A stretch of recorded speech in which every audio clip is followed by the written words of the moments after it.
城楼之上，寒风凛冽，吹得人脸生疼。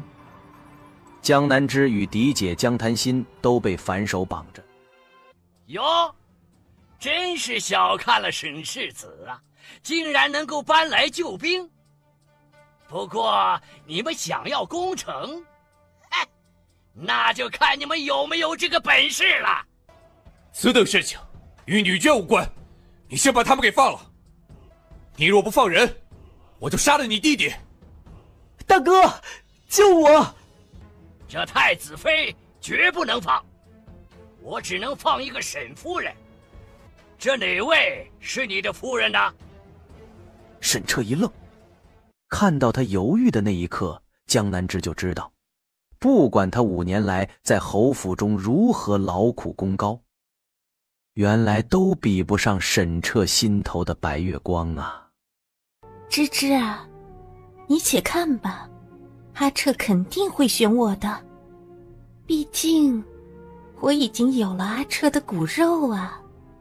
哦，差点忘了，你嫁入侯府5年还一直未曾有孕，可惜呀，你永远也不会有自己的孩子了，因为阿彻早就给你下了避子药啊。是你让他做的，是又如何？哼，我阿娘病重还没去世的时候，你阿娘就不要脸地爬上父亲的床榻，从小就没了亲娘，这些都是你跟你阿娘欠我的。那你当年为何劝我嫁给沈彻，还说你一直只把他当兄长看待？因为啊，我要你一直晃在他眼前，他才会不忘记我。芝芝啊，你做了我5年的替身，如今就继续替我去死吧。江南枝沉默不语，目光平静如深潭，看着沈彻。那是我夫人。叛军首领举起了手中雪亮惨白的屠刀。江滩心，你听说过一句话吗？什么？死前别说那么多废话。话音刚落，江南枝猛然撞向身边的江滩心，与他双双从城楼上坠落下去。可惜沈彻站得太远，不能砸死这个负心汉，多少有一点遗憾。姑娘，你怎么还在睡呀？再晚可就要错过上元灯会了。江南枝睁开眼，看着心腹丫鬟穆穗那张小脸上写满焦急，他左右看了看，自己竟然回到了15岁上元节的那一日。前世上元节灯会，嫡姐江滩心将自己的衣裳送给他，他穿着江滩心的衣裳被拥挤的人群给推进湖中。当时路过的沈彻二话不说跳入水中救了他，但也因此江南枝不得不嫁入侯府沈家。想起上一世的惨烈，这一世江南枝不打算隐藏本性，把江潭心让人送来的衣裳给我烧了。姑娘，您说什么？大姑娘没有给您送衣裳呀？江南枝的手猛然一顿，莫非江潭心也回来了？穆穗，给我梳妆打扮，我要去上元节灯会。在看到江南枝出来后，江潭心瞬间敛去脸上笑容。让兄长跟长姐久等了，咱们走吧，要不然赶不上热闹了。江承锦点头，扶着2位妹妹先后上了马车。恭喜长姐要成为太子妃了，只是可惜明年上元节咱们姐妹就不能一起出府游玩了。芝芝不用着急，你很快也会嫁人的。不着急，我才刚及笄，还小。兄妹3人下了马车，没过多久就被挤散，毕竟人实在是太多了。江潭心立刻左顾右盼地寻找沈彻的身影，果然看到沈彻站在不远处，一袭白色锦袍，俊逸非凡。江潭心眸光一亮，立刻挤了过来。在马上就要靠近沈彻的时候，他突然身子一歪，跌入旁边的湖水之中。沈彻毫不犹豫，立刻纵身一跃，跳下去救人。所有人的目光都被引了过去。江南之悄然来到一女子身边，趁人不备，撩起裙摆就是一脚。扑通一声，这女子也落了水。被江南之踹下去的人名叫白锦和，是侯府沈家老太太的娘家孙女。沈彻，一个是你的白月光，一个是你青梅竹马的表妹，他们同时落水，我看你会救谁？这一次你们就自己去狗咬狗吧。他拽着愣住的穆穗，转身就没入人群之中。姑娘，咱们这是要去哪里啊？自然是要去看花灯了。可是大姑娘那边……我们被挤散了，什么都不知道。走。不远处的游船2楼，两人迎风而立，看着这边。殿下，那江大姑娘落水，被沈世子给救了。这婚事……婚事不会有影响。哎呀，殿下果然非同凡响，为了将来大业，甚至都不在乎戴绿帽子呀。这厢江南之带着穆穗游玩了好一会儿，满意而归。三姑娘，您总算是回来了，好像出事了。现在主子们都在老夫人的安祠堂那儿，让您回来了就赶紧过去。江南之淡定点头。祖母，我落水被阿彻救起一事人尽皆知，已是高攀不起太子了。可是圣旨已下，也不能抗旨不遵啊，不如就让芝芝去替嫁吧。欣欣啊，那毕竟是太子妃之位，是未来的皇后啊，你就这样拱手让给别人吗？母亲，您不能这样说，芝芝也是您的孙女啊。芝芝是我亲妹妹，她能够去东宫享福，我比任何人都要高兴的。哼，还享福？那太子中看不中用，有隐疾，还成天念经。等江南之去了东宫啊，就要守5年活寡了。更不要说许多人都盯着太子之位，盯着东宫危险极了。5年后还要面对叛军攻城。哼，不，我才不会让江南之活这么久的。等替嫁成功后，一定要让江南之在东宫过得生不如死，以报上一世害死我的仇。祖母，你们在说什么呢？再说让你替嫁给太子的事情。芝芝，你还不快谢谢你长姐，她这可是把泼天的富贵让给你了。怎么就变成我要谢谢长姐？难道不是她无法嫁给太子了，要求我替她吗？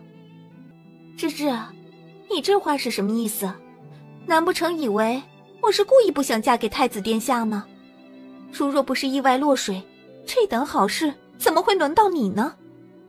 既然是好事，那姐姐还是该自己留着。兴许太子殿下心胸宽厚，并不嫌弃姐姐与外男拉拉扯扯一事呢。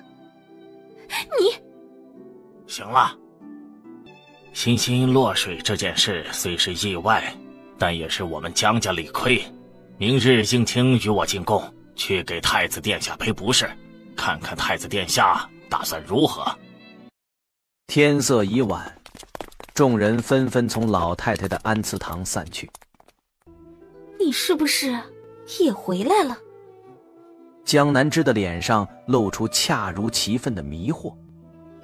啊，长姐，什么也回来了？刚才在街上人太多了，我被人群挤开，好不容易才找到江府的马车，这才回府呢。那你方才在堂屋里是什么意思？不想替我嫁过去吗？这不是我想不想啊，而是要看太子殿下他愿不愿意换人。那倘若太子殿下同意你来替嫁呢？若真是如此，为了江家，我自然是会去替嫁的。过了几天，换新娘之事却有了结果。太子殿下竟然同意了。芝芝啊，换我来恭喜你啊，你马上就要成为太子妃了。哦，看来太子殿下也不想戴这个绿帽子啊。芝芝，不管如何，这个绝好姻缘是我让给你的，你得感恩我一辈子。不是啊，是我替你救了江家，长姐，你应该感谢我才是啊。长姐，沈家上门提亲了吗？自然是得等我解决了东宫的事情，沈家才好提亲，不然那多不像话呀。阿彻又不能跟太子殿下抢人。沈彻怎么不敢了？上一世他不止跟太子殿下抢媳妇儿，甚至还绿了太子。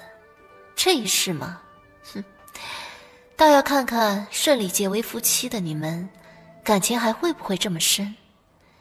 毕竟男人都是有劣根性的，得不到的才是最好的，不是吗？很快就到了江潭心出嫁这一天。虽然是平妻，但各种仪式都是按照侯府迎娶正妻的规制。江南之站在人群中，看着身着火红喜袍的沈彻与江潭心手中牵着红绸往外走。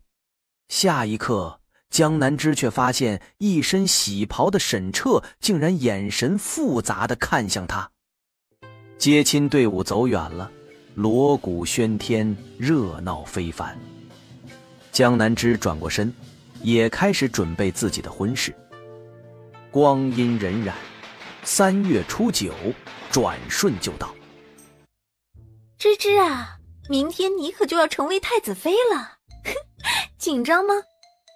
长姐在嫁给大姐夫的前一天晚上也紧张吗？江潭心笑得甜蜜。紧张什么呀？你不知道你大姐夫有多好，他有多体贴我，心疼我。洞房花烛夜的时候，他特别温柔。长姐，那位白姑娘好相处吗？一招毙命，江潭心瞬间就变了脸色。跟那白锦和一起做了阿彻平妻这件事，一直让他寝食难安。长姐，你怎么不说话了？莫非那个白姑娘欺负你了？哼，她敢欺负我，她也配。在阿彻心中，我是最重要的。当初娶了白锦和做平妻，是无奈之举罢了。而且阿彻可是每天晚上都宿在我房里，芝芝，用不了多久，你就要当小姨了呢。是吗？哦，对了，长姐，这桂花茶呀，特别的香甜，是东宫送来的，你尝尝。太子看起来很看重芝芝啊，这是好事啊，明日就要大婚了，你该很高兴吧？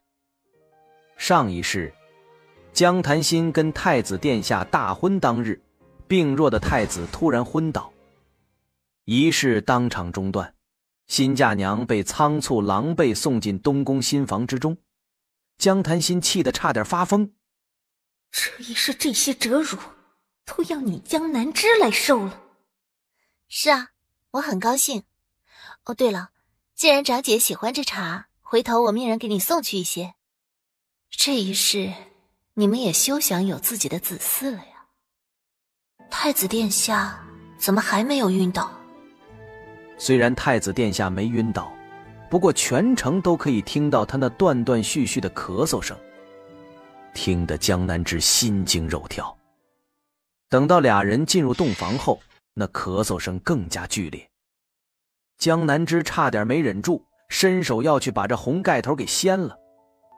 太子妃，这个红盖头得姑来接。江南之听后停住动作，乖顺坐在榻边。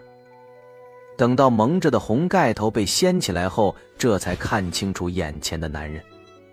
姑知你本不想嫁入东宫，可如今你已成了太子妃，就要守好本分。我愿意嫁入东宫。那便更好。姑礼佛，娶妻是为了给父皇母后一个交代，但却不能与你做真正夫妻。孤只能给你一个太子妃的身份，你可明白？殿下愿给我太子妃之位就足够了。荣思景看了看他，明明年纪不大，但眼神里却有一种历经千帆的沉稳淡定，实属稀奇。即便如此，他还是丢下一句太子妃早些歇息，转身被内监扶着走了出去。如今最重要的是5年后的叛军之乱，不过得等他跟太子殿下更熟悉一些才能提醒。只要对方不是太蠢笨，到时候兵变之前想办法保全自己，应该不是难事。心情大好的江南枝吃饱喝足，沐浴更衣后，就躺在了红色蜀锦铺就的紫檀拔步床上，早早歇着了。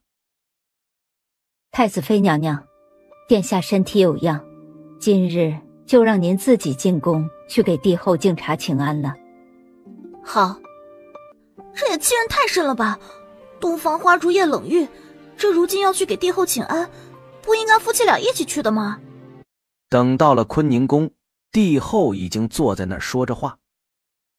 敬了茶，皇帝有政务就先离开了。本宫知道昨夜太子没有进你的房，真是苦了你了。儿媳并不辛苦，女子嫁了人，自然是想要有一个自己的子嗣傍身，只是太子那边的情况实在是特殊。江南枝一脸乖巧，不乱说话。反正是太子不行，又不是他不行。太子妃，你给本宫生个皇孙吧。江南枝顿时愣住了，这要他怎么生？本宫问过太医了，虽然太子身子弱，但对子嗣并无碍，可以行房，只是须得你主动些。即使江南枝两世为人，也被左皇后这虎狼之词给惊到了。每次一想到太子的病啊，本宫就寝食难安。如今看他好不容易松了口，愿意成亲，可万一哪天他没挺过去，撒手人寰了，到那时候这天下岂不是要大乱啊？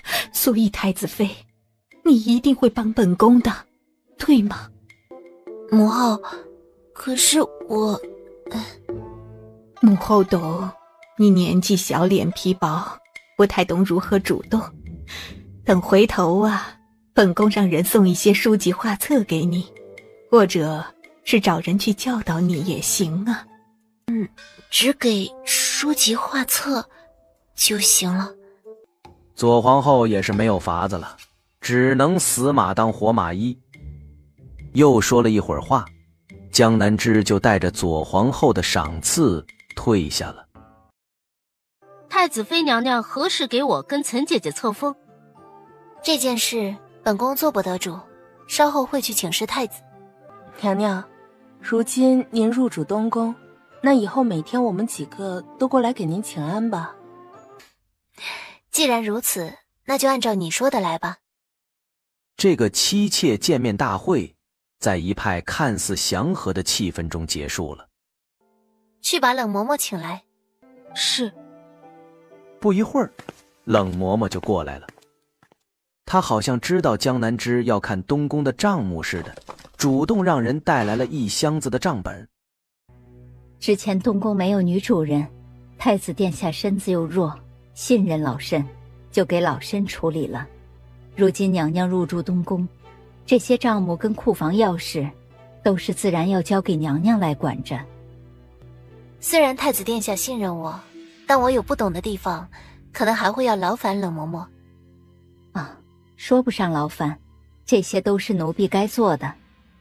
冷嬷嬷，那4位选侍都伺候过殿下了吗？没有。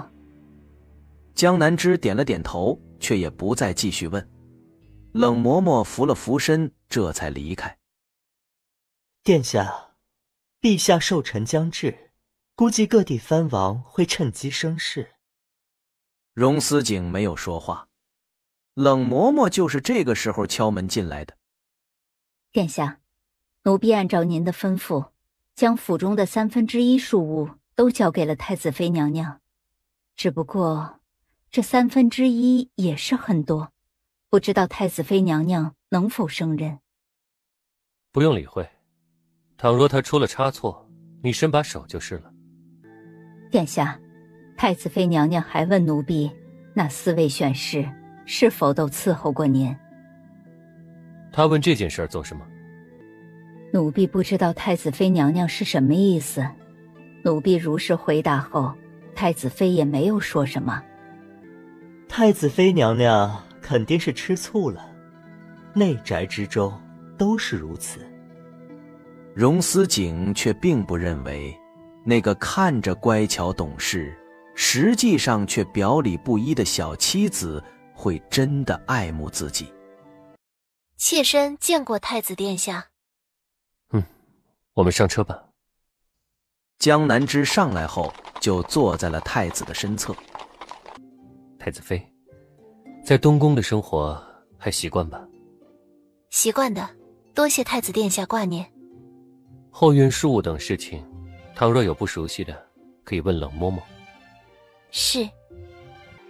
看起来，江望真是把这个孙女培养的朝皇后之位去了。太子的出行依仗很大，前呼后拥，马车更是平稳万分。江南之扭头看了一下，发现案几上放着的茶碗中的水都纹丝不动，真是颠簸不了一点啊！如此的话，该找什么机会才能够顺理成章地扑入太子怀中，造成意外亲密的接触呢？等到外边内监高唱太子驾到的时候，江南之就知道，今日好不容易跟太子单独相处的机会，还是给错过了。要不等回东宫后，去看一看左皇后送的一匣子书籍跟画册，学习一番。快去喊老爷大爷他们，说太子殿下来了。是。看着跑得飞快的小厮，林氏心中忍不住对前一步回府的大姑娘江檀心怨怼。那丫头口口声声说今日肯定是芝芝自己回门，所以江家其他人就都没有出来等芝芝。而这边荣思景先下了马车，看到略显空荡的大门口，他微微蹙眉。就在这个时候，江南之也从马车上走下来，他突然崴了一下脚，直接朝荣思景撞了过去。而江南之发现自己在撞到荣思景的瞬间，他伸出双手，十分有力地扶了他的腰肢一下，掌心隔着衣料都十分烫得慌。不过下一刻，那双大手却又好像是没力气了一般，瞬间卸去。俩人直接摔作一团，裙摆衣袂都纠缠到了一起去。林氏跟众人连忙扶起俩人。殿下，都怪妾身刚才崴了一下脚，你没事吧？无事。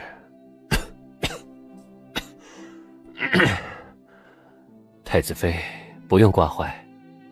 恰好这个时候，江相走了出来，他赶紧带着儿子孙子将太子殿下迎到前院堂屋中去。最后在太子殿下的咳嗽声中，这场回门宴结束了。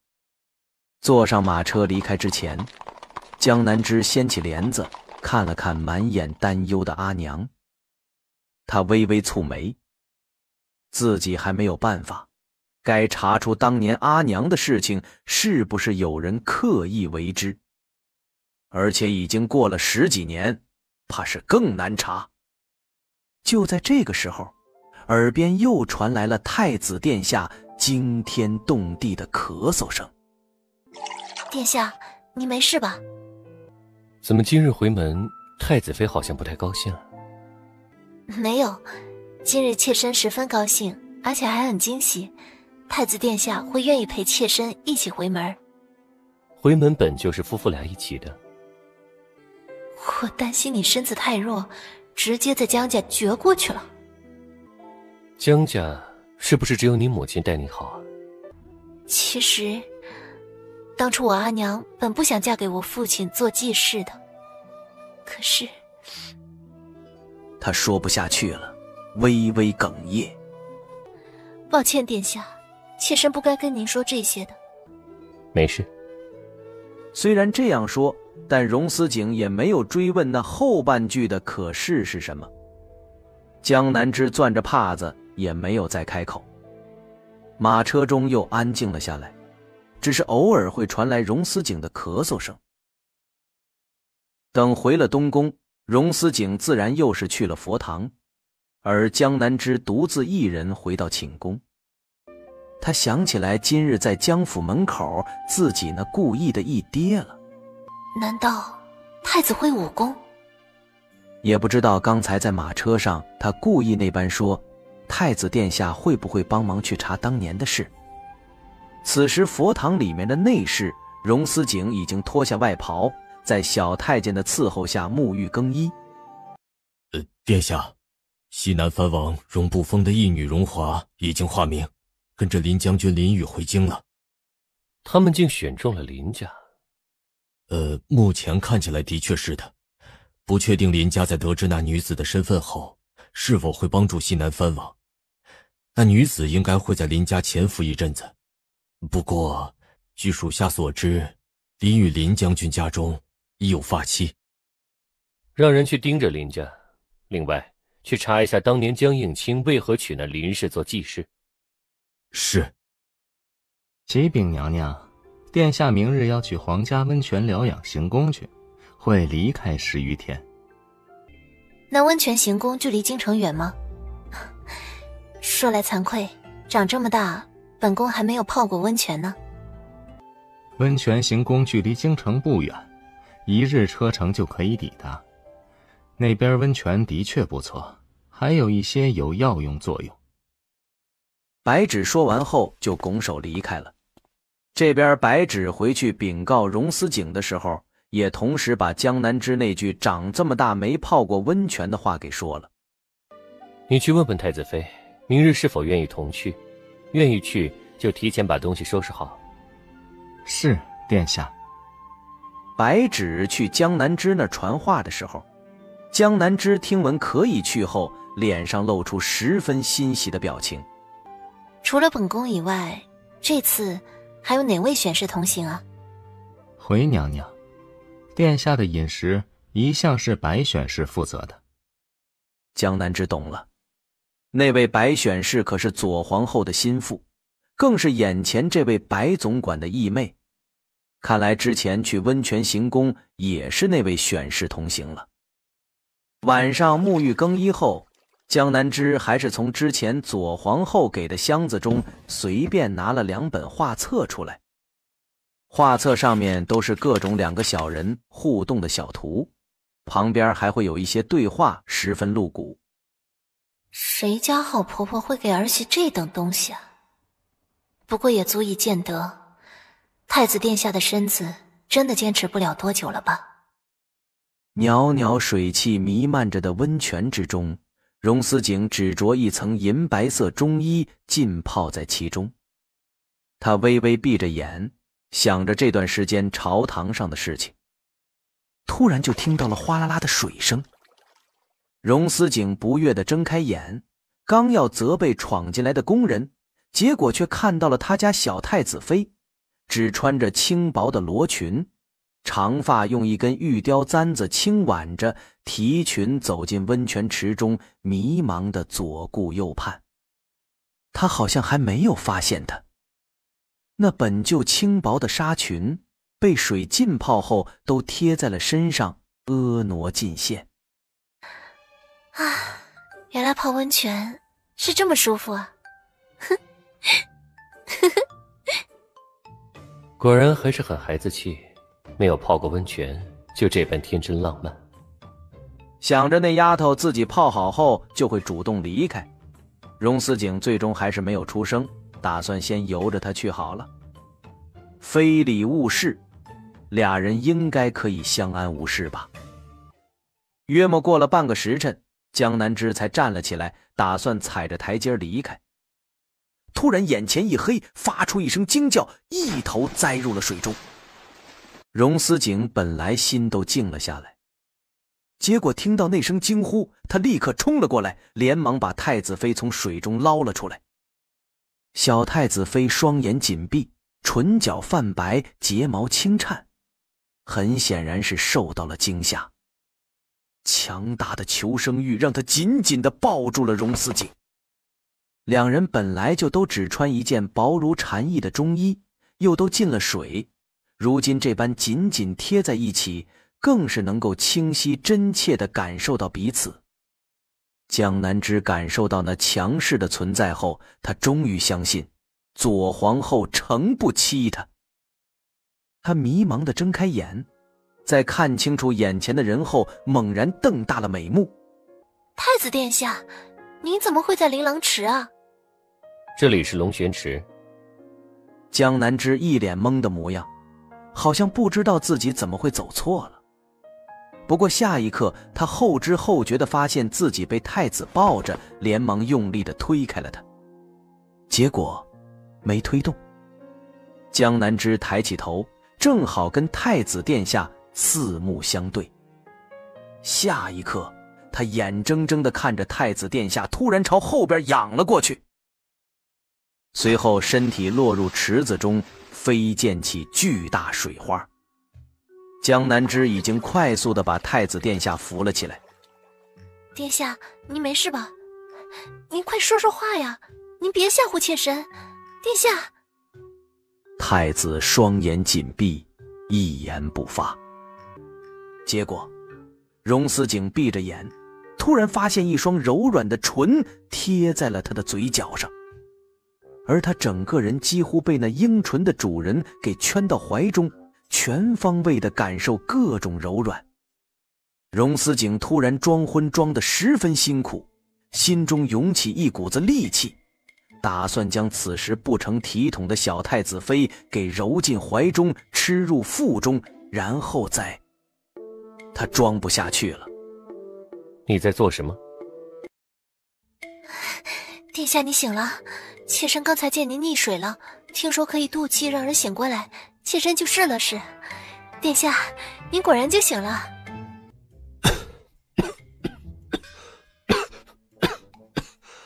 你快些上去，把衣裳穿妥帖了。殿下，您还要继续泡一会儿吗？可是您的手指上都起皱了。不要再泡一会儿，你穿好衣裳出去，让白芷嫻来伺候。是。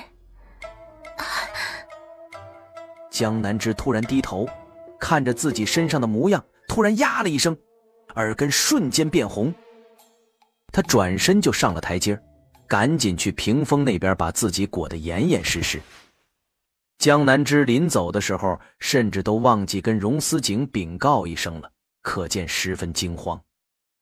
荣思景黑漆漆的眸子看着落跑的小太子妃十分狼狈的背影，他这到底是本性率真，还是被姜望教得太聪慧，心机颇深，打算欲拒还迎呢？江南之一路惊慌地跑回了自己的住处，他已经换上干爽中衣，躺在榻上，从枕头底下摸出了那小画册来。扑倒太子这件事最不容易的地方就是，这是以下犯上。所以江南之打算温水煮青蛙，第一件事就是要让太子殿下慢慢习惯他的碰触，还有今日一起用膳，也在潜移默化地让太子殿下熟悉自己的存在。这样，等到那个绝顶机会到来的瞬间，他才能够一蹴而就，一招必中。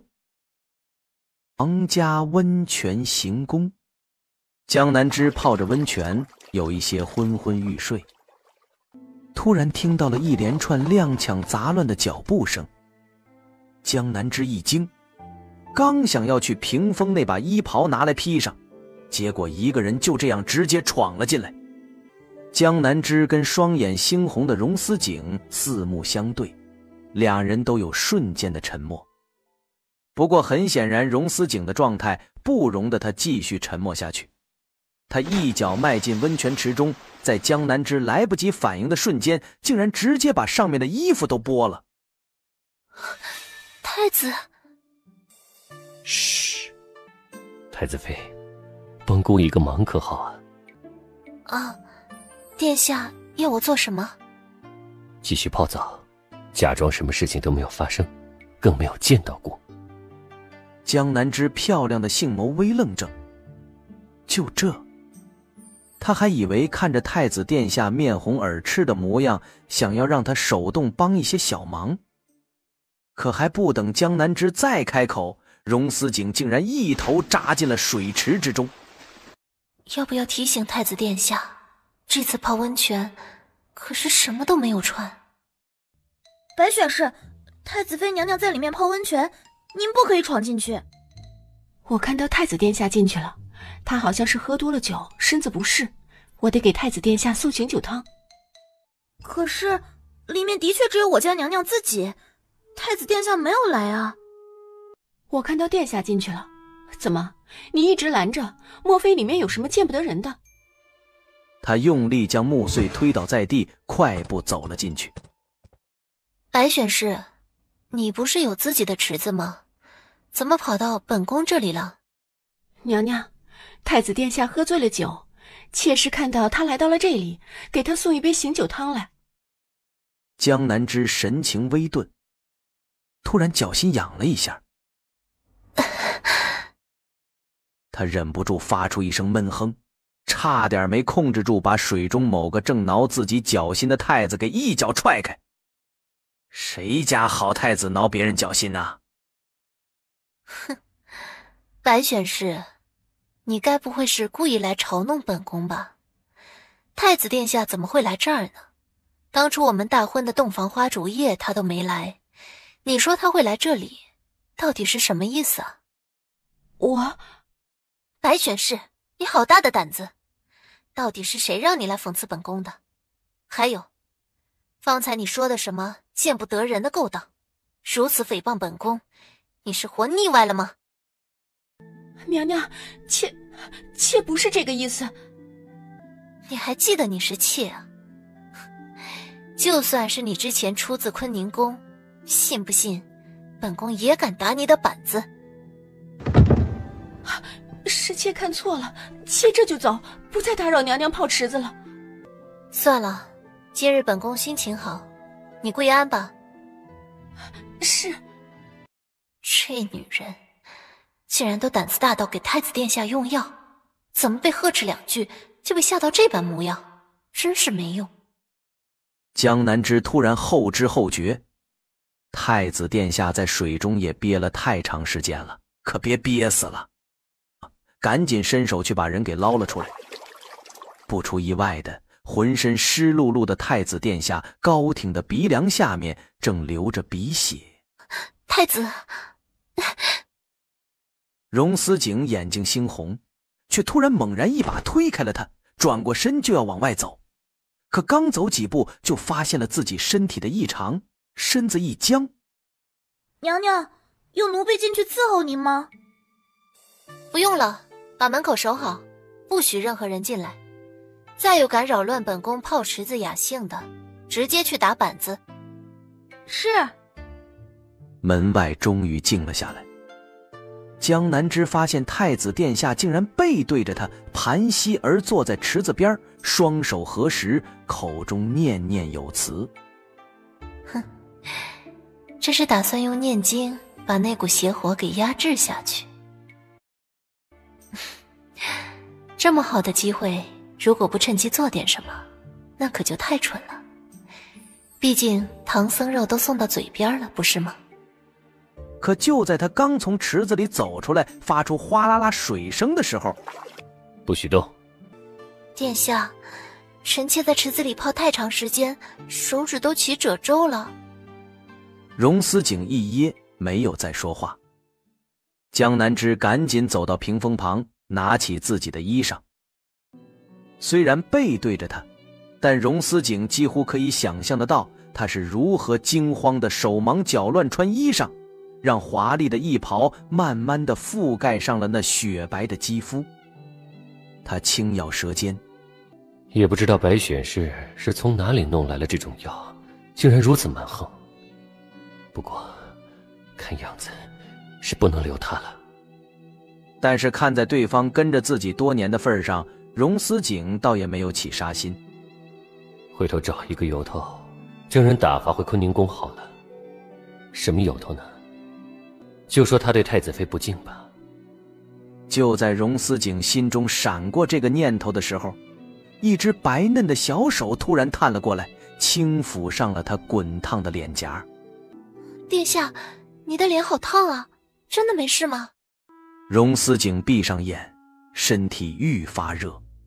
姑没事，你出去。殿下，您是不是哪里不舒服啊？需不需要臣妾去喊白总管过来，或者直接喊神医过来给您瞧瞧？他猛然睁开眼，整个人看起来攻击性很强，十分危险。守好门，让人去喊洛神医过来。江南之没想到这人还真能忍。他为了不破坏自己在荣思景心中的形象，赶紧点了点头，转身就跑，好像是被野狼追撵的小兔子一样，慌不择路。荣思景都没发现自己会一直追随着那抹倩影，一直到消失不见。都这样了还不扑倒，到底是太子殿下真不行，还是白选氏给的药不行啊？此时东宫中正在用膳的江南之好奇地看着眼前的太子，谁能告诉他太子为什么主动来他院子里面用晚膳？都退下吧。孤男寡女的时候，就连烛光都会旖旎一些。江南之坐在那儿，面不改色。我身上最大的秘密就是重生，但太子肯定没有发觉。就算是发觉了，不过正常人谁会想到这种匪夷所思的事呢？所以定还有旁的事。莫非是太子又想开了，想要给自己留个后？姜望那个老好人首府到底是怎么培养出来这样的孙女来？太子妃不问姑有什么事吗？不管是什么事情，只要是太子吩咐，臣妾就会照做的。那日在温泉行宫的事情，姑希望太子妃彻底忘记。温泉行宫能有什么事啊？不就是泡温泉吗？殿下，臣妾很喜欢那里的温泉池子，下次您还带臣妾去可好？可以。对了，前不久姑的人偶然间得知一件事，当年在宫宴上弄脏了林妙婉罗裙的宫女，有一个长相一模一样的双生妹妹，如今已经嫁人了，这是她的住址。荣思景将一张纸条放在桌子上，起身往外走。马上要走出门的时候，他停下来开口道：对了，母后明日可能会找你进宫赏花。多谢殿下提醒，殿下晚上早点歇息。荣思景捏着佛珠走了出去后，刚转过身，就看到小太子妃已经快速地转过身，奔向桌子，拿起了那张纸条。他嘴角微扬，心情莫名有一些好。等到第二日天刚刚亮，花昭就换了常服出了东宫去查那个宫女了。等到江南之刚用过早膳，坤宁宫果然来人，说是皇后娘娘邀太子妃进宫赏荷。本宫给你的那些书，你可都曾看了？江南之做出害羞的表情，微微颔首，露出了白皙的脖颈。哎，你这样害羞也不行啊，本宫不是说过须得你主动吗？母后，儿臣主动了。那天儿臣是跟太子爷一起泡的温泉。然后呢？就没有然后了。辛苦太子妃了。对了，我听说你小名叫芝芝，那以后本宫也喊你芝芝可好啊？以后啊，要劳烦你多多照顾太子了。儿臣自当尽心尽力，不负母后嘱托。左皇后满意的点了点头，还热情地留了江南枝在坤宁宫用午膳，赏赐了许多首饰头面，才让她离开。娘娘，奴婢查清楚了，那个住在青石巷的女人叫飞云，她是25岁后从宫中放出来的，如今育有一个6岁大的女儿，叫鸾儿。江南枝眯了眯眼，这个飞云可能已经不是飞云了。也就是说，姐妹俩死了一个，另外一个就顶替她的身份继续活了下去。而当年在宴会上，就是一个对她母亲林妙婉动了手，然后另外一个打掩护，因为其中一个后来死了，更是死无对证。这也是为什么当年林家人查了却没有结果的缘故。这个飞云的夫君是干什么的？飞云没有夫君，周围邻居口风也都紧，只有一个上了年纪的阿婆说这个飞云应该是做了某个大官的外室，奴婢就让丁一在那附近守着，看能不能蹲到是哪位大人。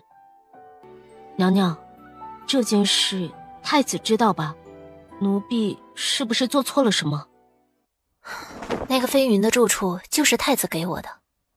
现在他人在东宫，想要做什么事情自然是瞒不过太子的耳目。反正他现在是太子这一伙的，做的事情也不会影响到太子的利益，所以他们才能够相安无事。甚至江南枝甚至隐隐地感觉到太子殿下在有意无意地纵容着他。眼下这个相处模式他很是满意。接下来就要查出来那个飞云到底是谁的外室就行了。娘娘，华选师非说他养的猫跑了进来，他就直接闯进了您的寝宫，然后发现了那一箱子东西。奴婢拦不住他呀，都是奴婢的错，还请娘娘责罚。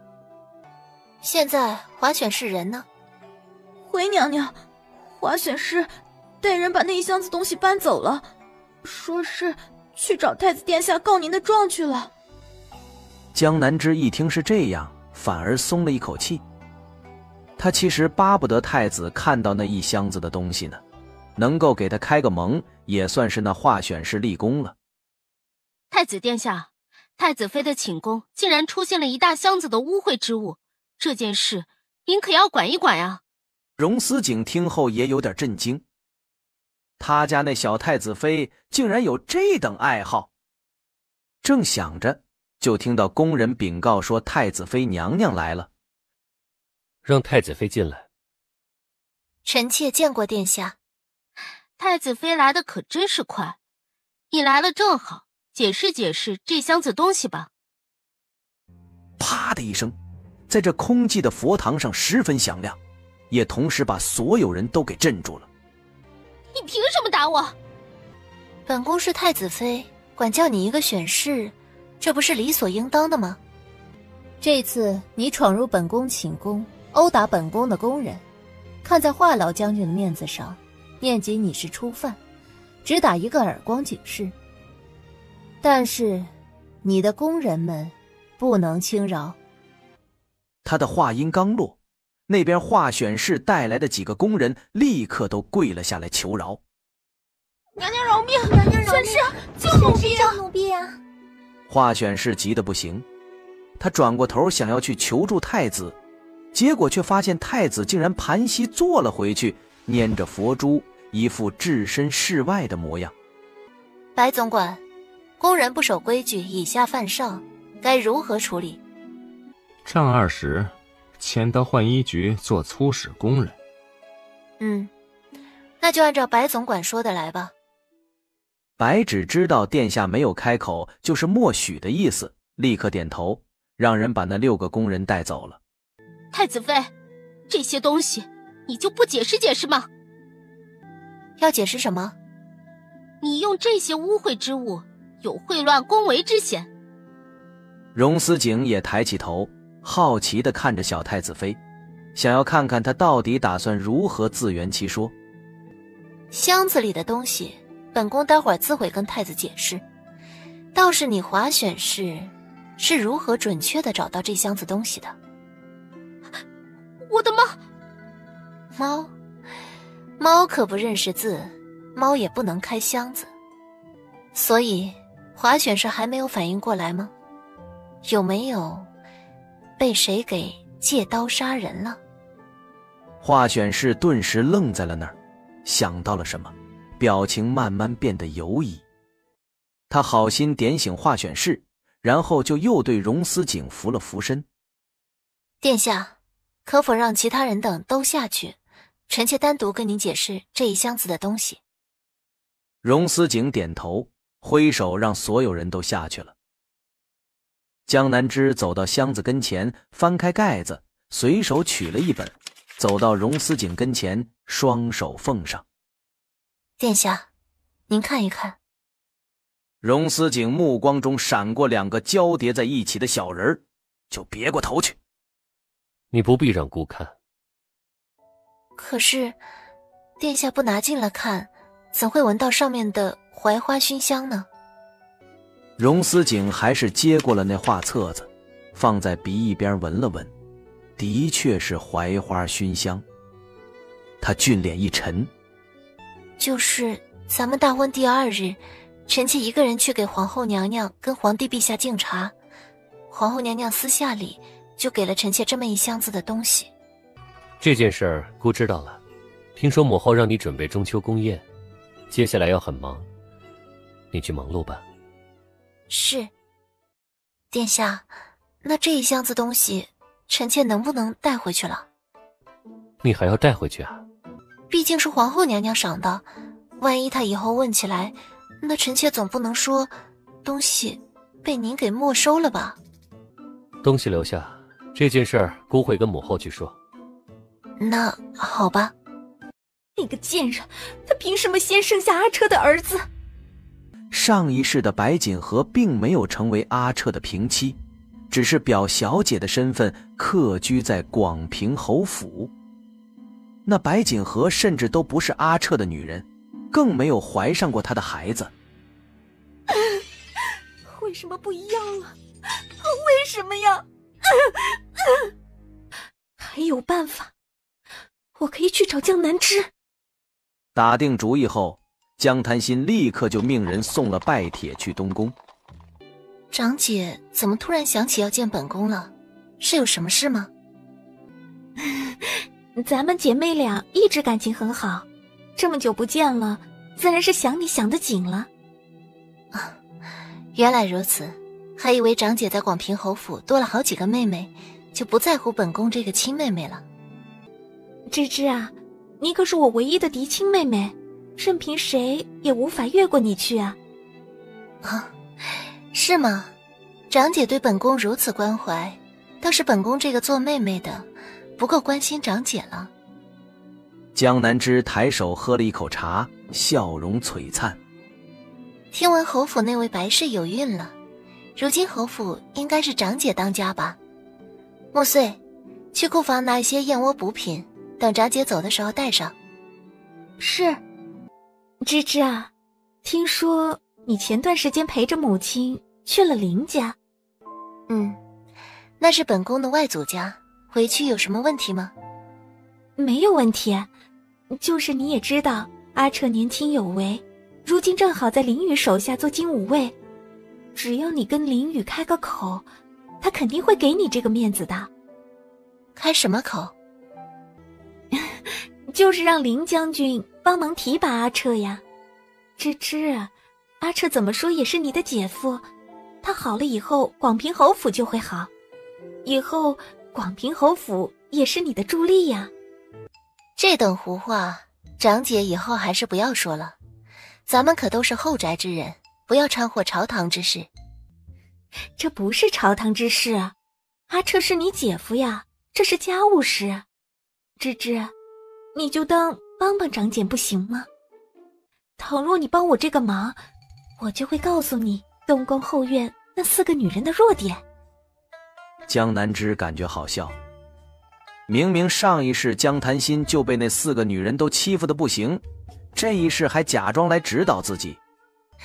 长姐，你别这样，本宫跟华选师他们几个相处的都很好的。芝芝啊，难道你忘了吗？你能够做这个太子妃，当初都是多亏了我。江南枝面不改色，因为他透过窗棂看到了一抹明黄色，也就是说太子殿下正带人走到了门口。不出意外的话，可以将江潭心的话听得正着。长姐，我不会掺和任何政事，倘若沈世子足够优秀，那他就不用那些旁门左道做什么，仕途也会青云直上。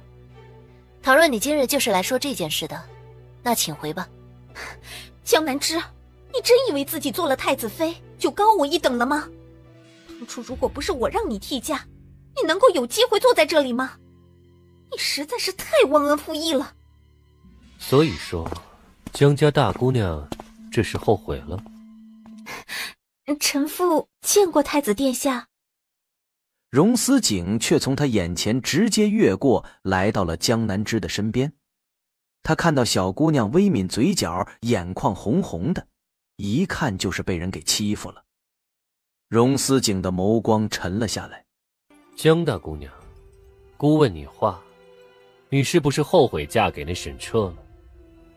臣妇不知道殿下为何会这样问，臣妇跟沈世子夫妻感情一直很好，根本没有后悔这一说。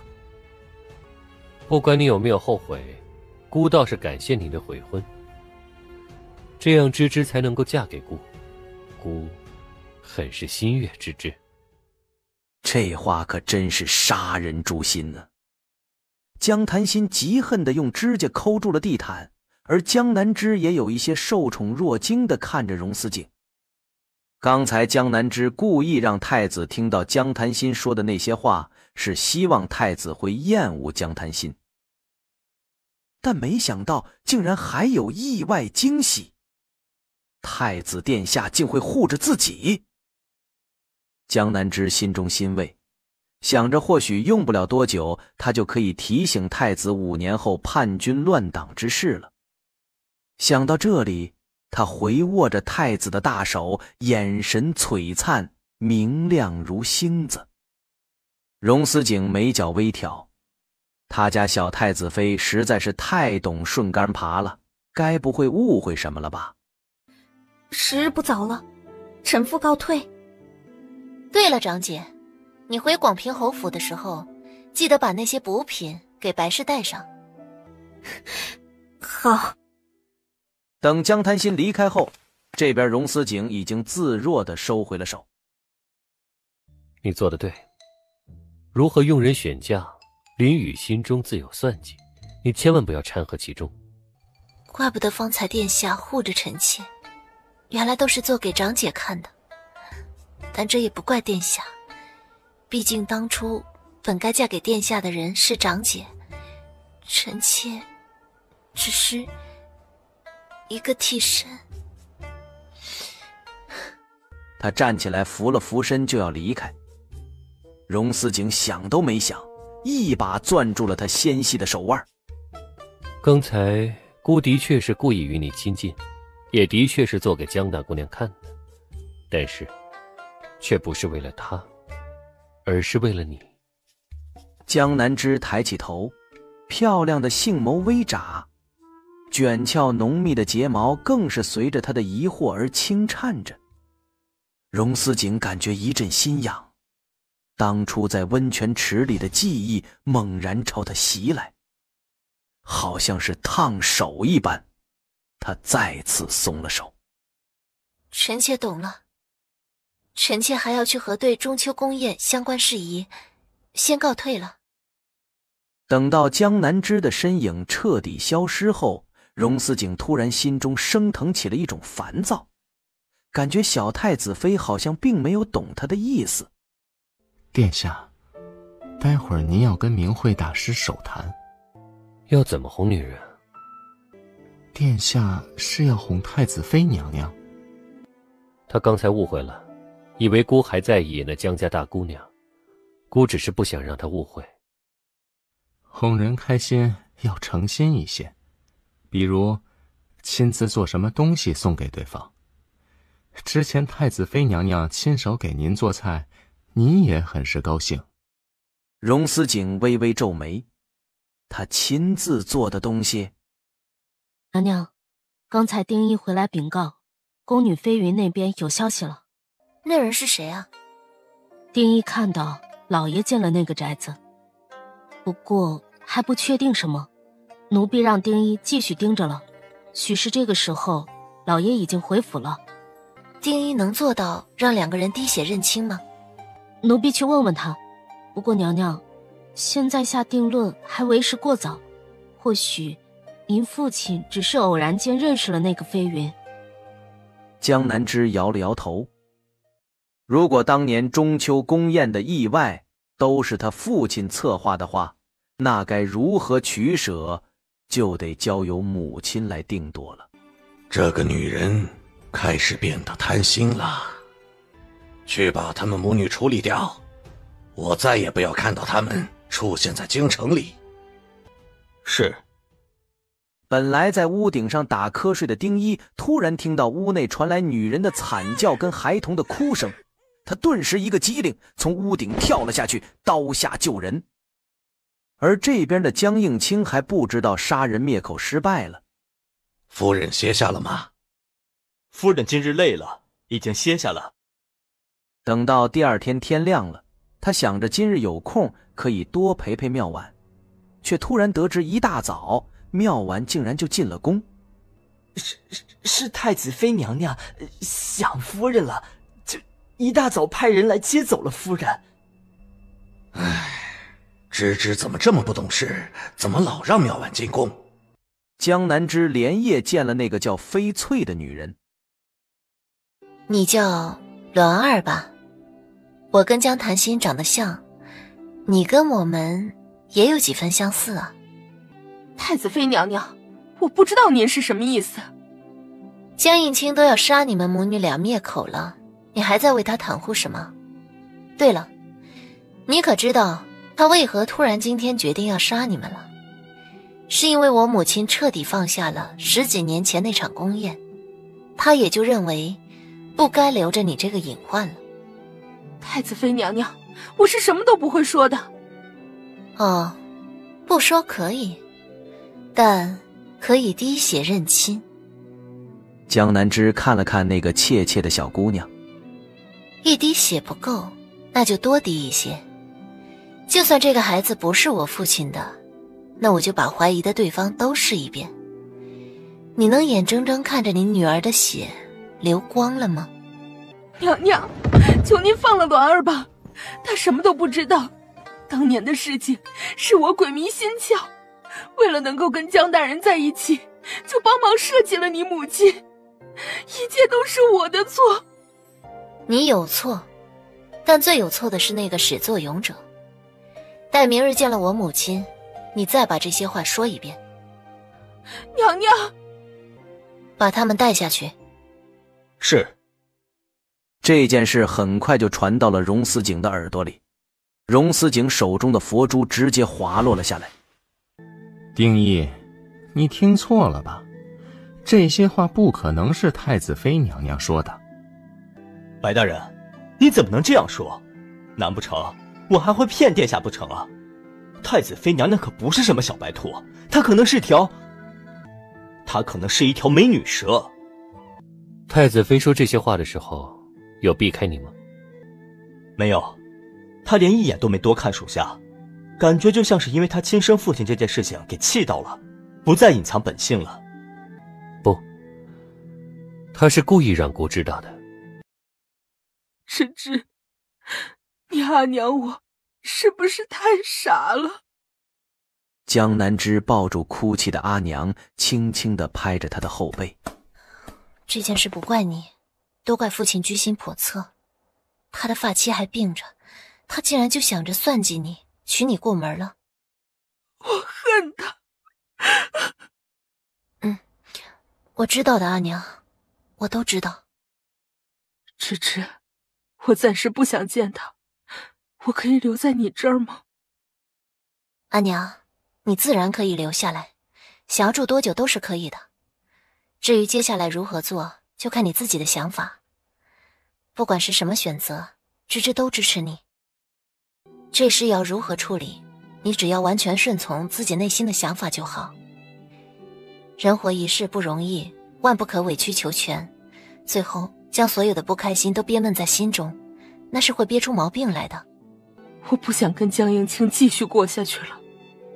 可是芝芝，我跟江映清和离会不会影响到你？你如今是太子妃了，万一以后别人说你……谁敢说我，我就治谁的罪。至于林家那边，母亲你也放心，我去跟他们说。这边马上要到国公府了，江南枝握了握母亲林妙婉的手。阿娘放心，有女儿给您撑腰。如果林家不愿意做收留您的娘家，那么女儿在的地方就是您的家。我是恨江映清的，但却也感激她，让我生下了你。马车停在了镇国公府门口，母女俩依次下了马车，在门人禀告后，被下人们簇拥着往里走。神母，昔日我是被江映清给算计了，坏了名誉，被徐家退了婚，后来才不得不嫁给他做继室。如今知道了真相，我是不想再同他过下去了，我要和离。此事当真？此事千真万确，本宫已经让人查清楚了，也有了物证、人证。必须和离，就算是豁出去我这把老骨头，也要把你从那狼子野心的江家带回来。舅母不用担忧本宫，这件事本就错在父亲那边，等到和离那一日，本宫也会站在母亲这边的。如果到时候江映清不同意和离，应该怎么办啊？江家本就更宠江檀心，在家中也就只有阿娘是真心对我好，如今又知道了父亲的真面目。不管如何，哪怕是舍了这个太子妃的身份不要，我也要支持母亲和离。感觉在芝芝身上有了我们林家姑娘的几分果敢、坚毅、骨气呀。好，有了你这句话，我们林家也会赴汤蹈火，一定帮婉婉和离成功。事情决定后，大家就分头行动。林宇去给族老写信，把他们都请来，而林妙婉还需回江府清点自己的嫁妆，然后同江映清提出和离。阿娘，你清理好嫁妆，封好箱，跟他提完和离，他同意了更好，不同意的话，你就先回林家。芝芝，这件事你还是先回东宫与太子殿下说一下吧。江南枝点点头。江南枝的心情的确不太好，等回了东宫，就让穆穗去看太子殿下现在可否在佛堂。今日殿下出城了，还没有回来。此时在京郊猎场上，虚弱的太子殿下坐在帐篷中一直打喷嚏。殿下，现在没有外人，您不用伪装。姑是真的？莫非是谁思念主子了？荣思锦握着佛珠的手微微一顿。就在这个时候，一身黑衣的娄隐走了进来。主子，九王爷上钩了。收网吧。是，主子。娘娘，殿下让您过去一趟。本宫知道了。他突然细心地发现了白纸的袖扣蹭上了一抹血迹，他的心突然咯噔一下。白总管，太子殿下受伤了。娘娘，待会儿您就知道了。等随着白芷进了太子寝宫后，并没有什么血腥气，只是闻到了一股淡淡的药香。荣思景靠在软榻上，脸色比往常还要白皙，绝美的容颜此时看起来好像是易碎翡翠一样。殿下，您的伤在哪里？快让臣妾看看。遇到了刺客，只是一个小伤。太子妃，不用挂怀。你脸色这么难看，怎么可能会是小伤？快让臣妾看看吧。白芷看着自家主子一边说着不让太子妃看的话，一边却也不阻挡后，立刻带人都退下去了。而此时寝宫内，江南枝已经如愿地解开了荣思景的中衣。他伸手轻触上面，是这里受伤了。真伤得不严重，故让太子妃过来，是有其他事情。殿下请吩咐。荣思景看着他那乖顺的模样，微微颔首，露出白皙脆弱的脖颈，就好像是愿意把自己的弱点暴露给敌人一样放心。可事实上，眼前这个小太子妃可能并不如看起来那般对他信任依赖。其实他一直都在他眼前做戏。荣思景心中有点堵，但也没有戳破。有人要杀姑，还没有抓到幕后真凶，需要太子妃同姑做一场戏。好，殿下要臣妾如何配合？姑要装出重伤的样子，这段时间东宫恐会乱，需要太子妃暂时稳住东宫。必要的时候，还要在人前装出很担忧的模样。这些对于太子妃不难吧？臣妾一定会努力去做。殿下还有其他吩咐吗？今晚留在这里，明天天一亮，从门踏出去开始，就要开始演了。真的要住在这里？是。那臣妾让穆穗把臣妾的衣裳送过来。还有，江南枝收回脸上的娇羞，老老实实的把母亲跟父亲要和离的事情一说。殿下，这件事会不会对您有什么影响？对姑没有什么影响，但是对你可能影响很大。如果到了万不得已，姑只能够再娶个太子妃了。意料之中，江南枝沉默地点了点头。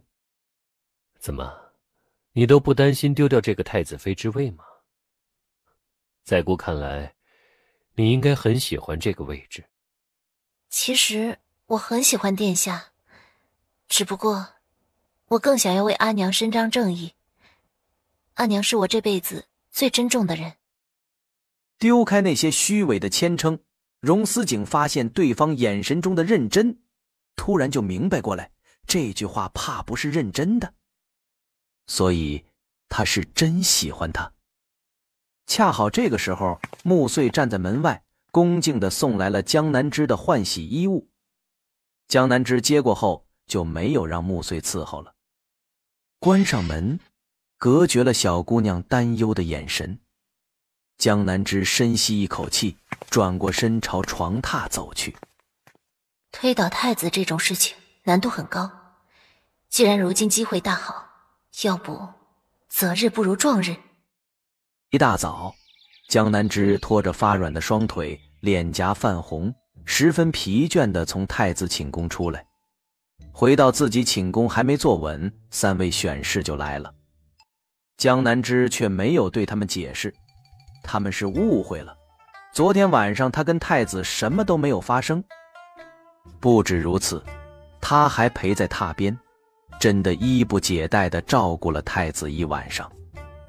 倒也不是没有想过试图爬了太子的床榻，只不过江南枝才刚有点动作，就看到太子一个翻身，露出了枕头下雪亮的匕首。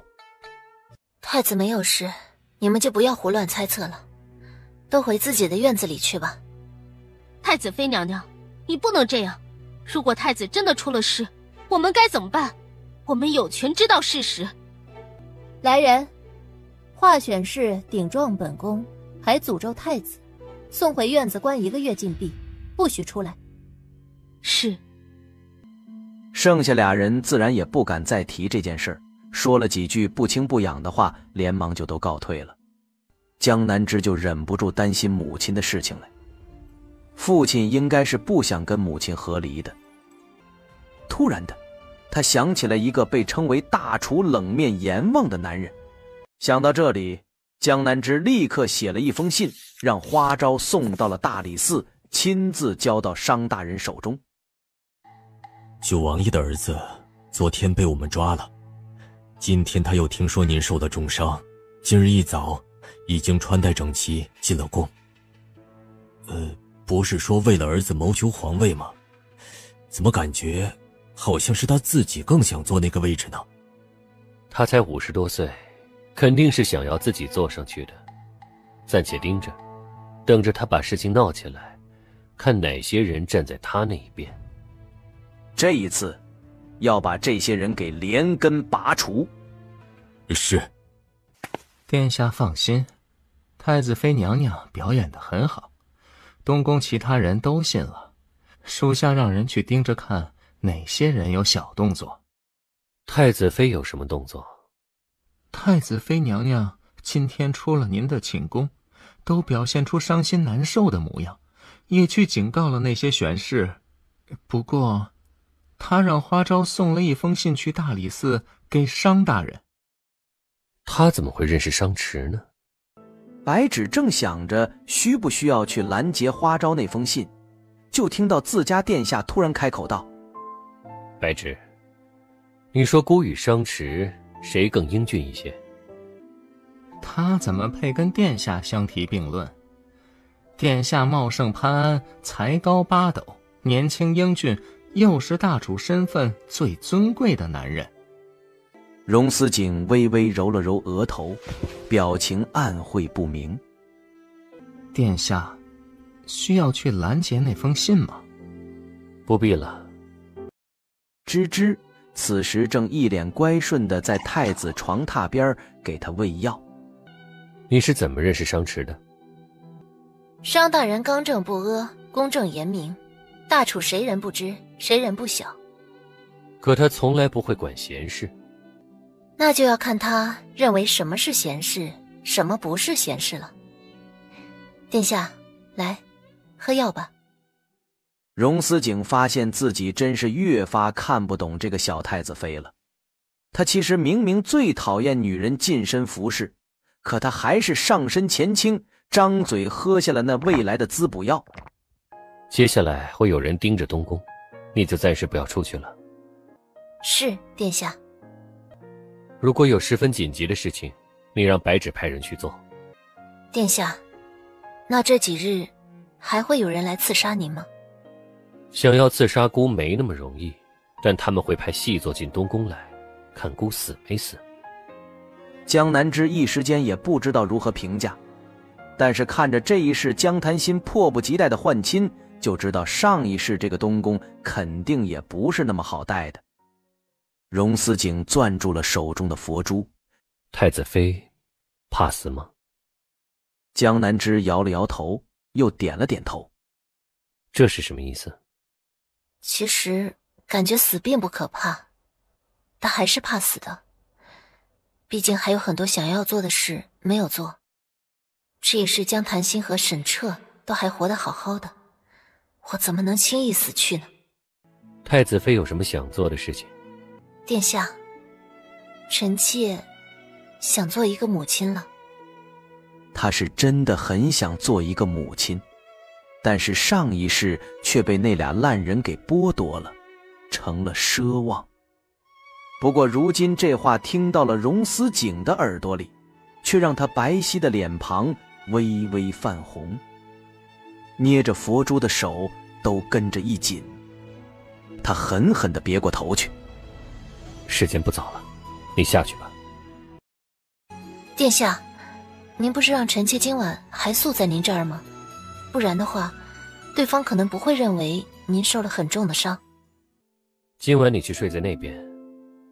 到底还是不忍心他像上一次那样跪坐在榻边了。他乖顺地走到了屏风后边，烛光将他的曼妙倩影很快就打在了上面。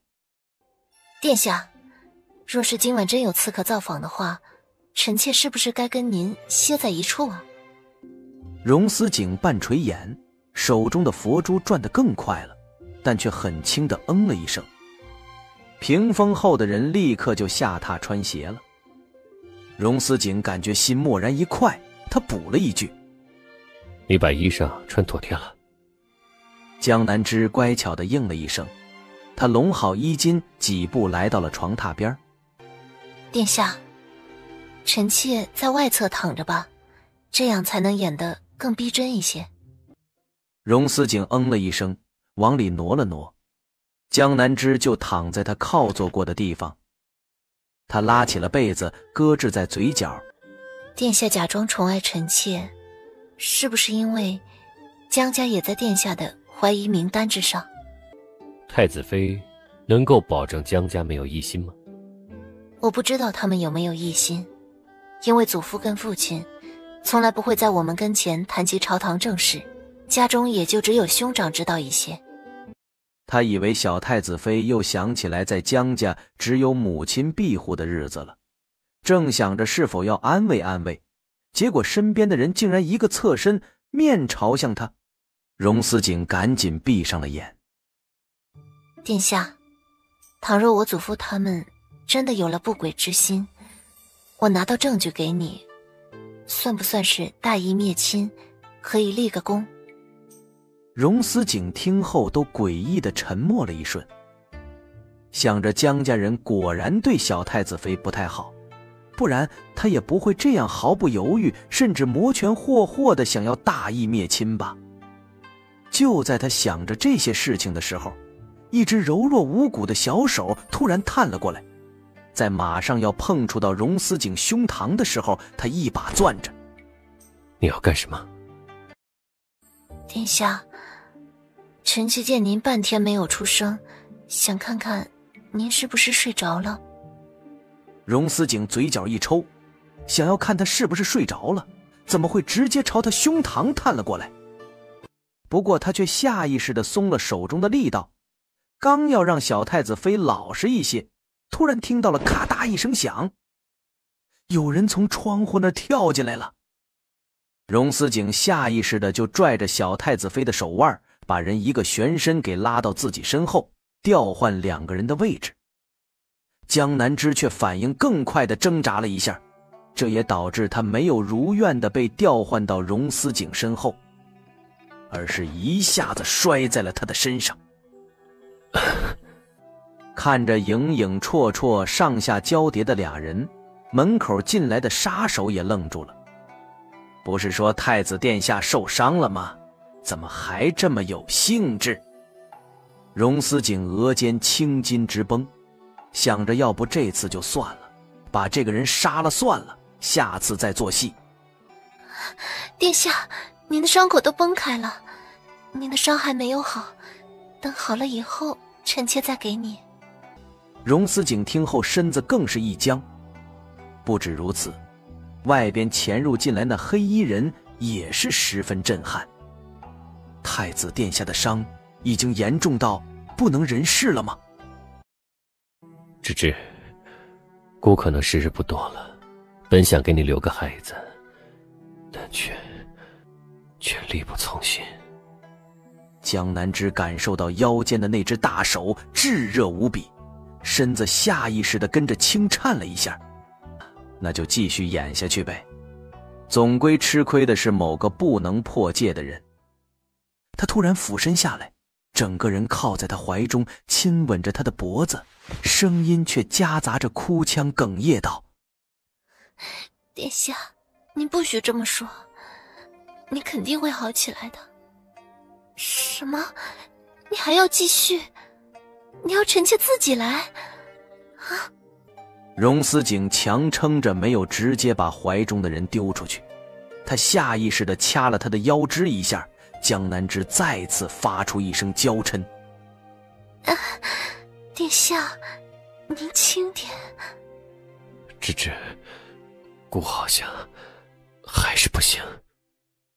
黑衣人听得一脸遗憾，但也知道里面的2人估计出了汗，待会儿要喊工人进来了，立刻轻手轻脚转身出了寝宫。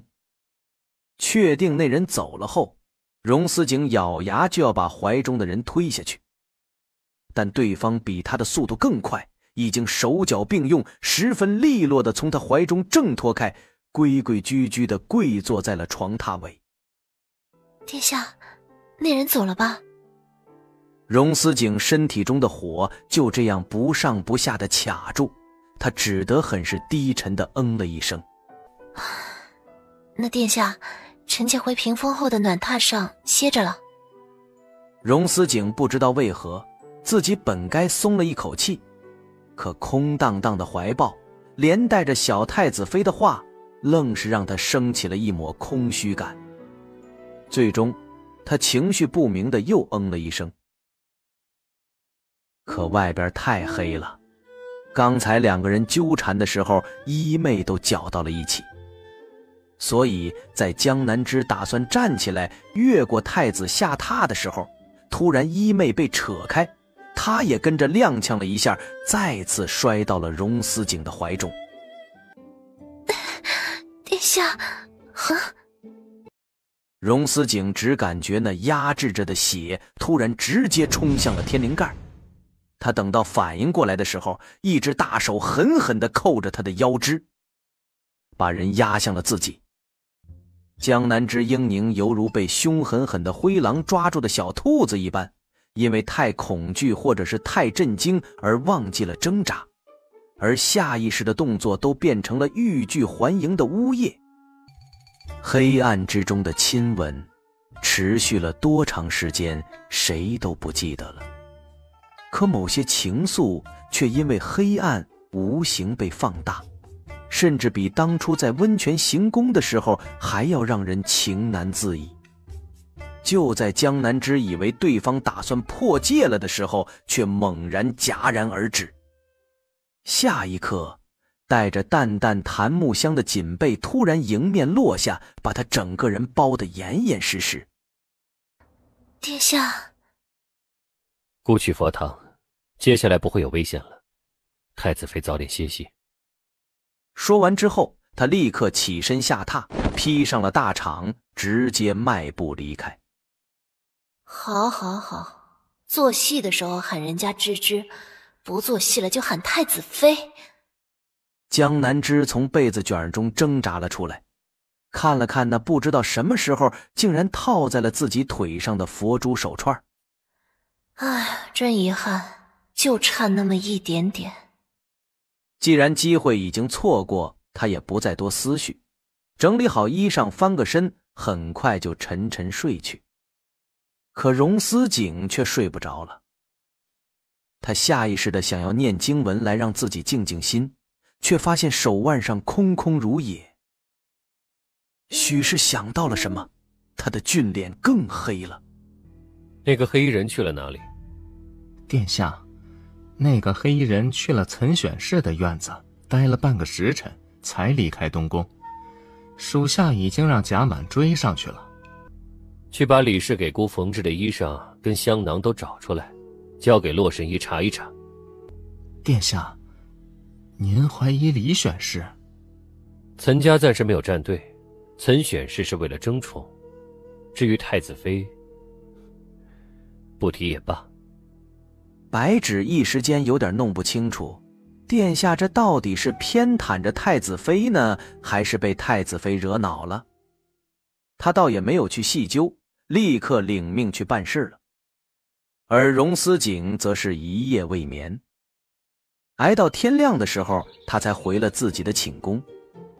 见到自己的床榻已经铺平整，上面并没有还睡着的人，荣思景竟然微不可见地松了一口气的同时，内心又有一些空落落的，不知道他在期待什么。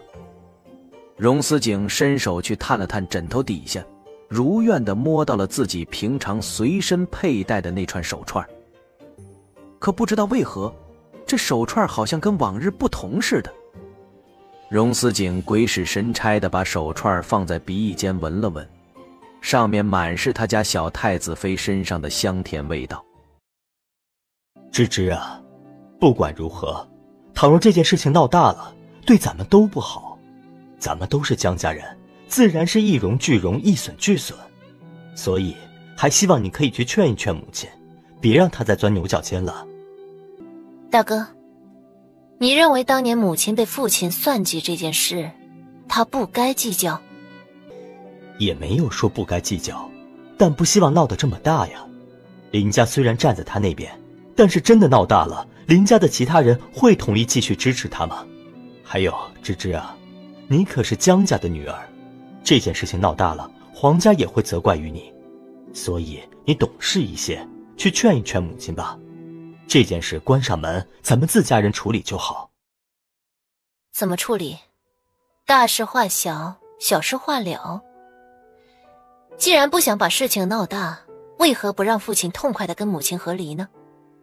我也劝过父亲了，可父亲对母亲的感情太深了，就算当年有过算计，但也肯定是善意的算计啊。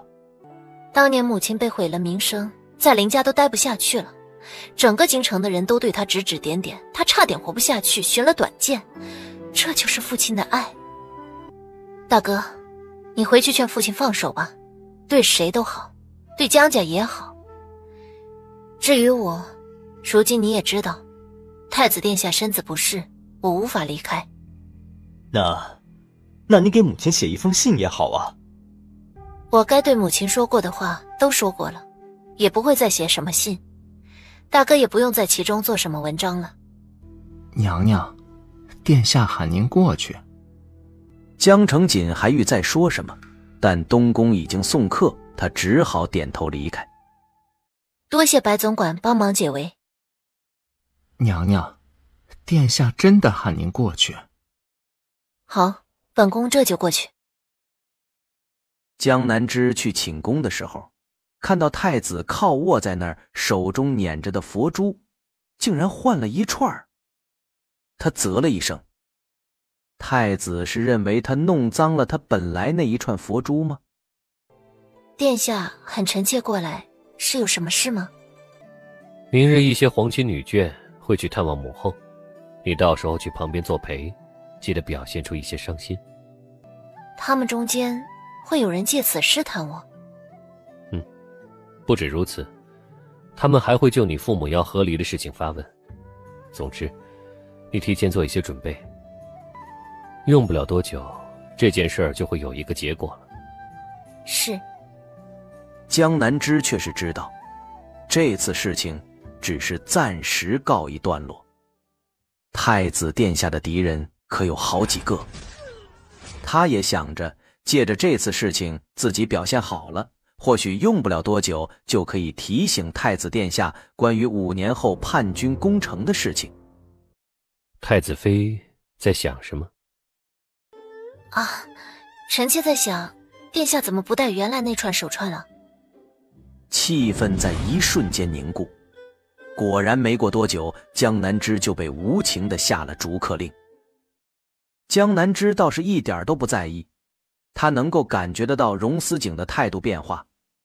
如果要说阶段的话，恐怕现在就处于情绪不稳定，在自我怀疑、自我厌弃的状态。等最后破罐子破摔了，才是让他破戒的最好时刻。上池，你这是什么意思？这件事本是我的家务事，你把我带到这里来审讯，莫非把本官当成了犯人？有诉状，有人证物证，大理寺接了这案子，一切就得按程序来，而且这可不是什么寻常家事。怎么就不是家事了？我是否同我夫人和离，这是我们的私事。可16年前发生在皇宫的事情，想必你不会忘了吧？江大人真是手眼通天呐，竟然可以在皇宫之中动手脚。哦，还有前不久太子御道的刺杀，就不知道有没有江大人的手笔了。上池，你这是诽谤！太子殿下遇袭的事情跟我有什么关系？我也说了，不知道是不是江大人的手笔，这不是在立场审问吗？江大人激动什么呀？面对商池的步步紧逼，江应清节节败退。这件事，徐家当年也有份，因为徐夫人不希望妙婉嫁给他儿子徐茂拓。商池心疼得不得了，但脸上的表情已经冷酷严肃。他让陶显都记录好了，板着脸让江应清写和离书。这件事既然是你愧对林妙婉，那么就理应对她做一些补偿。除了归还她当初带来的嫁妆外，我愿意同时奉送10个铺子跟2个庄子来弥补她。等终于写完了和离书后，江应清整个人仿佛苍老了20岁。他当初费尽心思娶的妻，如今却要亲自放走，忍不住心如刀割。商大人，我能问你，这件事你如此上心，是不是芝芝以太子妃身份要挟你这样做的？江大人，你不了解下官吗？别说什么太子妃了，就算是陛下在跟前，也不能让下官折腰。和离书本官也写了，没有其他事，那本官就离开了。等一下，和离这件事了了，那咱们接下来就谈一谈江大人买凶杀人未遂的案子吧。被打了10个板子，十分狼狈的江应清被下人搀扶着离开了大理寺。2盏茶的功夫后，商池到东宫见到了病弱的太子后，就把这件事一说。看着被打了10个板子，还要暂时被罢官的判决结果，荣思景都嘴角抽了抽。见荣思景半天没说话，商池一时间拿不准对方的心思。殿下是担心倘若罢了江应清的官，会影响朝堂上的一些势力平衡吗？殿下，太子妃娘娘来了。荣思景揉了揉眉心，他家小太子妃来的可真是快。他依旧端庄温婉的模样，在商池给他行了礼后，他点点头就看向荣思景。殿下，臣妾是不是来的不是时候啊？太子妃来的正是时候。商池，你把江应清一案的结果告知太子妃一遍。是。商池巴不得希望江应清会被判得重一些，他甚至还提出了当年江应清发妻的死也疑点重重。没想到家父竟然是这种人。荣思景淡淡地瞥了一眼他，总是感觉小太子妃脸上的泪珠有一些夸张了。不管如何，犯了错误就该去承担自己的责任，毕竟相比起来，母亲更是委屈难受。既然如此，就按照商池你的审判来吧。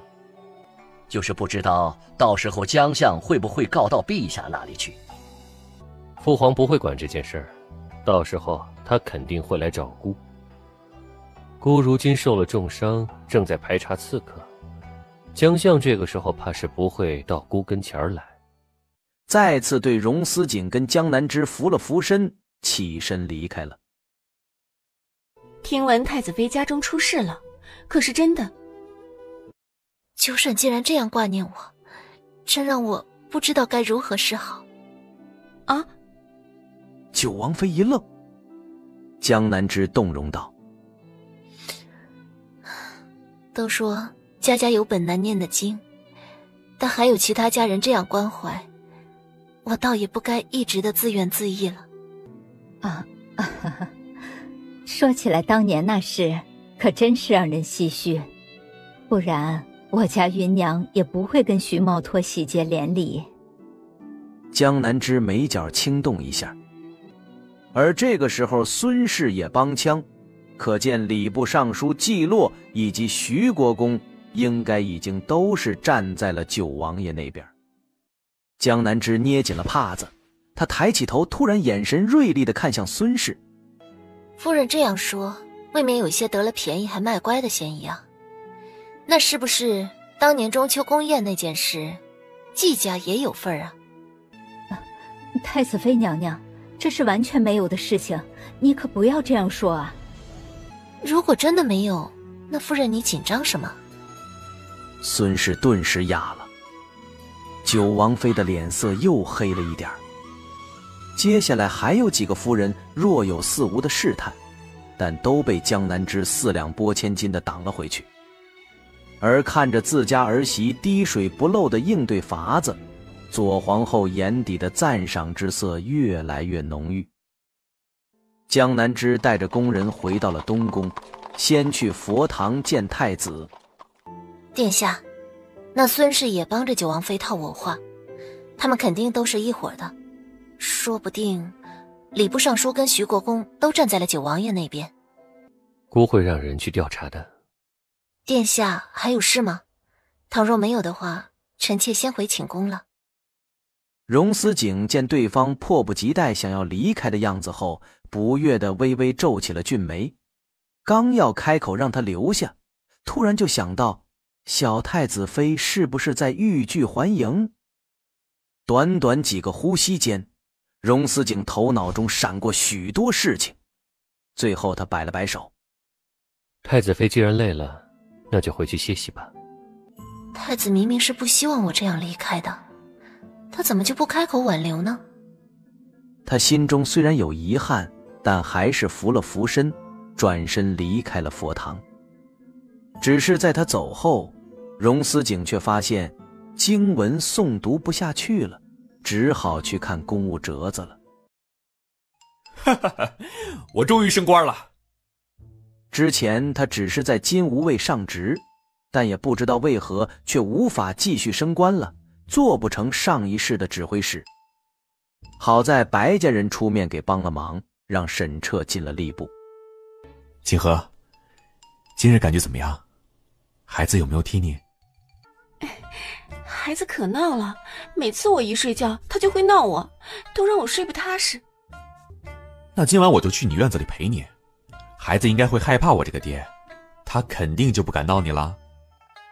沈老太太看得十分欣慰，倒是坐在旁边的江潭心看到这一幕后，直接把茶盏往桌子上一摔，起身就走了。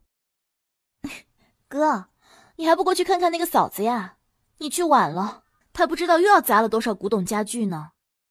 印象中心儿应该是那种十分温婉端庄、懂事乖巧的性子呀，怎么会变成了这样？许是这段时间江家出的事情让他心情不好了吧？过段时间他自己就会平复下来。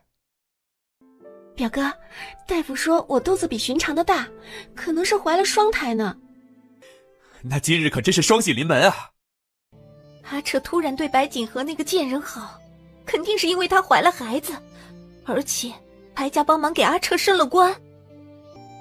立春，你去安排马车，随我出趟门。主子，您要去哪里呀？我要去找洛神医。自己久久没有怀孕，肯定是身子哪里出了问题，而寻常大夫看不出来，洛神医一下就知道了，这个世子妃中毒了。只不过因为这件事比较复杂，可能涉及很广，洛神医暂时不动声色，而是敷衍了江潭心几句，让他过2天再来。殿下，那江氏被下了毒，才一直没有身孕的，就是不知道给他下毒的人是广平侯府还是其他人，那需不需要老夫治好他？去喊太子妃过来。不一会儿，江南枝就来了。他听到洛神医说的话后，也诡异地沉默了一下。那毒是他下的，目的也是让江潭心跟沈彻断子绝孙。太子妃，依你之见，要如何处理这件事啊？这是广平侯府的内宅阴司，咱们东宫还是不要插手为好。而且，他之所以会被下毒，肯定是做了什么同样恶毒的事，才会遭人报复。他淡淡地看了洛神医一眼，洛神医顿时就明白如何做了。那老夫这就回去想办法回绝了世子妃。等到洛神医离开后，江南之想着找个理由也离开。你跟长姐有仇？太子为何突然这样问？殿下，您该不会以为那毒是我下的吧？我哪有那个本事把手伸到广平侯府去啊？不过听闻那个广平侯府的世子有一个表妹平妻。荣思景看了看自家小太子妃一脸疑惑不安的模样，他并没有继续追究这件事，而是垂眸重新又开始捻佛珠了。江南之知道这是下逐客令的意思，他扶了扶身就退了出去。白芷，去宣太子妃今晚来姑的寝宫住。白芷领命而去。太子这是打算让我侍寝了？江南之让穆穗给自己梳了头，换了衣裳，披了大氅，这才跟着亲自掌灯的白芷走了出来。白总管，殿下身上的伤又严重了。太子妃娘娘，您去了就知道了。好吧，应该问题不大。如果问题大了的话，那就该是宣洛神医来，而不是他来了。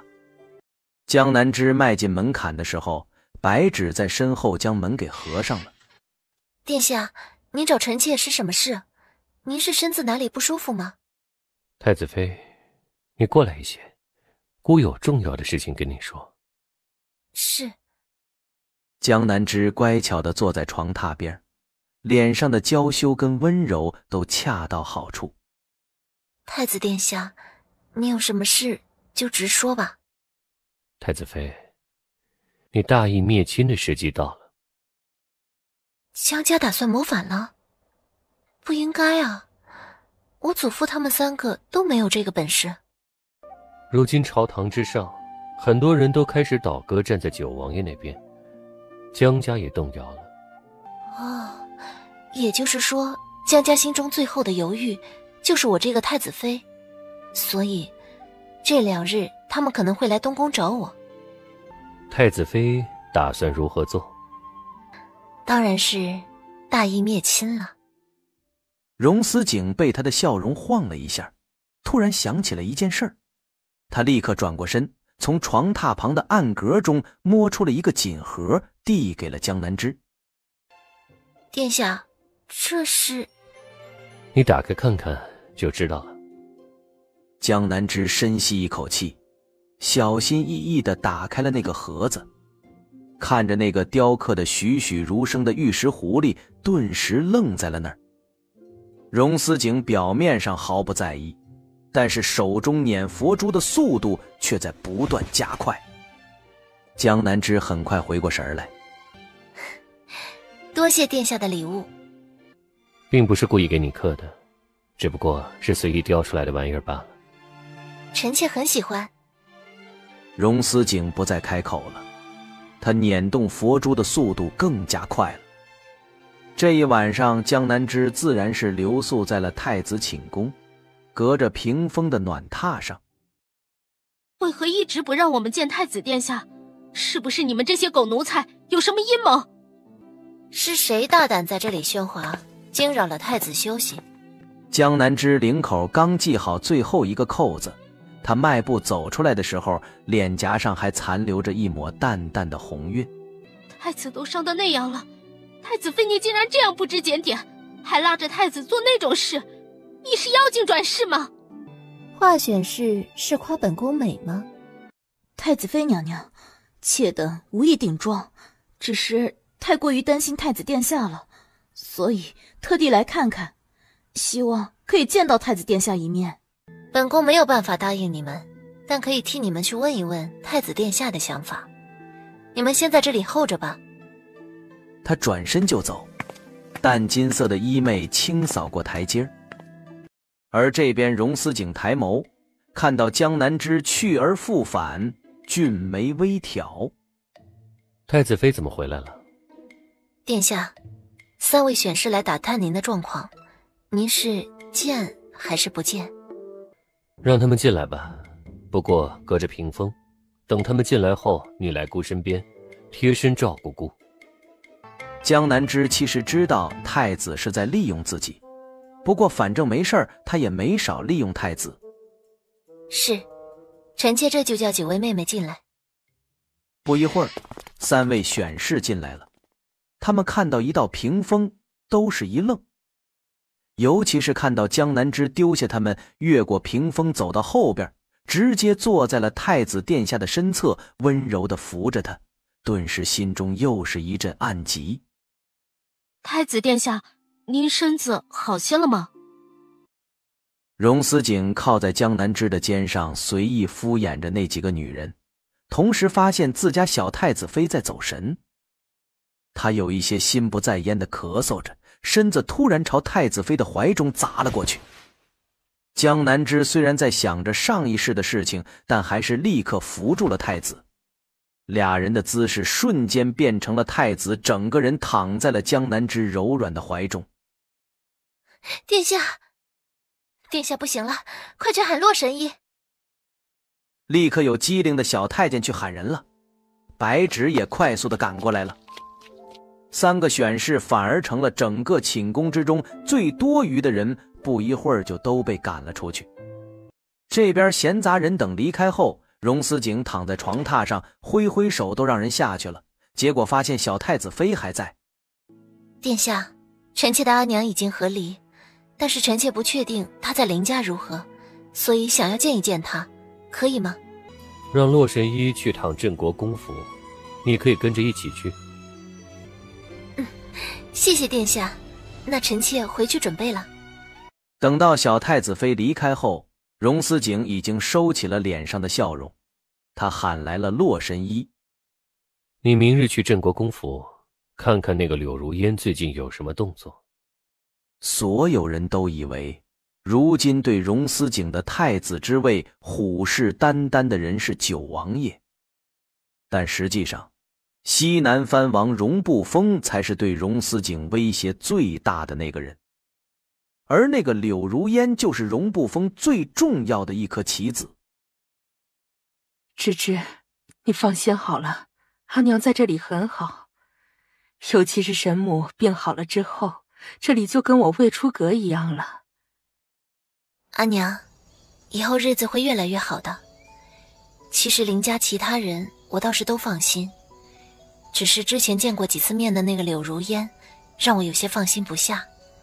我担心她会不会影响到你。那个柳如烟啊，她的确有一些怪异，一点规矩都不懂，但却深得小雨宠爱。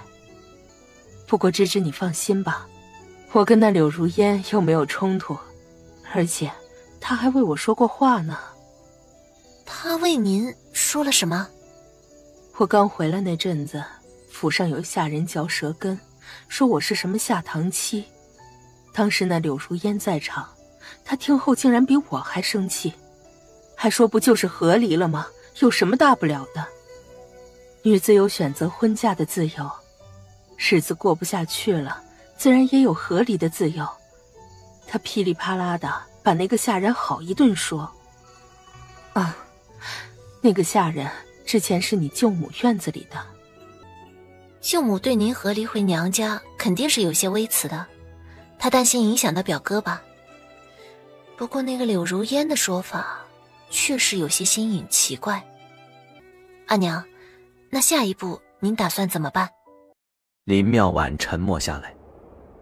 阿娘，如果你想要再嫁人，那女儿给您准备嫁妆；如果您不想嫁人了，去开个什么铺子，那女儿给您拿本钱；若是您想要去什么地方走一走看一看，女儿暂时没有法子陪您，却会找可靠的人陪伴保护您。所以接下来阿娘想要做什么便去做吧。老天垂怜我，让我有了芝芝这样好的女儿。不管之前受了多少苦多少累，都是值得的。他伸手抱住了女儿。江南之轻轻地拍了拍母亲的后背，细声慢语地安抚着她，同时又问了许多府中的事情，尤其是关于那个柳如烟的。莫非柳如烟是打算先成为表哥的正妻？然后再怂恿表哥通敌叛国。阿娘，我让人调查过那个柳如烟，她可能是一个细作，不过还没有最后确定她背后的主使人是谁。这件事还没有最后确定，而我听你描述的柳如烟倒也不像是，但也有可能她很会伪装，也未可知。那可是得告诉神母阿宇他们呀。暂且不要告诉表哥，我感觉他一颗心都在柳如烟身上。不过你可以想个办法，委婉地告诉林老夫人，切记不要惹祸上身。阿娘，在我心中，你比任何人都重要。林妙婉点了点头。江南之提醒的差不多了，那边洛神医也给林老太太看好了病，他们准备离开了。太子妃娘娘，之前是我对你无礼了，但你也让人关我禁闭，咱们俩算是扯平了。不过这次，你竟然能够支持你母亲和离，真让我刮目相看。你没有我想象的那么迂腐寡味。你这性子倒是有趣，若是有时间，你可以跟随本宫母亲跟舅母表嫂他们一起去东宫。真的吗？旁边的陈氏跟康氏脸色已经变了，但是却不敢出声。江南之又跟母亲嘱托了几句，这才被花招扶着上了马车。殿下，留在镇国公府的眼线说，那个柳如烟这段时间除了争宠，还有说一些惊世骇俗的话外，倒也没有跟外边什么人联络。让他们继续盯着那个柳如烟，同时也盯着林雨。殿下，太子妃娘娘好像也格外关注那个柳如烟，在离开之前，她甚至还邀请柳如烟以后可以跟着林夫人他们来东宫，这点很是奇怪啊。之前太子妃让姑帮忙查过柳如烟，看来她也对这个人生疑了。太子妃她很在乎她的母亲，因为那林氏如今就在镇国公府。倘若柳如烟有问题，影响了镇国公府，也会影响到太子妃的母亲。大概就是他把林妙婉化成了自己人，但其他的人对他来说就是外人。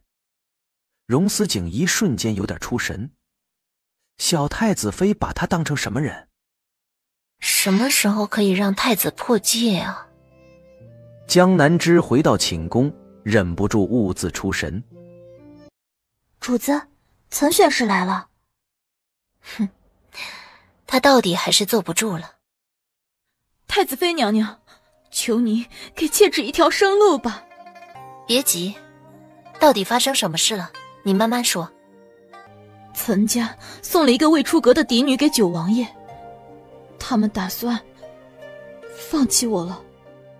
九王爷都50多岁了，岑家是不是疯了？送未出阁的嫡女给他？太子妃娘娘，咱们这些勋贵世家的贵女，不就是用来巩固权谋跟族人地位的吗？只不过你我运气好，太子还年轻，但是其他人经常会发生送给老男人做续弦或者做妾之类的。还真是天真呢。太子妃娘娘，您说妾该怎么办呀？太子殿下真的会被废吗？不管如何，你我都是被拴在东宫这条船上的。若我是你，那接下来的日子就待在院子里，哪儿也不去。那如果家里面再给我写信，其实这段时间他们经常送消息给我，询问太子殿下的情况。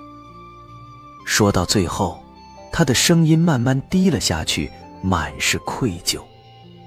江南之知道他这是跟自己投诚。你就如实告诉他们就行了，记住，你要先把自己当成东宫这艘船上的人，船沉或者不沉，才会庇护你我。那以后妾都听太子妃的，如果有什么吩咐，您尽管说。暂时没有事，若是有事的话，本宫自会找你。好。岑选侍带着心腹侍女回到了自己院子后，如释重负的样子。主子，您以后真的打算要站在太子妃那一边吗？我还有其他选择吗？得到太子的宠爱，遥遥无期，再加上太子都要被废了，岑家也要放弃我，我想要活命，就只能扒住太子妃这条船了。可是人家太子妃身后还有江家啊，江家会帮太子妃，又不能帮咱们啊。你忘了吗？之前太子妃帮着母亲跟父亲和离，估计这件事已经得罪了江家。这个时候恐怕江家也在想办法去找九王爷的门路了呀。芝芝啊，父亲被打得伤那么重，你不回家去探望探望他，为何却去了镇国公府呢？那你回府去探望父亲了吗？芝芝，心儿跟你不一样，侯府的事情很多，他很忙的。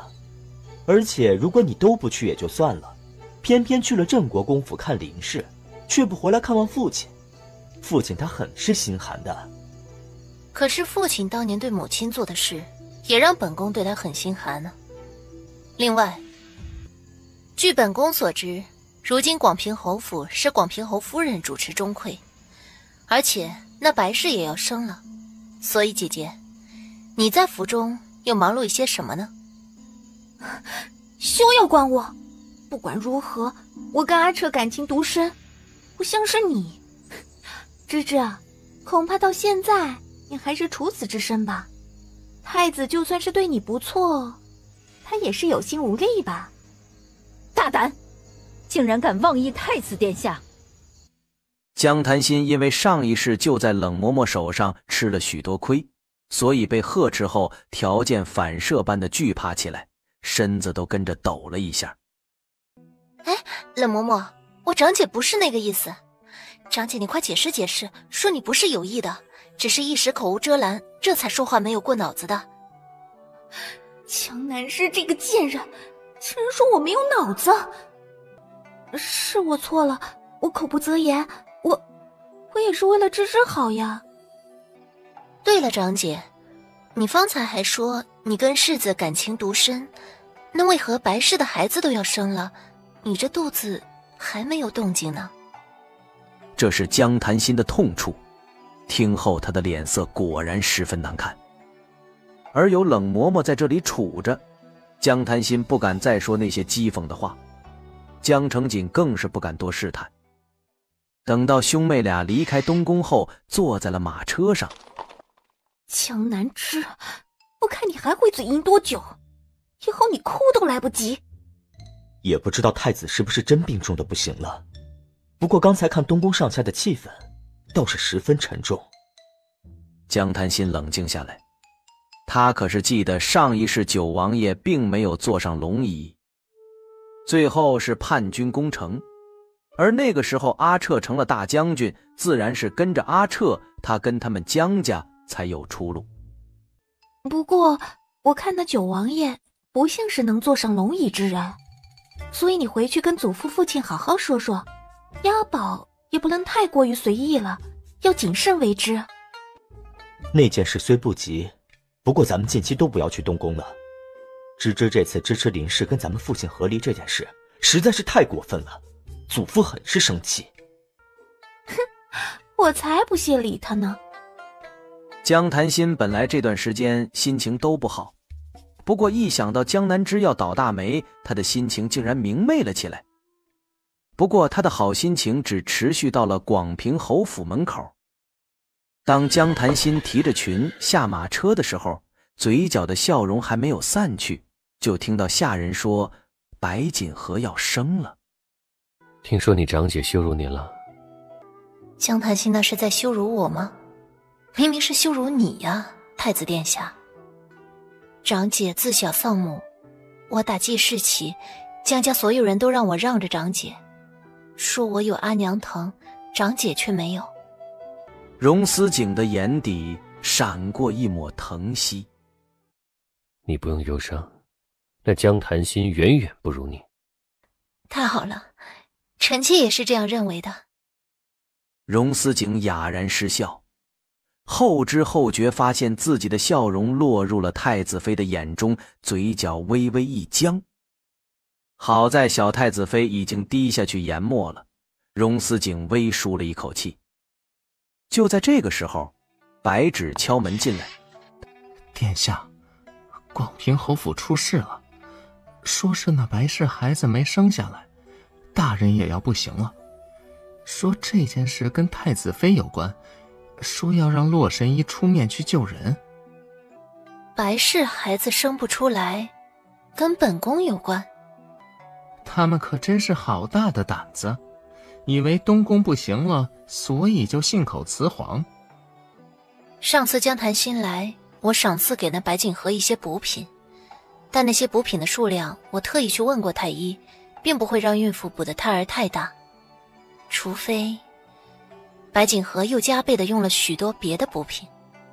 上次你让江檀新带走的东西，可有在名册上？都是有的。东宫之中，不管进出任何东西，来自何方，去向何方，我都会仔细记下。那还要让洛神医去救治那个白氏吗？倘若他们真心来求人，姑倒是愿意让洛神医去一趟，毕竟是2条性命。不过，竟然要给姑的太子妃泼脏水，威胁姑。哼！江南之诧异地看向了荣思景，太子这是在为他撑腰吗？而白芷早就明白了自家主子的意思，立刻退出去，让人把广平侯府的下人给赶了出去。你不用担心，姑不会让他们伤到你。可是，太子这样护着臣妾，广平侯府的人会以为你并不是病入膏肓，恐怕会打草惊蛇，令九王爷那边有所提防。再说了，此事错不在臣妾，幕后人不管是跟臣妾有仇，还是要试探殿下您，臣妾以为躲避是没有用的。那太子妃打算如何做？这件事本就错不在我到时候会把账册拿上。最重要的是，我没有任何加害那白氏的理由，但是有人却有。他打算借刀杀人，我才不愿意引颈被屠。倘若一直避开，那岂不是彻底的随了他的意？所以说这件事不该由殿下出面。殿下，你已经伤得十分严重了，就算是想要护着我，也是有心无力，这样就不会让九王爷生疑了。所以你是打算要带着洛神医去救那白氏？广平侯府的人咄咄逼人，气得殿下吐了血，伤势又加重了。洛神医只有先给殿下救治，然后晚一些时间才能陪我去广平侯府救人。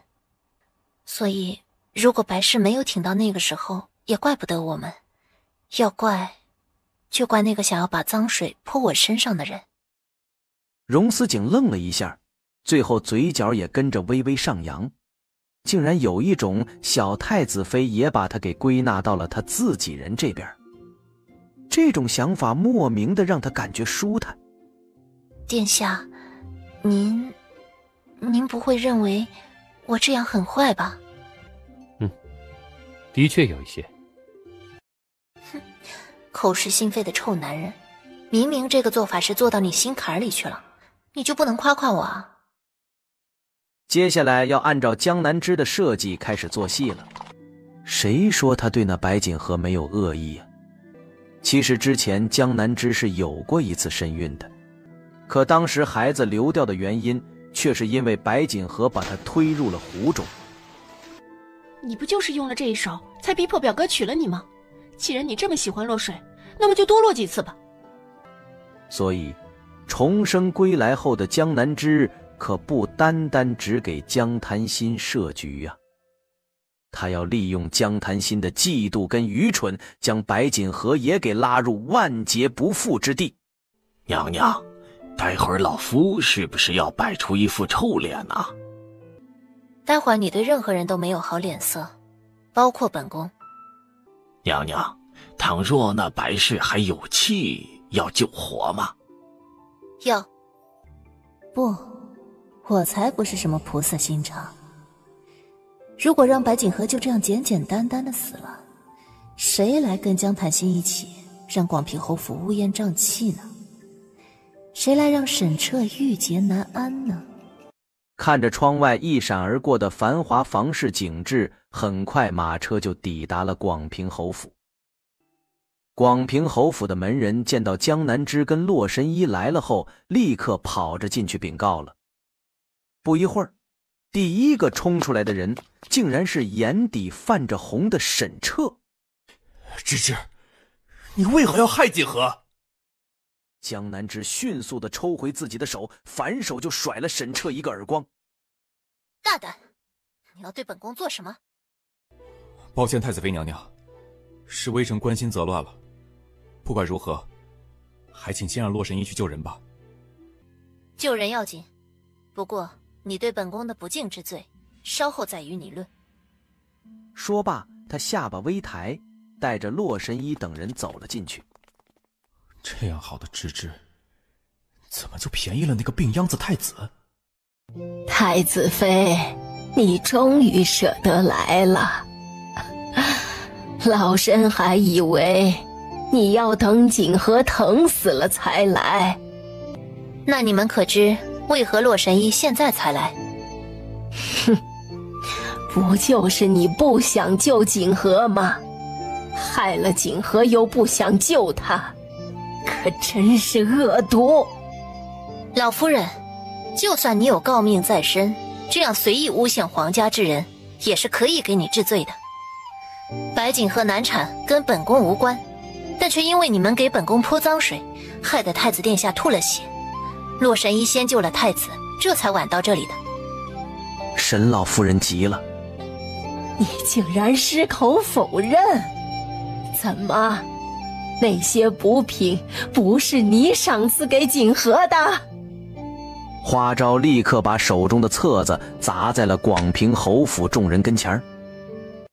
这册子上的东西是本宫看在长姐的面子上赐给那白氏的，不管是东西怎么样，还是数量如何，本宫都问过神医，对孕妇并无伤害。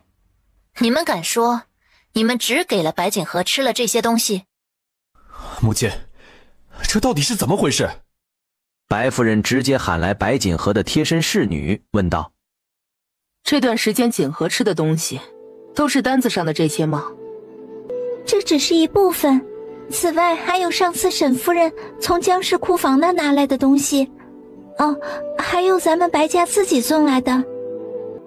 怎么，都哑巴了？自己贪嘴还怪到本宫头上了？你们这到底是想要陷害本宫，还是想要对太子殿下不敬？除了坐在椅子上的沈老夫人外，所有人都跪了下来。本宫就不该好心送白氏东西，更不该巴巴的带着洛神医来救人。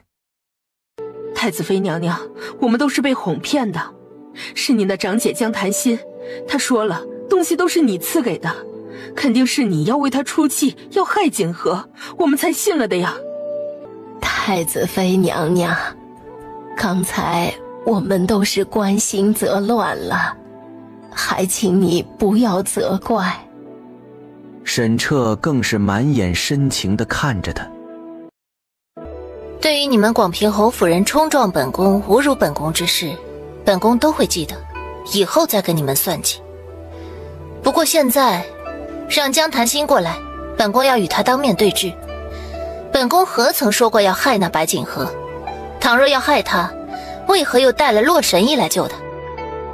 正当江檀心得意洋洋的时候，沈老太太身边的侍女从外边急忙进来。新夫人，老夫人让您去趟何夫人的院子里。让我去干什么？对了，白锦和死了吗？何夫人暂时还没事，是太子妃娘娘把洛神医给带来了。老夫人跟世子喊您过去一趟。江南枝，你是不是蠢啊？为什么要把洛神医带来救白锦和那个贱人？虽然江檀心气得不行，但还是不得不来到了白锦和的院子。他刚一进来，就看到了被簇拥在最中间的江南枝。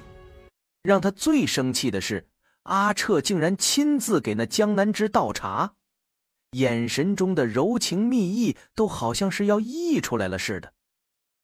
你们在做什么？我们在做什么？心儿，你还质问我们？难道不是你故意诬陷太子妃娘娘的吗？我怎么诬陷她了？人家太子妃给锦和的东西都是记录在册的，根本数量不多。长姐，我知道你一直不甘心做这个平妻，可当初不是你自己选的吗？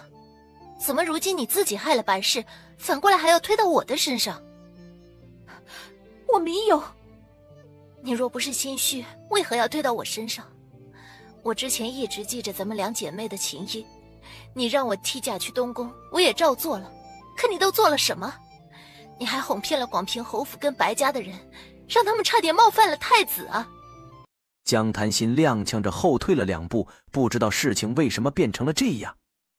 他张了张嘴，喉咙很干，但是却一句话都没有说出来。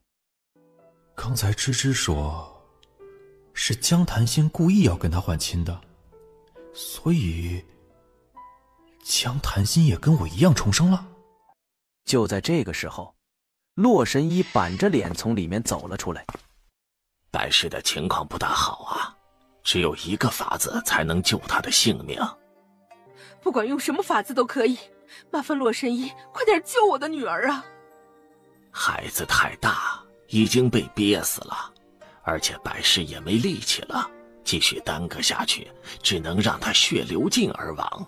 所以现在剖开取孩子，但是这样做，白氏以后都不能有孕了。白夫人一听，险些晕厥过去。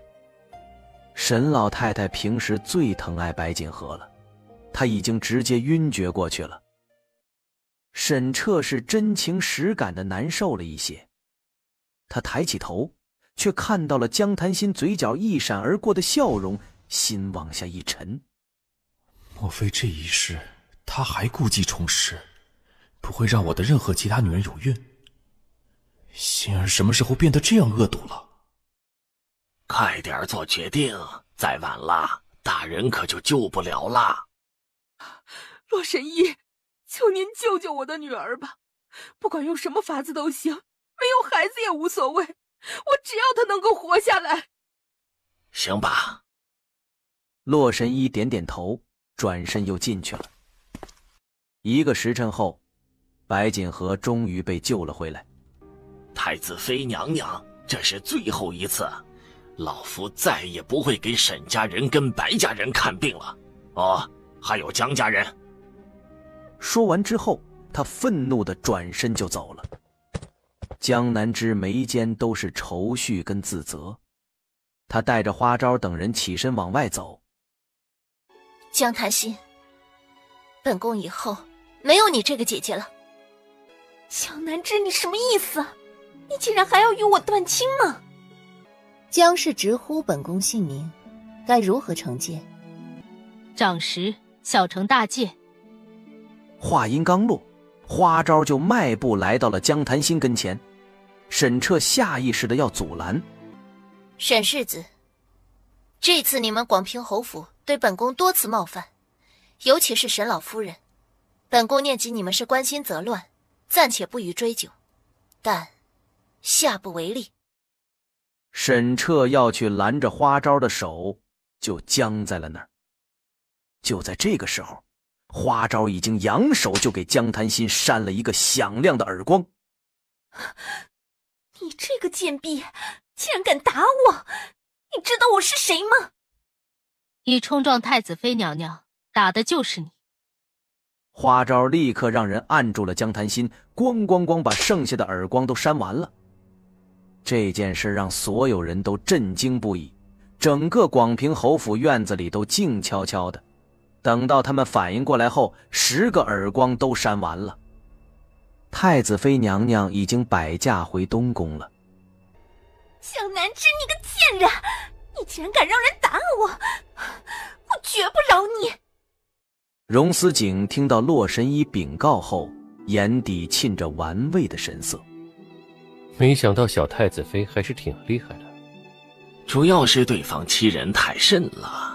广平侯府倒也罢了，但今世太子妃让人打了她长姐，看样子那个姜氏应该是回相府告状去了，会不会给太子妃娘娘带来什么麻烦呢？无事，太子妃早就说自己要大义灭亲了。今日他命人打了那姜氏，就是给姑的投名状，而且他是姑的人，又怎么会让旁人欺负了去？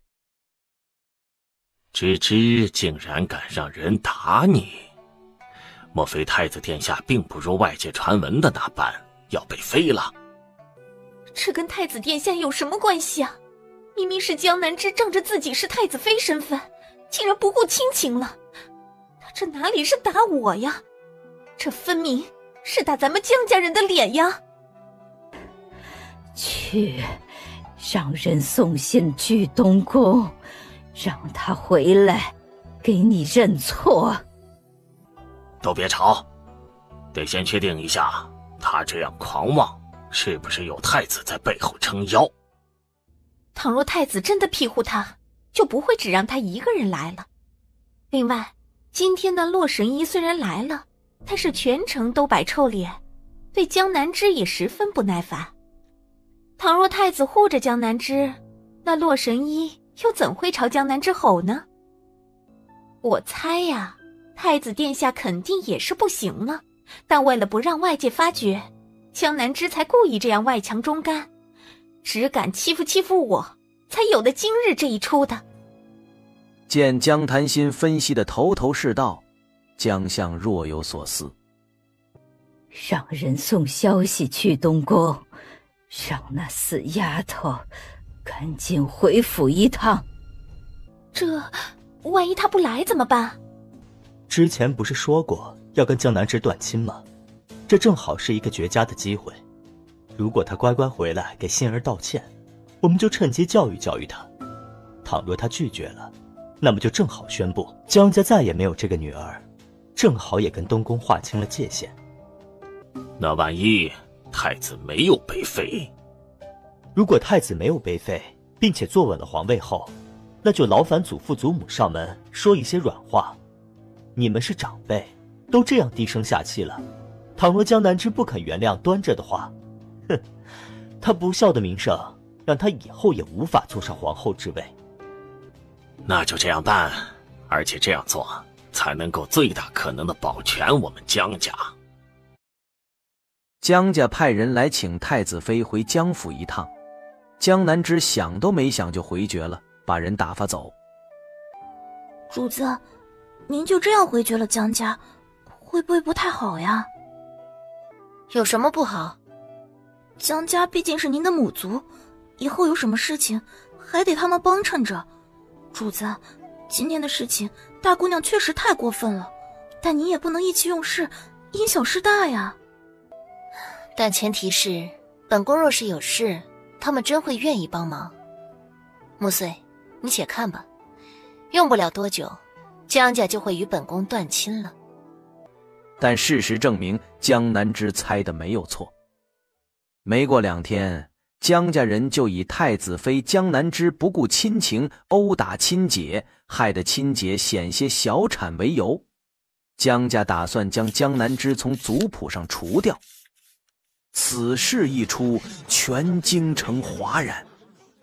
如今江家都同太子妃划清界限了，莫非太子真的要不行了？东宫内，娘娘，老夫以性命担保，那江氏肯定不能有孕。洛神医，本宫信你。江南之脸上露出了一抹哀婉，他杏眸中氤氲着水珠，眼巴巴地看着他。殿下，您什么时候能给芝芝一个孩子啊？前2日母后听闻你被广平侯府的人欺负，江家人又与你断亲，今日宣你入宫，用簪花宴替你讨回公道。江南之见他又岔开了话题，有一些遗憾。看来想要让太子殿下破戒这件事任重道远呢。是，臣妾这就进宫去见母后。江南之回寝宫梳妆准备。娘娘，镇国公府来消息了，夫人听说江家跟您断亲了，很是担心你。这样，你亲自去跑一趟镇国公府，告诉阿娘我没事，然后把那天在广平侯府发生的事都告诉她。另外，你再多问问她关于这段时间柳如烟的事。是。江南枝让穆穗给自己梳好妆后，就去了坤宁宫给左皇后请安。皇后娘娘，您这院子里的芍药花开得还不够盛啊，前些日子有人送了几株来，要不臣妇让人给送到皇宫里来吧。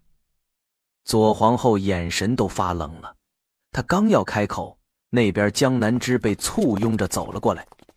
芝芝过来，坐母后身边来。是。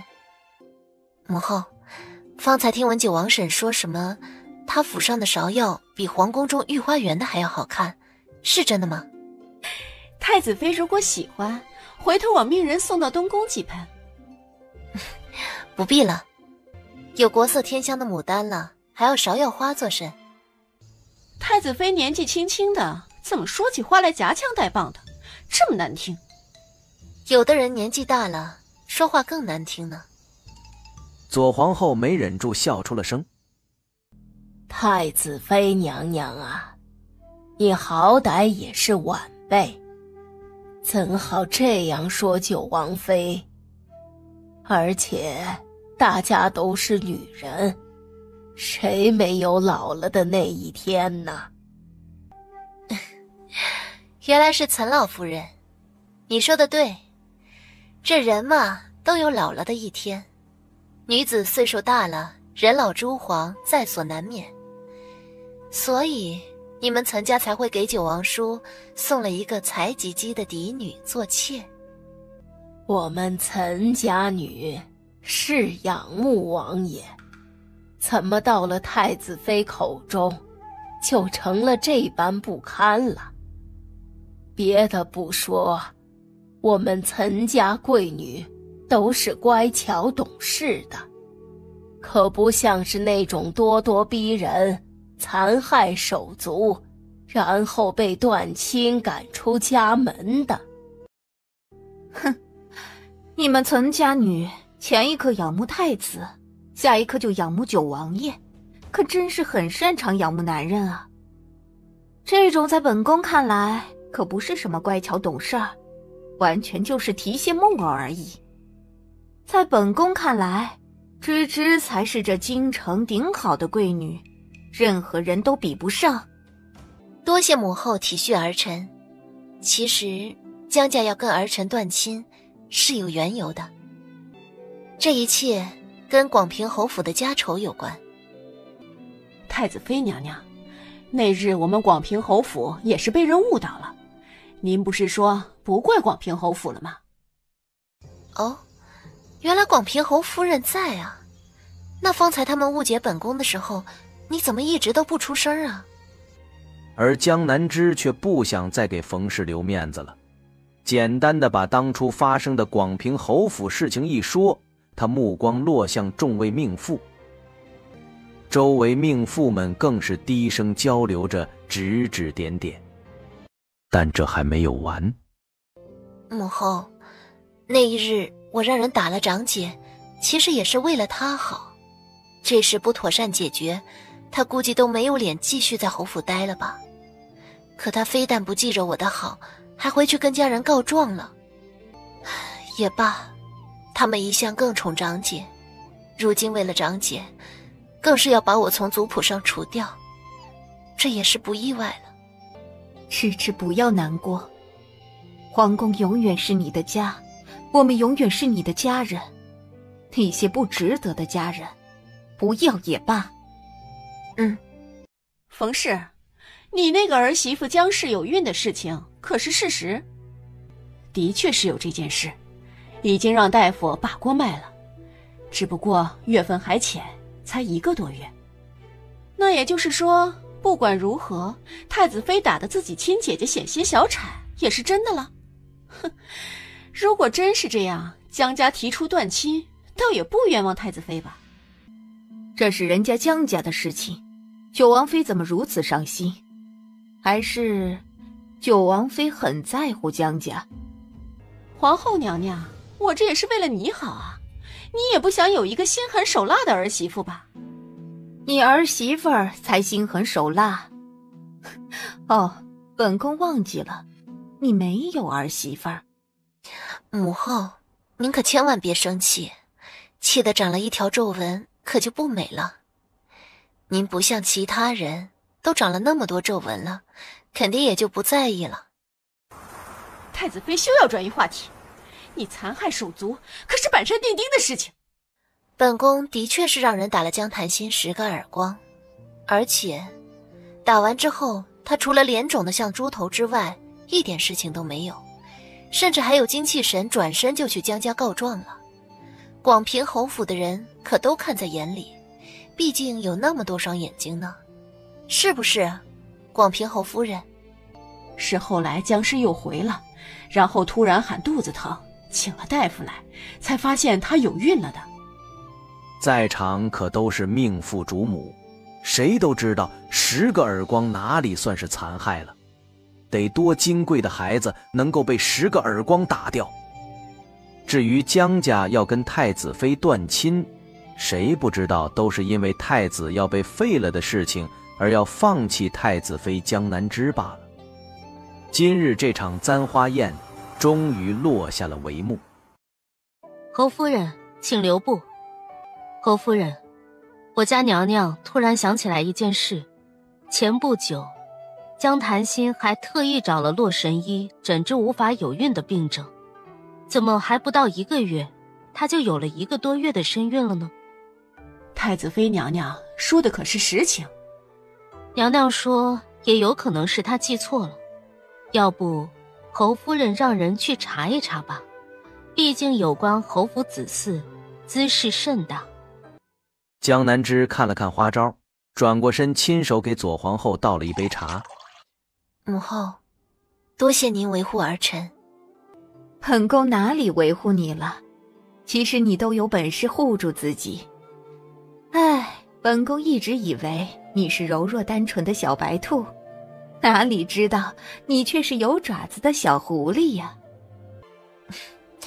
哪里是什么小狐狸，只是不想平白的被人欺负罢了。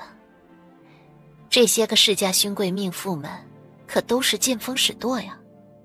的确如此，不过本宫已经都让人把他们的名单都记录了下来，等眼下这件事过了，就是彻底找他们算账的时候。江南枝想起来上一世叛军攻入城，左皇后也同太子一样都被囚禁了。母后，如今会不会有人趁着九王爷的事情，外边也有人动了心思？的确是，内忧外患都不得不防。不过你放心好了，那些事情景儿心中都是有数的。对了，最近你跟景儿感情如何呀？虽然好几次我们都是在太子寝宫一起休息，却是分了床榻睡的，所以我们到现在还没有圆房。因为如今待儿媳妇更亲近了，所以左皇后没忍住拉着江南枝说了许多话，甚至还提起了太子小时候的事情。最后还是陛下亲手煮了很好吃的锅子，特意拿来跟左皇后分享。江南枝这才赶紧告辞离开了。回了东宫，你让丁一帮忙去盯着广平侯府，看看江檀心怀孕到底是怎么回事。是。江南枝想要知道江檀心到底是想要闹什么幺蛾子。事实上，江家要找借口跟江南枝断亲的时候，江檀心突然呕吐了起来。当时被江家的府医看过，府医问了他的小日子来没来后，说了可能疑似有孕，但不确定，还得等月份大一大再说。可即使没有确定，但江檀心却惊喜万分，当下就同家人说了，他已经让洛神医看过了，自己肯定是有孕了。广平侯府的人一向现实，这也让刚刚失去孩子死里逃生并且再也不能生育了的白锦河刚醒过来就被气得吐了血。去喊母亲来，其他人我都不信，只有母亲。是小姐，您快别说了，快好好躺着。看着诚惶诚恐的丫鬟，冯氏突然反应过来，这是白锦河身边的丫鬟。想到如今白锦河的境况，冯氏突然心中一松。是了，如果江滩心肚子里面根本没有孩子，这件事还是由别人揭开为好。白锦河就是最适合的人选。白夫人很快被请了来，她看到女儿一直吐血，心疼坏了。就在白夫人想要去见沈老太太的时候，半路上听到2个丫鬟在那说着话。听说辛夫人前段时间还去找那个洛神医看不孕之症了，怎么这么快就有了？不可能有假吧，毕竟大夫都说了。哼，别忘记了，那个大夫可是跟江家人很熟悉啊。天哪，这里面难道有什么内幕？别，咱们做奴婢的还是不要说了，以免惹祸上身。你说的对。本来想要去让沈老夫人讨公道的白夫人顿时变了主意。白夫人转身就走，而在暗处的冯氏见到后，她笑得十分得意。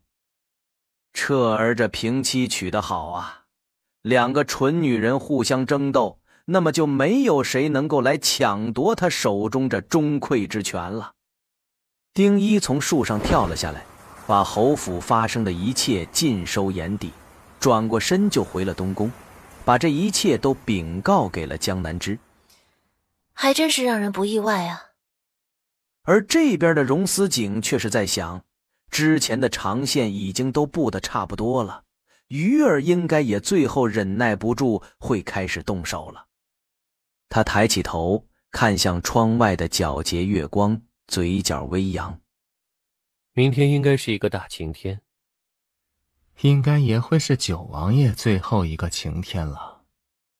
第二天一早，荣思景就苍白着一张脸，颤颤巍巍地进了宫。表面上是为了打消各界的疑虑，以为太子殿下真是命不久矣。可实际上，看着脸色苍白、咳嗽起来捻着佛珠的手都会抖的太子，九王爷彻底放了心。也就是到了发动宫变的最佳时机。虽然太子没有明说，但江南枝看着东宫暗里加派了的人手，他也知道今天会发生大事情。主子，李选侍换上宫女的衣服，打算偷偷出宫。丁一把他打昏了，给关了起来。他现在醒来了，说要见你。见本宫？好，把他给本宫带来。李苑容貌温婉，气质淡雅，任何事情都处变不惊。娘娘，妾只是太担心家人，所以急切离宫，没有禀告您，也罪不至此吧。可本宫收到消息，李选侍可是出去私会情郎的。不可能，我没有去私会情郎。到底是不是，得等抓住那个情郎就知道了。倘若真没有情郎，那李选侍肯定也是无辜的。不，那不是我的情郎，太子妃娘娘。李选侍，你急什么？倘若你是无辜的，本宫定然会还你一个清白。娘娘，在东宫角门处抓到了一可疑男子，他说自己是李选侍的亲哥哥李龙。哦，原来李选侍偷偷出去是见自己亲哥哥呀。自己的亲哥哥如果有事，直说就是了，有什么见不得人的？主要是一些私事，不想惊动太子妃娘娘。你如今是太子的选侍，也跟我们都是一家人了，遇到什么麻烦一起说出来，看本宫能不能帮你解决了。就在这个时候，隔壁房间传来了李龙的惨叫声。李苑噌地站了起来。李选侍，不要着急，本宫就是让人问问你兄长，为何频频来东宫呢？白日里来，夜里也来。估计是他不想说，就略施手段罢了。李苑之前还存着侥幸心理，如今他脸色惨白无比，身子也微微摇晃了一下。对了，方才你说有事要禀报本宫，是何事啊？见李苑不说话，你这一句话都不说，莫非是想要等着九王爷成功之后回来救你们兄妹俩？唉，本以为你是最聪明的那个呀。把李选侍带下去，关起来。娘娘，求您不要继续打我兄长了，一切都是我的错，你打我吧。不要着急，等李龙招了之后，再一起重新打。在让人带走了李苑兄妹俩后，江南枝专心地看起了账本。此时金銮宝殿之上已经是剑拔弩张。九王爷经过这段时间的筹谋后，认为已经到了下手的最佳时机。皇兄啊，你不想做这个皇位，天下皆知。而小景身子弱，之前又受了重伤，今日硬撑着来，也不过是做戏而已，实在是太辛苦了。我这个皇叔看着呀，都很心疼啊。皇叔因为心疼姑，所以就带了这么多人来逼宫。小景啊，就别硬撑着了。你们父子俩，一个不喜欢做皇帝，一个不适合做。你不是喜欢念经当和尚吗？那你就去皇家寺庙就办青灯吧。国家大事，你就都交给皇叔来好了。荣新成，你要不要脸？明明你就是要谋权篡位，还说的这样冠冕堂皇。哎呀，既然你们非要这么说，我也没有办法。各位大人，认为我更适合做这个皇位的，就可以站到这边来了。他的话音刚落，悉悉索索的脚步声响起，竟然瞬间有1/3的大臣站在了九王爷的身后。慢慢的，又过去了几个人，其中甚至有皇族荣家的人。眼看着双方人数势均力敌，不过就在这个时候，突然生了变故。文臣之首的江相竟然迈步走到了九王爷身边。江相，你怎可以背叛太子殿下？下官没有背叛大楚。林宇顿时异业，这文臣就是喜欢咬文嚼字，如今这明明就是去投靠九王爷背叛太子了，竟然还在那儿强词夺理。等到战队都结束了的时候，荣思景突然拍了拍手。九王叔可真是好手段呢，这朝堂上的群臣竟然让你策反了足足6成。九王爷昂着下巴，十分得意。姑要谢谢你，替姑清算了这朝堂之上不忠之人呢。随着荣思景的话音刚落，瞬间有更多的禁卫军冲了进来，将九王爷的人团团围住，局面瞬间扭转。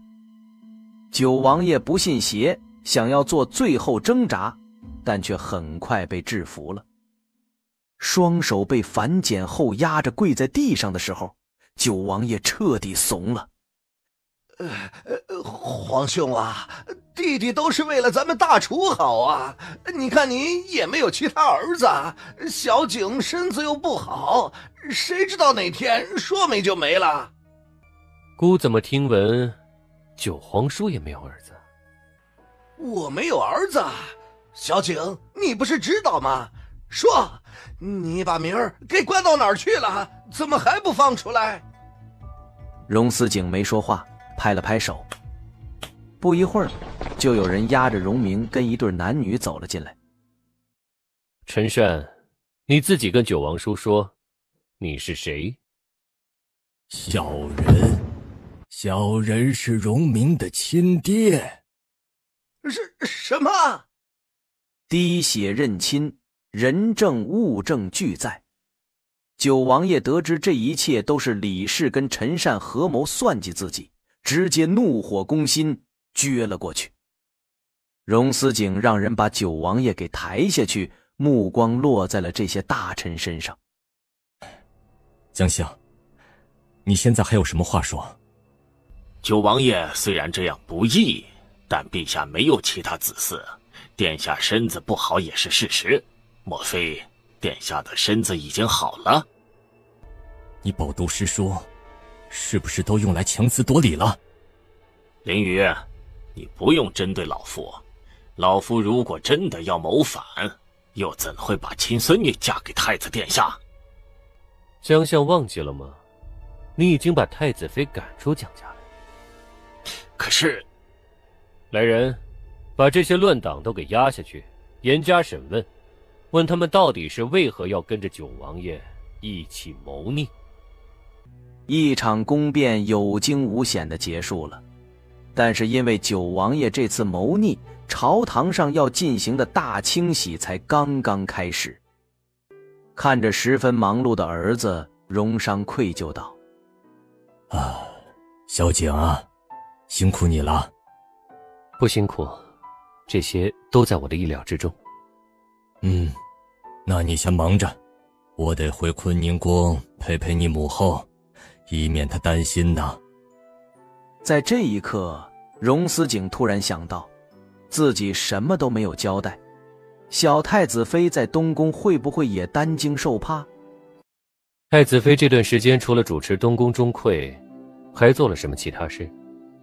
去了一趟坤宁宫，又见了一次太子妃的母亲，其他时候都是在东宫。华选氏跟岑选氏有没有去烦她？两位选氏跟太子妃娘娘很是亲近，根本不会烦她，偶尔还会拉着她一起踢毽子、荡秋千。荣思景神色不渝地应了一声：主子，您是不是想要吃太子妃亲手熬的汤羹了？太子妃那么忙碌，哪里有时间熬汤羹啊？如果没事你就下去吧，姑要诵经文了。是。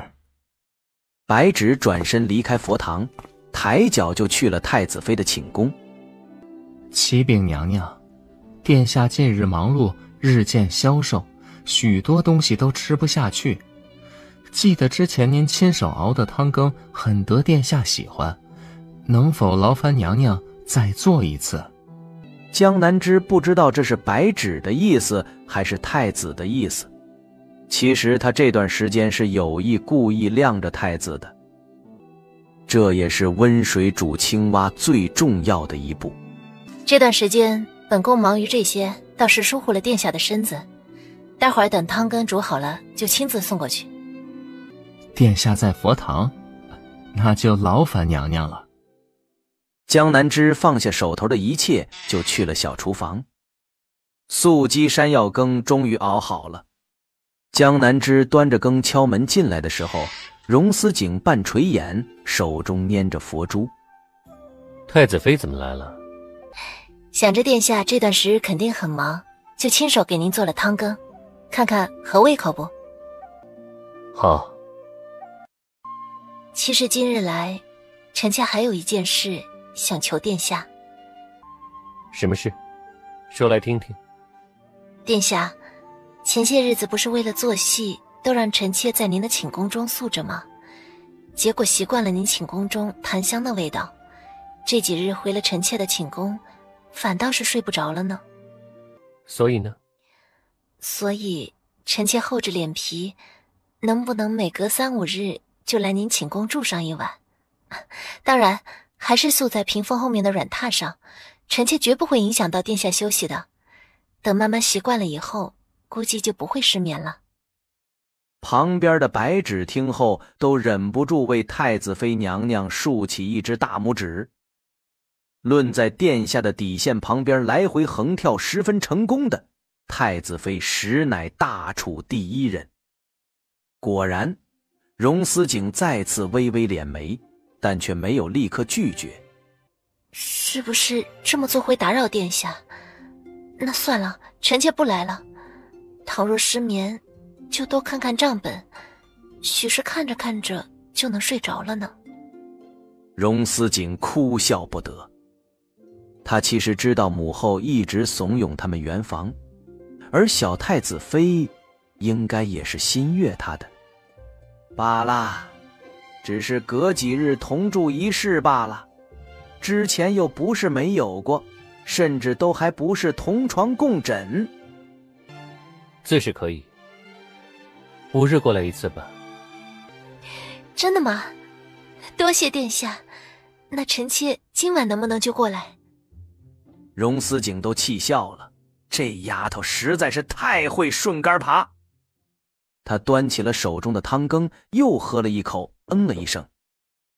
那臣妾先回去了，现在时辰尚早，还能多看一些账本。去吧。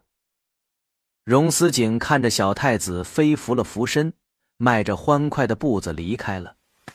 原来只是同居一室，就让他如此开心。真是一只单纯的小狐狸。太子妃年纪轻轻，但真的很聪明，做事情处处都很周到，管家也是一把好手。白芷，你说姑该送给她什么好呢？殿下，其实奴才知道有一样东西，如果您送给太子妃，她一定会十分高兴。哦，是什么？一个孩子。看到荣思景沉了脸，白芷赶紧跪下告罪。奴才多嘴，奴才错了，请殿下责罚。自己下去领罚10个手板吧。是。江南之是天黑透了才过来荣思景的寝宫。殿下，您认为商大人怎么样？为什么突然问起了那个棺材脸啊？我怀疑他好像是喜欢我阿娘，但是没有证据，想先知道他的人品怎么样。若是人品不错的话，想着能不能撮合他们。商池品性正直，刚正不阿，而且人还十分聪慧，断案如有神。姑已经打算让他进入内阁，假以时日，他应该就可以彻底代替姜望了。需要姑撮合他们吗？啊，暂时不用，因为我也不知道阿娘的心意，也不知道商大人对我阿娘的心意，是不是我猜错了？夜深了，江南之用被子拉起来盖住了自己，可闭上眼没多久，他就梦到了前世在城楼之上的情形。芝芝啊，你永远都不会有自己的孩子的，永远都不会有。下一刻，大片大片的血红色包围住了江南之，而那鲜血好像是从江南之的肚子中流出来了。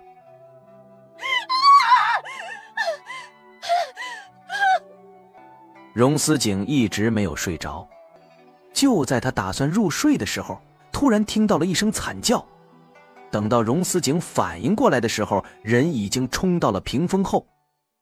下一刻，江南之猛然扑入了他的怀中，整个人惊惶不安，眼角还挂着泪珠，哭得不能自已。我做了什么？你们要给我下毒，害我半生，还要害我再也生不出孩子，最后还要杀了我。芝芝，都没事了，没事了。江南之在听到荣思景的声音时，就已经彻底醒了过来。他决定将计就计，抱着太子的腰继续哭着，让眼泪打湿了他的衣裳。哭着哭着，他就又睡着了。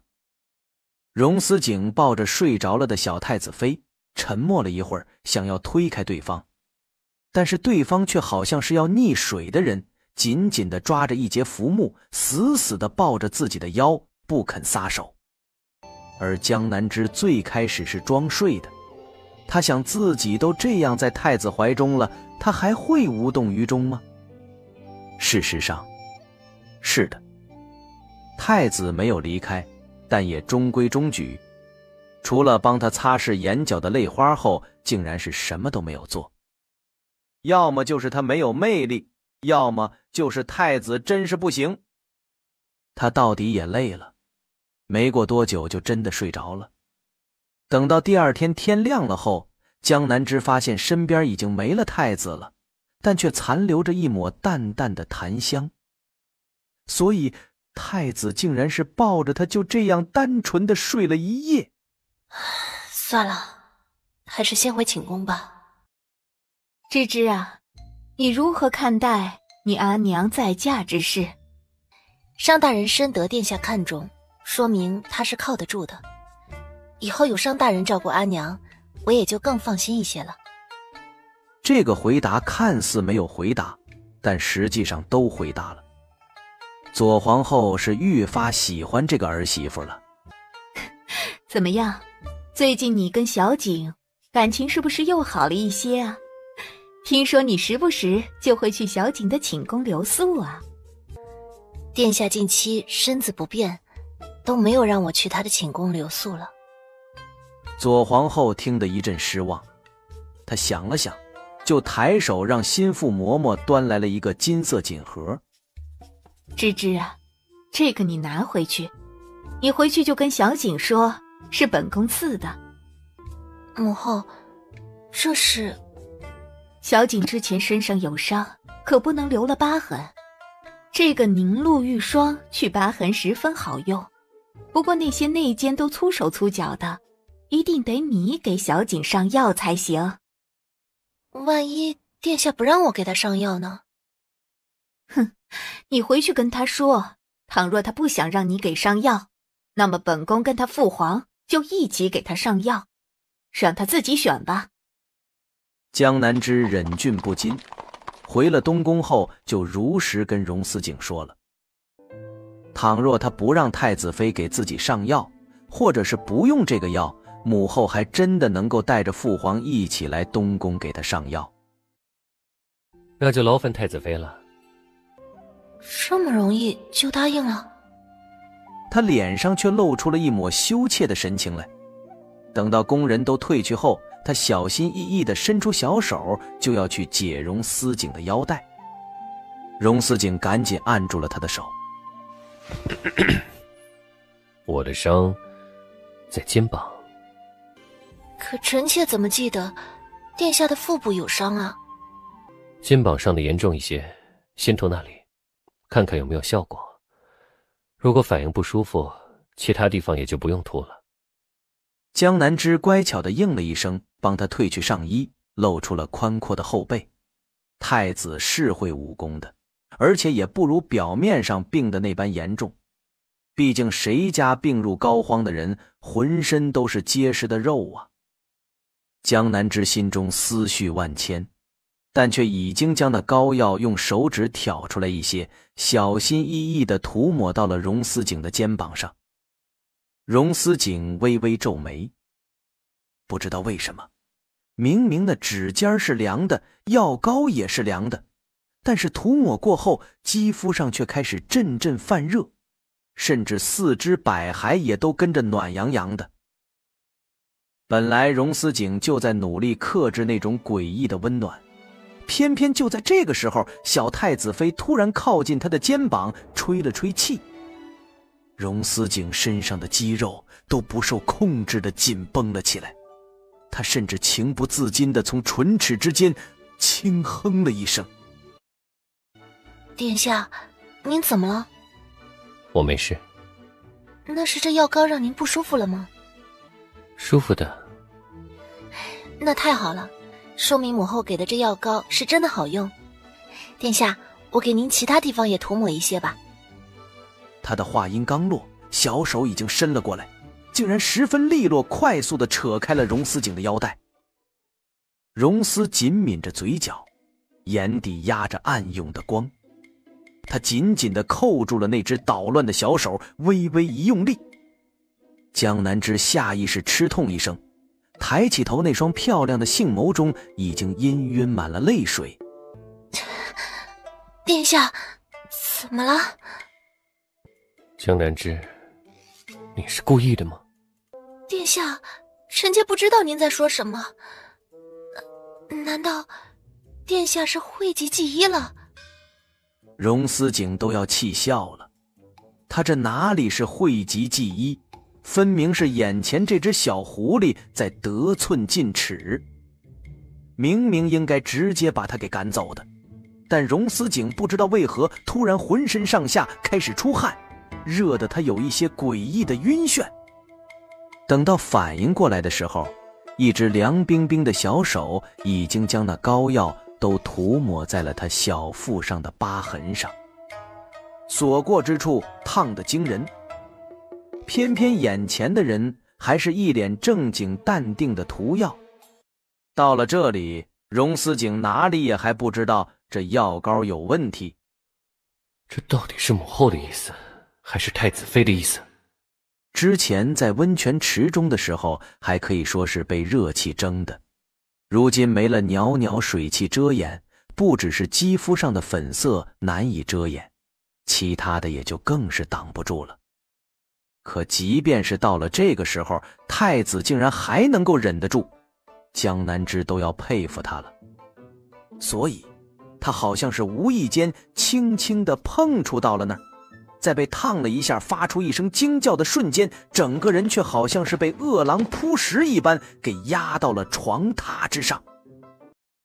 荣思景看着怀中的人，他沉默了一会儿，最后把手腕递到了他的嘴角。咬我！腰带都扯了，我们两个都这样了，结果就这。可能是江南之没有回答，本来就在压抑着自己的荣思景有一些暴躁，他直接俯身压过来，一口咬在了江南之的脖子上。疼是真的很疼，这也让在胡思乱想的江南之一瞬间脑中一白，他想都没想就咬上了太子的手腕。疼痛让荣思景混沌的脑中清明了一些，他看向正愤愤地咬自己手腕的太子妃，眼底流露出一道他自己都没有察觉的温柔。最后等到荣思景用内力将身体中诡异的热给彻底平复下去了后，江南之已经咬得腮帮子都疼了。松口。江南之没有松口，他也不知道自己到底在气什么，反正是太子让他咬的，多咬一会儿算一会儿。怎么不咬掉他一块肉？为什么太子这个骨头会这样难啃？见他还没有松口，荣思景感觉有一些好笑，伸手去捏住了小太子妃的下巴。在对方下意识松口的瞬间，他开口道：这药膏中被加了东西。那殿下去问皇后娘娘吧，这膏药是皇后娘娘给臣妾的。若是没事，那臣妾还有事，先走了。他得回去冷静冷静，好好想一想，要不要换一条容易走的路去走。重生一世，他何必跟一个出家人死磕？而看着毫不留恋转身离开的小太子妃，荣思景靠坐在那儿，好半天都没有回过神来。太子妃这是生气了。眼看着要到年底了，听说镇国公府的女眷要登门来拜见太子妃娘娘。林老太太身子不便，所以这次来了的4人是林妙婉、林夫人陈氏、小林夫人康氏以及柳如烟。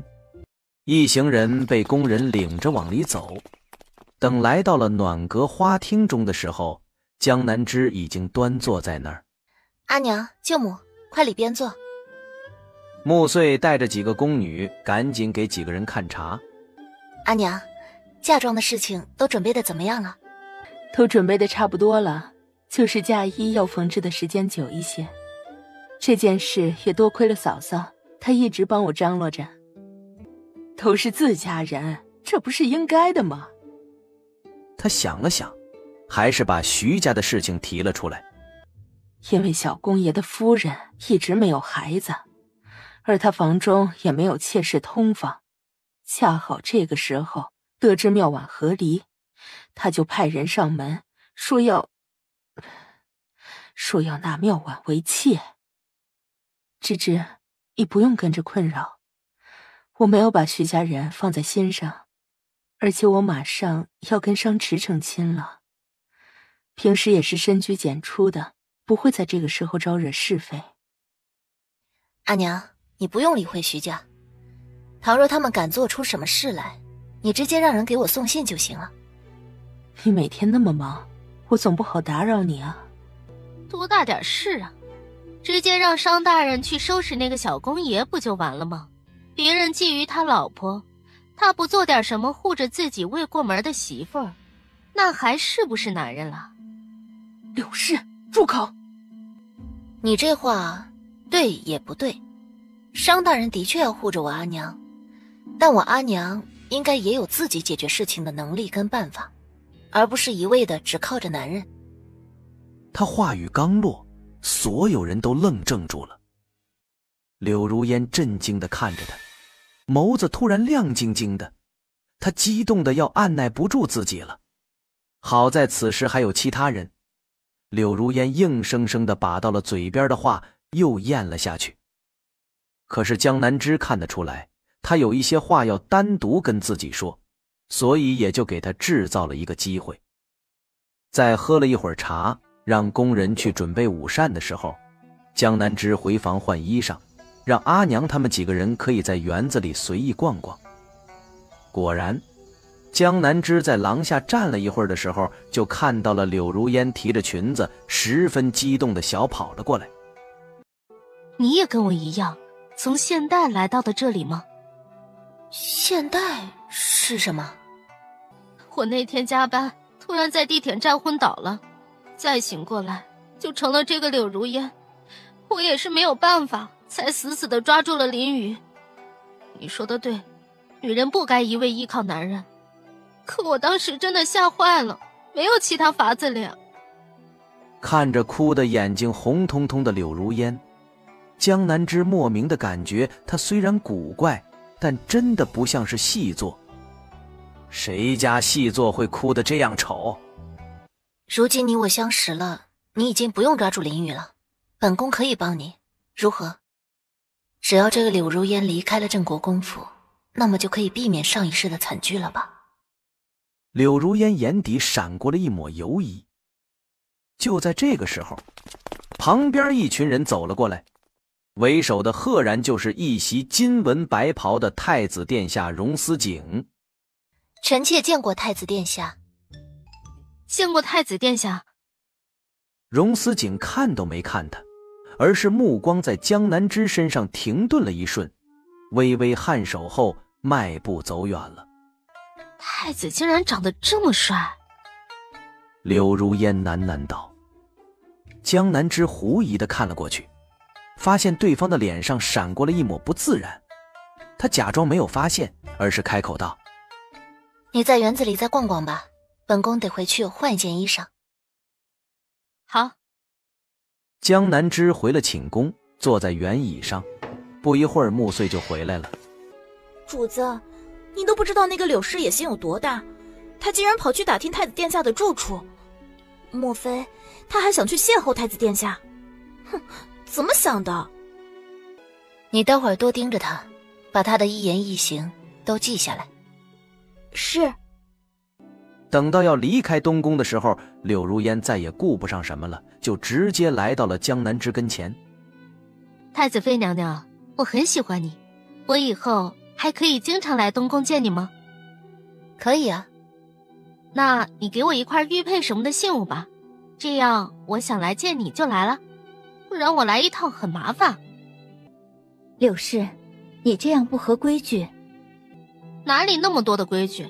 人家太子妃娘娘还没说什么呢。再说了，我跟太子妃娘娘一见如故，你是不是嫉妒了呀？江南枝却轻笑一声，抬手让穆穗取来一块玉佩。这块玉佩给你，以后倘若要进宫来见本宫，出示玉佩即可。好。如今九王爷党羽都已经被剪除了，但西南藩王却依旧蛰伏着，所以还是得从这个柳如烟入手。殿下，可是太子妃娘娘好像与那个柳如烟一见如故，还给了她玉佩，以后可以自由进出东宫。荣思景了一声，他也很奇怪这一点。小太子妃冰雪聪明，之前还让人去调查这个柳如烟，如今怎么会引狼入室，让她经常来东宫？白芷突然想起来，刚才那个柳如烟看着殿下犯花痴的表情，她小声问：殿下，您跟太子妃娘娘是不是吵架了？为何这样说？按照寻常的人家这种情况下，那就是太子妃娘娘生气了，然后对您失望了，就把您推给其他女人了。白芷正这样想着，结果等到她出了佛堂，就看到了太子妃娘娘身边的侍女穆穗走了过来。白总管，娘娘差遣奴婢过来跟您说一声，她要出趟远门，让您找几个可靠的侍卫护送她。另外也禀告殿下一声。再仔细问过，太子妃娘娘是要去城外自己名下的庄子那儿看看。白芷应了下来，转身就又回了佛堂，将此事禀告给太子。荣思景正在誊写佛经，但听后手中的毛笔却是一顿，在宣纸上留下了一个醒目的墨迹。殿下，奴才让丁一带2人去护送太子妃娘娘，殿下您说够吗？荣思景撩了撩眼皮，头也不抬道：让贾满也一起去。殿下，贾满得留下来保护您啊。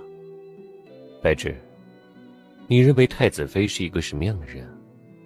太子妃娘娘聪慧果敢，识大体，还对下人都很好，她还很护短，很在乎自己的亲人。就让贾满去。白芷有一些不懂，只不过当他看到了主子易容成贾满的样子后，顿时就悟了，原来这是主子跟太子妃之间的情趣呀。大约行进了半天的光景，天突然阴沉沉了起来，大朵大朵的乌云密布，眼看着一场狂风暴雨马上就要来临。江南枝看到丁一熟练地跟那些僧人沟通，他猛然想起来，太子殿下可是礼佛，定期还会跟那些僧人们论经讲禅，至少这京城周围的寺庙，太子手下的人肯定经常打交道了吧。不一会儿，丁一就回来了。主子，这雨可能一时半会儿不会停，您先去禅房中休息吧。好。对了，之前太子殿下也经常来这个兰若寺吗？殿下没有来过这里，因为兰若寺是以求子灵验盛名的。求子灵验？江南枝扭头看向了被雨幕笼罩着的寺庙，嘴角微勾。那他是不是应该去求一求了？阿彻，我就想要住这间禅房，我有预感，我们今晚倘若住在这里，肯定就能怀上子嗣了呢。麻烦师傅了，让里面的客人调换一下吧。我累了，想要歇一会儿，把人打发走吧。贾满点头，就把门打开1人宽的距离，低声道：我家主子歇息了，不想更换房间，请回吧。我们有银子的，可以给你们银子，换一下可以吗？不换，不许再打扰我家主子。他说完后就用力地关上门。江潭心根本反应不过来，直接门夹住了他的脚，发出一声惨叫。沈彻见状，顿时阴沉了脸，一脚将门给踹开。贾满后退半步，那扇门摇摇欲坠，咣当一声砸在了地上。芝芝，你怎么会在这里？贾满抬腿对着沈彻的心口就踹了一脚，后者没有防备，踉跄着后退2步，连带着江潭心都一起摔倒了。江南之，你竟然敢让人打我们！原来是长姐啊，我还以为是什么登徒子闯我的房间呢。而且，沈世子，你直接喊我归名，这不太合适吧？我只是随了心儿一起喊的。倘若你认为唐突了，我以后便不这样喊了。江南之点头，很是唐突，以后都不许喊我归名。若是被我夫君知道了，他会不高兴的。果然，江潭心听后脸都黑了，他不再执着要这间房了，瞪了沈彻一眼，转身就红着眼跑了。沈彻眸光微暗，毕竟芝芝可是他的夫人呐，这一世却成了太子的人，甚至连一声归名都不许他喊了。你夫君他对你好吗？自然是好极了，毕竟他没有纳平妻，也没有让其他女人怀孕。虽然我暂时还没有身孕，但我想假以时日，定会心想事成的。说起来，我跟我夫君的婚事还要多谢世子跟长姐呢。若是没有长姐相让，我又怎么会跟我夫君成亲呢？他脸上的儒雅笑容再也维持不下去，匆忙地说了一句客套话，转身就踉跄地离开了。房门还能修好吗？结果蹲着修门的贾满头也不抬地问道：娘娘不怕我回去告诉殿下吗？告诉殿下什么？娘娘跟沈世子好像十分熟悉。你对太子殿下倒是忠诚。那是当然。我不知那沈彻到底发的什么疯，非要喊我归名。这件事我是受害者，倘若你到太子跟前胡说八道，我可不会饶你。娘娘要如何不饶我？贾满，你说如果我对殿下说你想侮辱我，殿下会怎么看？披着甲满皮的荣思景无语了。就在这个时候，丁一跟花招拿着摘菜回来了。这门是怎么回事？被疯狗撞开了，你跟贾满一起修修看，修不好我就换间房。这边花招伺候江南之用摘菜，叮叮当当的修门声以及外边的雨声渐渐汇成了一片。荣思景扭头看了看那个好像什么事情都没有发生似的小太子妃，哑然失笑。你到底有多少是我不知道的？与这边祥和的气氛相比，不远处的那一处禅房中一直传来断断续续的哭声。阿彻，你是不是后悔娶我了？当初上元节，你是不是希望跌入湖中的人是江南之啊？你是不是私下里就跟他勾勾搭搭了？你胡说什么？我之前跟江南之不熟悉的。心儿，你为什么突然提起上元节？当时应该是江南之落水吗？本来就不该他落水，如今你后悔也晚了。阿彻，这一世江南之不是你的妻子了，我才是。所以上一世的芝芝意外落水其实是心儿安排的吗？可是她到底为什么这样做？她不是很心悦我，是无奈被迫嫁给太子的吗？阿彻，我知道这样说可能太匪夷所思了，但是是真的，我真的重生了。上一世我没能做成你的妻子，我们俩都很痛苦，最后我还被江南之给害死了。所以这一世我一定要做你的妻子，一定要跟你在一起啊。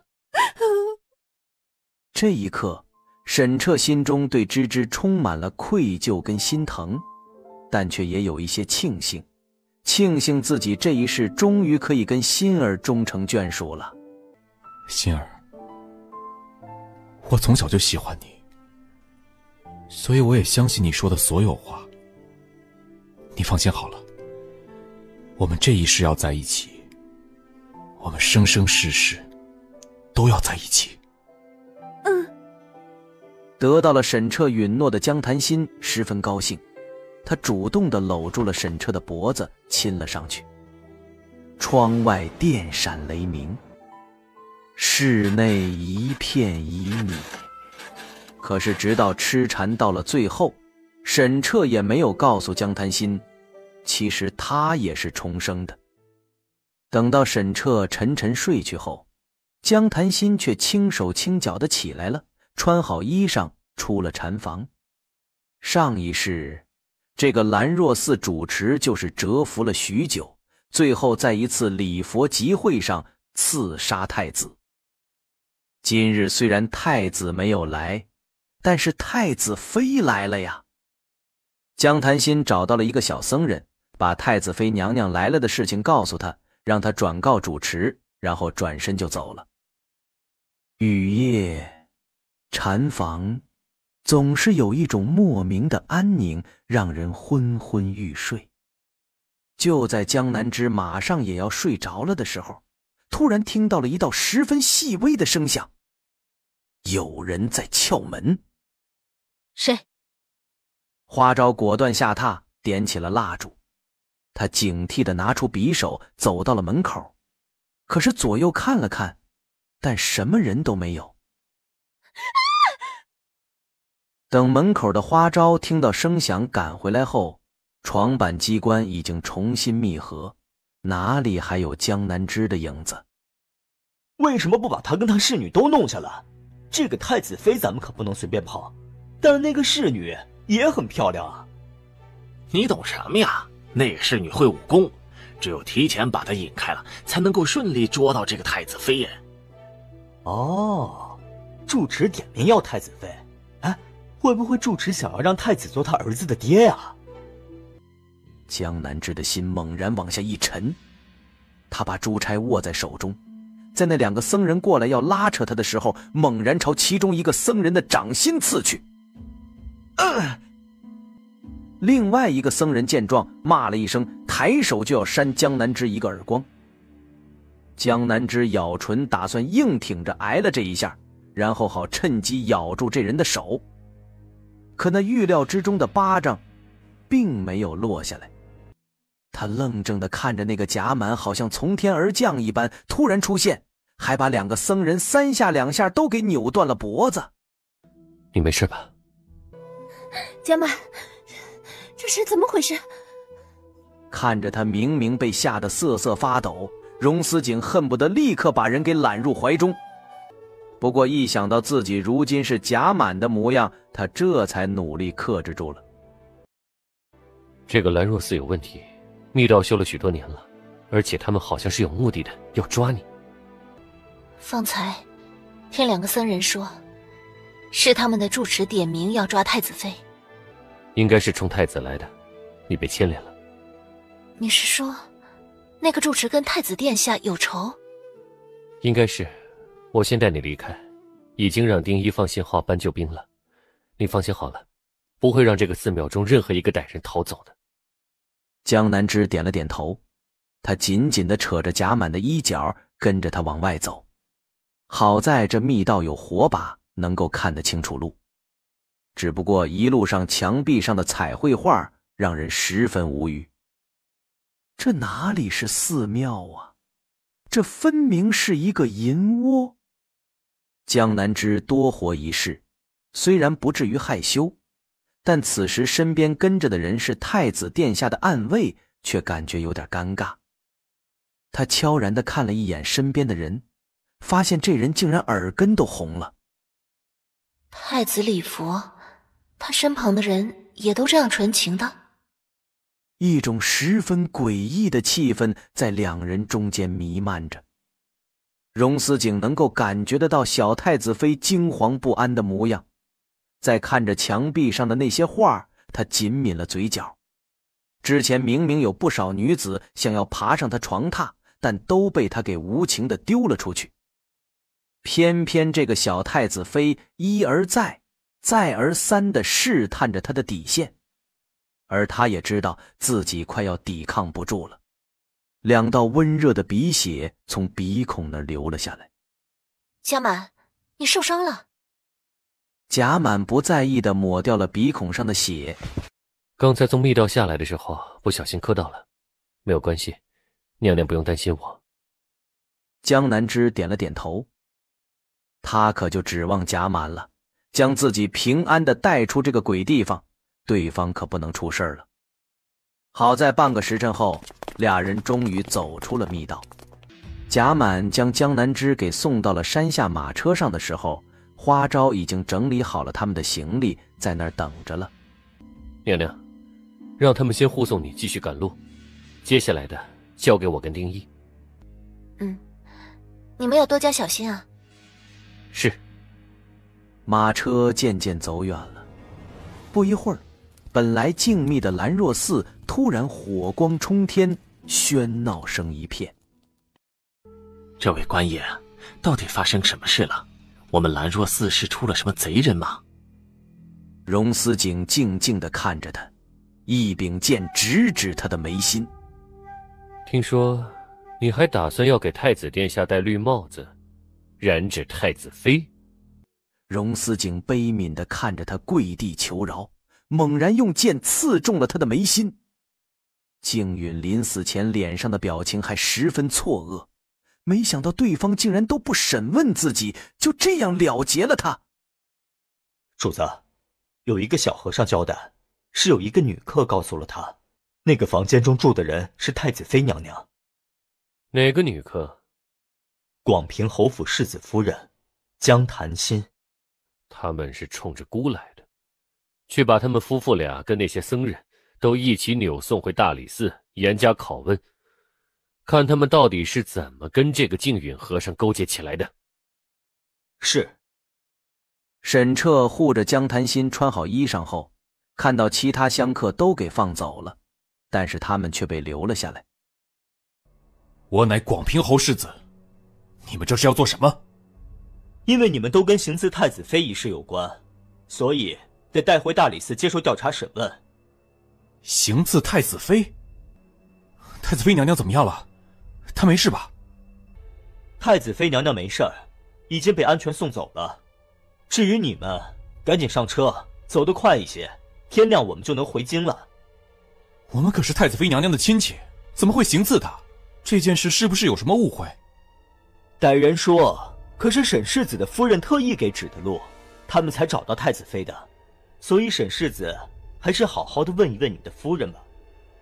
说罢，不再给沈彻二人挣扎的机会，就让人把他们给押上了车。你为什么要害江南枝？我没有啊，他们胡说八道的。阿彻，难道你还不信我吗？好端端的，我害江南枝做什么？沈彻没有再说话，他其实已经知道答案了。阿彻，你这是什么意思？就算是我要害他，也是理所当然的。上一世他害死了我跟咱们的孩子，所以他该死。沈彻突然伸手捂住了他的嘴，低声道：小心隔墙有耳。阿彻，我做的任何事情都是为了咱们好呀。沈彻点了点头，反手抱住了他。被这对夫妻惦记着的江南枝刚刚睡了一觉醒过来，他有点茫然地看着坐在旁边的贾满。贾满，你们处理好兰若寺的事了？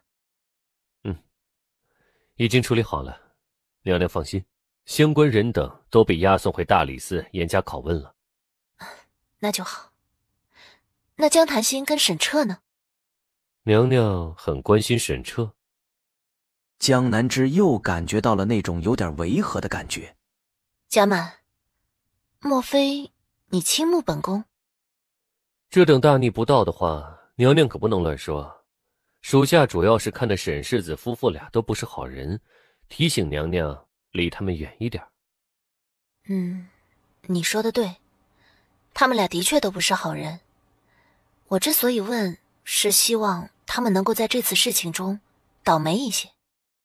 他们舒坦不了，因为这次兰若寺的事情他们也有参与，是那个江檀心给一个僧人泄露了你的行踪。江檀心啊江檀心，既然你这么不安分，那我也得赶紧把那份大礼送给你了呀。接下来他们都没有再说话，很快就到了那些庄子上。江南枝因为来的时候耽误了时间，所以并没有在这些庄子上过多停留。等到都处理好后，就立刻动身出发往京城赶。江南枝一路风尘仆仆，终于在天黑关城门之前赶了回来。太子妃娘娘，您怎么来了？大人，兰若寺一案涉及到本宫的身家性命，所以想要知道到底是怎么回事。想必商大人已经审讯出来结果了吧？九王爷有个幕僚叫陈辉，后来九王爷一派伏诛后，陈辉就让自己的孪生弟弟替自己死了，他则是剃度假扮成他的弟弟禁运大师，躲在了兰若寺。兰若寺以求子灵验成名，但在真正禁运做主持的时候，一直是那些僧人通过密道去跟来求子的妇人欢好。但是他们担心事情会败露，就放出消息说夫妇俩同时住进那些禅房后会更容易有孕，因为到时候他们会在房中放那种迷香。陈辉顶替自己的弟弟后依旧这样行事，他对太子殿下怀恨在心，所以一直想报仇。正巧今日有一个妇人告诉他，太子妃娘娘住进了兰若寺，所以他就想要对太子妃图谋不轨。他竟然打算让太子妃娘娘怀有他的孩子，然后等他的孩子长大了以后再杀了太子殿下。陈辉人呢？陈辉被送来的时候，脑袋已经被戳了个窟窿，早已经死掉了。这么容易死掉，有点太便宜他了。商大人，当初给那小和尚报出我身份的就是江潭心吧？沈彻也参与此事了。下官审问了许多人，都说只有江潭心给小和尚指了路，沈世子全程没有参与此事。不过下官感觉疑惑的是，那江潭心是如何知道陈辉跟太子殿下有仇？江南枝半垂眼，睫毛跟着轻颤一下。能是因为什么？肯定是江潭心上一世就知道这个陈辉跟太子有仇，所以这一世才故意这样做。虽然江潭心之前在江家的时候就跟我不对付，但他到底只是一个内宅妇人，而这件事既然跟九王爷谋逆党羽有关，那就不是他一个妇人能做得出来的。太子妃娘娘，您的意思是，沈世子乃至广平侯府会不会也跟九王爷的谋逆一案有关？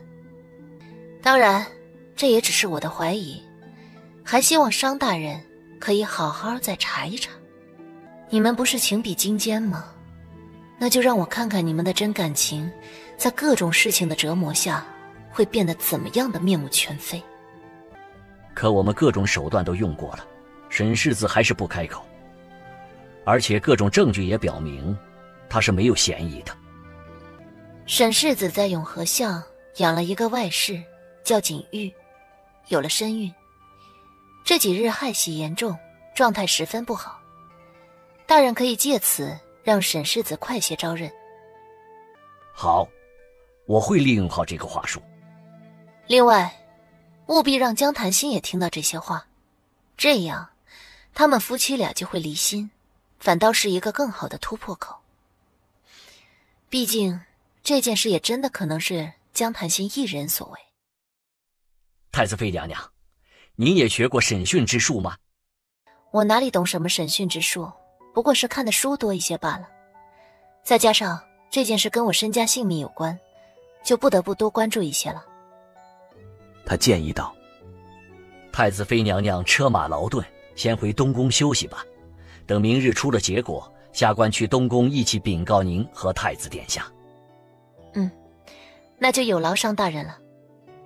双方回礼，江南枝起身在众人簇拥下回了东宫。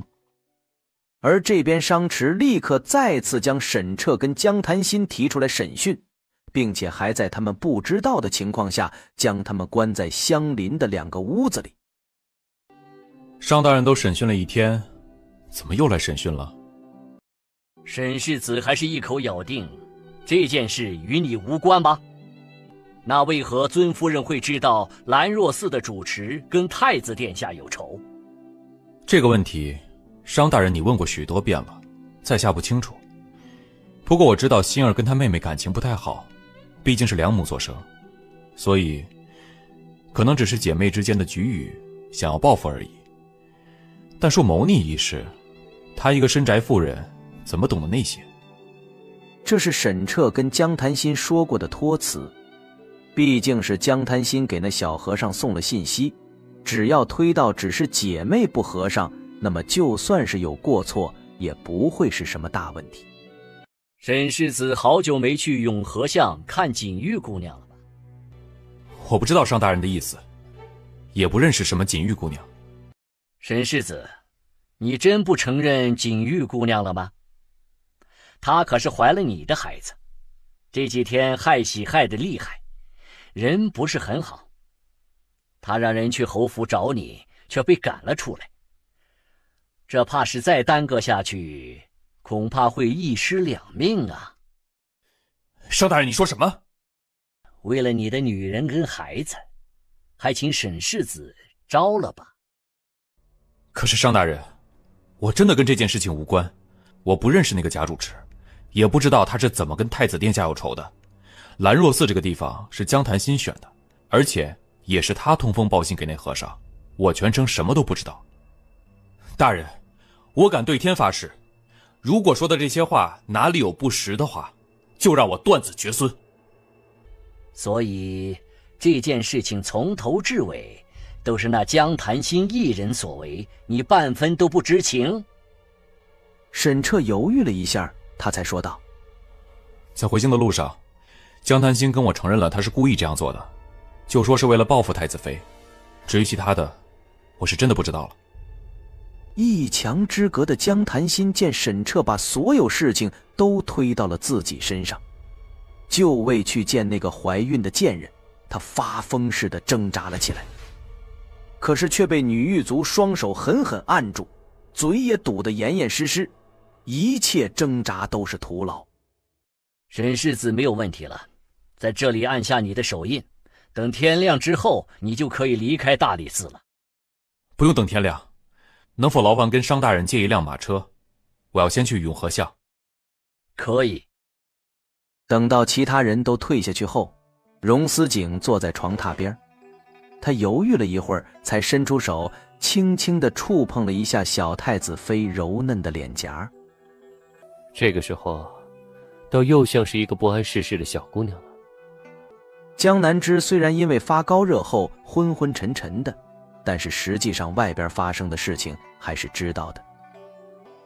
所以说，之前那么多努力终究没有白费，到底还是让太子坚固冷硬的佛心有了那么一丝丝的皲裂，是吧？啊，要不趁热打个铁？想到这儿，昏睡中的小太子妃突然委委屈屈地应了一声，就是握住那只伸过来的大手，把大手给抱进了怀中。太子，我好怕。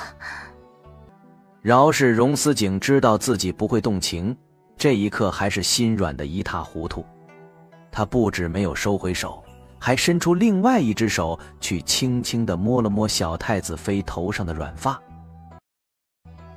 太子，我好怕。有我在，不会让那些坏人再欺负你的，只知不怕。那你一直都在吗？对，我一直都在。得到了承诺的小太子妃好像找到了安全感似的，眉心松开了一些，还开始得寸进尺了。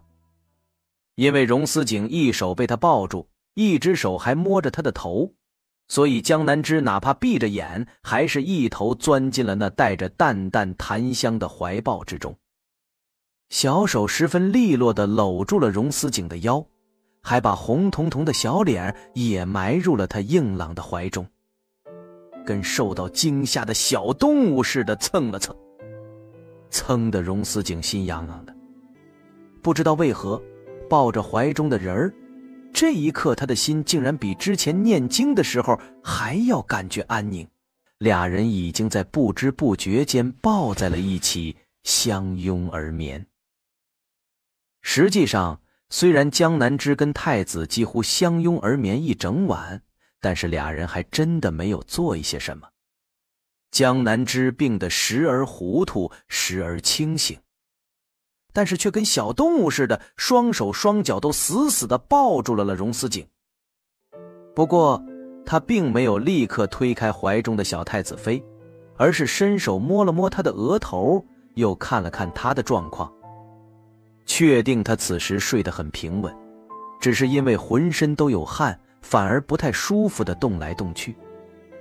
荣思景默念了好久的清心咒，结果都不管用，最后忍不住在他的身后拍了一下。别动了。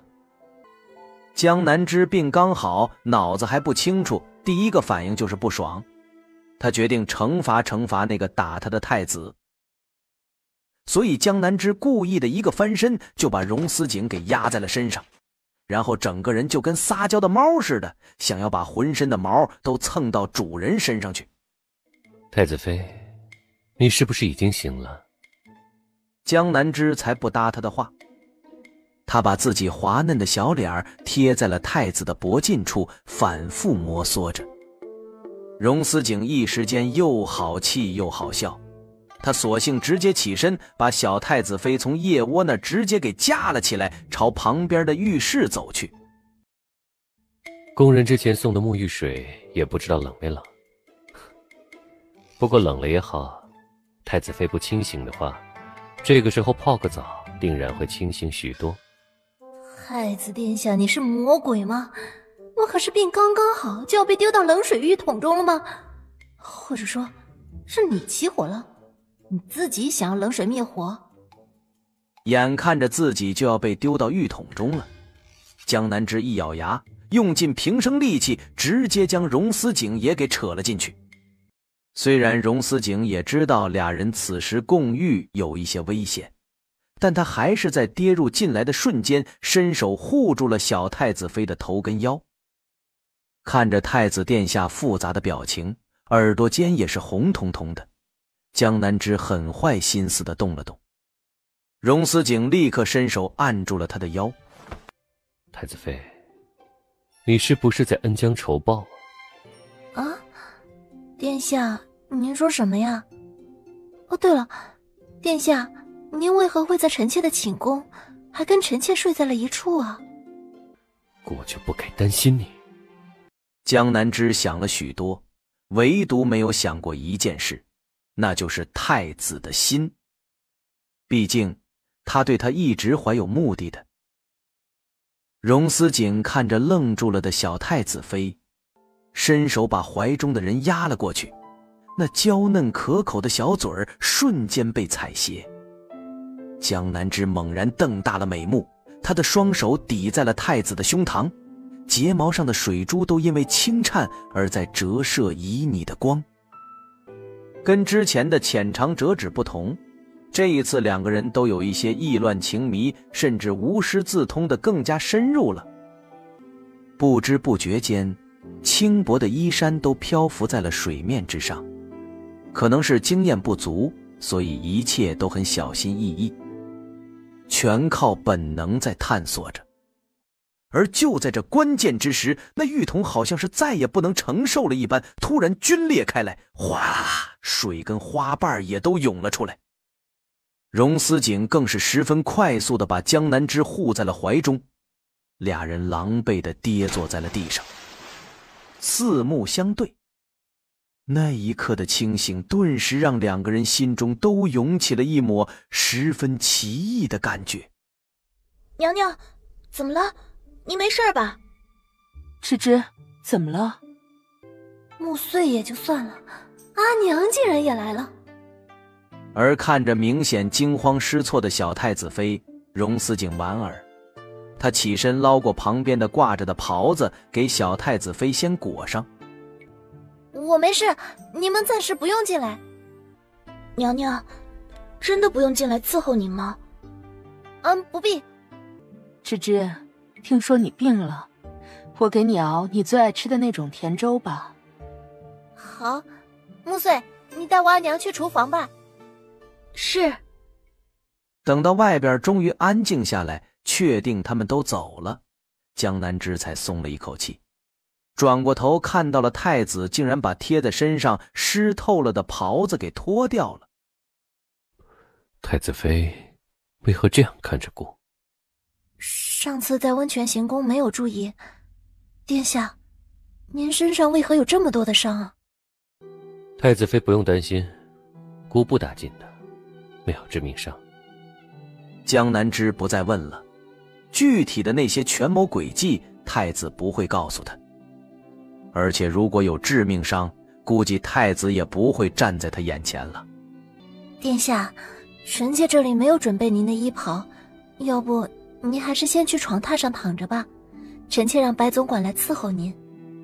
你先把衣裳穿妥帖了，再喊白芷。是。江南枝自己整理好后，就去喊了白芷来。他转身去了厨房那边，直接见母亲了。荣思景这个时候后知后觉地想起来，自己刚才差点就破戒了。实际上，如果那浴桶足够结实的话，他根本不想停下来。都怪那浴桶，如果没坏就好了。殿下，臣妾有一个请求。什么事？臣妾想要在寝宫修一个汤池，臣妾体弱，经常泡药浴澡，会有效果一些。姑还以为你想要重罚那江檀心呢。实际上，这个江檀心的罪行可大可小。说大了，可以直接被判流放；说小了，只要太子妃既往不咎，甚至就可以无罪释放。结果江南枝竟然真的不再追究了，给那江檀心打了10个板子，以儆效尤，就送回了广平侯府。荣思景有点狐疑地打量着自家小太子妃。虽然只是流放3年，但江檀心到底是弱女子，身娇体弱的，走到半路上如果生个什么病什么的，可能人就没了，那多不好啊。江南枝一方面不希望江檀心这样容易死掉，另外一方面，沈彻对江檀心还有情，他肯定会去动用关系，最后把江檀心给救出来。可是这样一来，江檀心就对沈彻的感情更深了，说不定这次事情还会变成他们和好的契机。不，江南枝才不要他们和好，他要让他们俩慢慢彼此生厌，彼此怨恨，最后狗咬狗，互相伤害，成为一对怨偶，互相折磨。荣思景看了看小太子妃，发现她眼底闪过的一抹亮光，就知道她肯定又是在算计什么了。罢了罢了，她开心就好，反正事情闹大后有她在后边兜底儿。不过下一刻，江南枝竟然不知道何时来到了他的身边，伸手扯了扯他的袖子。殿下，你还没说臣妾可以修建汤池吗？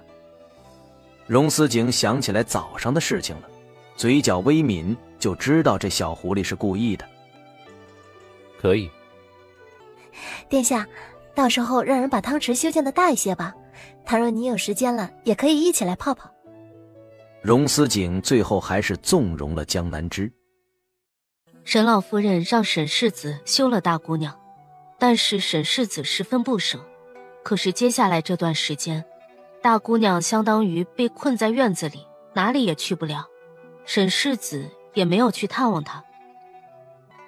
但是不得不说，愿意为了她对抗整个侯府，沈世子还是在意大姑娘的呀。沈彻最爱之人永远只有他自己。至于对江檀心的感情，等到真正威胁他的前途和他本身的时候，一切就都分崩离析了。主子，大长公主已经知晓了大公子江承锦对明珠县主有意图的事情，她也警告了明珠县主，离大公子远远的。但明珠县主会不会听，就不得而知了。你看，老天爷对每个人其实都是公平的，会给许多选择。最后选来选去，如果走进了死胡同，那么就不要怨天尤人了，都是自己的选择罢了。暂且把江家的事情放在一边，因为年关将近，江南枝要开始准备过年的相关事宜了。禀告娘娘，大事不好了！那位柳氏拿着您的玉佩来东宫，结果冲撞了太子殿下。江南枝并不担心太子殿下会对柳如烟动心，毕竟他都那么努力了，太子殿下什么都不动。即便如此，江南枝还是做出十分担忧的表情来，起身就带人赶了过去。等到江南枝刚靠近太子寝宫附近的那个梅园时，就听到了柳如烟怯怯的声音：“太子殿下，我真不知道您在这里，我就是看这腊梅实在是漂亮，想要采一些送给太子妃的。”荣思景看着这个柳如烟，眼底都是厌恶之色，但却没有表现出来，而是微微皱眉，时不时轻咳几声。江南枝见状后，提裙走了过来：“见过殿下。”太子妃，是你让这个柳氏来东宫的？是，臣妾跟他相谈甚欢，所以就想着让他平日里来东宫可以聊聊天，解解闷儿。罢了，下不为例，不许来姑的寝宫这边来。是。江南枝露出诚惶诚恐的表情来。恭送太子殿下离开后，他转过身瞪了瞪柳如烟，急切道：“柳氏，你怎么跑到太子寝宫这边来了？”“娘娘，我是着急来找你，结果走错了路，你别生气啊，我不是故意的。”“下次你再来东宫可不许乱走了，知道吗？这里面的规矩啊，可比镇国公府要多多了。”“我一定不会乱走了。”江南枝把柳如烟带回了自己的寝宫。“你好厉害，繁体字都写得这样好了。”“管家其实挺累的，可这也是我现在的本职啊。”“管家的确很累，唉，这里做正事的都是这样。你是从什么时候来的？”“具体的我也不太记得了，小时候发了热，许多事情都记不清楚了。”“哦，那你比我可怜多了。娘娘，外边说太子殿下身子弱，他是害了什么病吗？我会一些强身健体的法子，需不需要？”“哦，什么法子？”“具体的事情要如何做，还是得我亲自看过太子殿下的脉象才能确定。”“这件事我可做不得主，得问过太子殿下才行。因为太子殿下身边是有固定的太医的。”“我懂。这样，等下次我带一些强身健体的药丸来，确定没有毒，你们就给太子殿下试一试。等殿下认为那药丸有效，我再给殿下把脉。”“也好。”江南枝留柳如烟用膳后，就让人把她给送走了。“花昭，让丁一去盯着柳如烟。”“娘娘，丁一在盯着大公子江承锦。”“不用盯着江承锦了，让丁一去盯着柳如烟。”“是。”安排好了这件事，江南枝就去了小厨房，亲自煮了羹汤，去了佛堂。“殿下，臣妾给你熬了汤羹，正热着呢，要不要尝尝？”太子依旧不为所动。“殿下是不想吃，想让臣妾亲口喂您吗？”荣思景的双眼猛然睁开，就看到了一双含笑的眸子近在咫尺，他的心重重地跳了一下。“殿下，趁热吃好不好？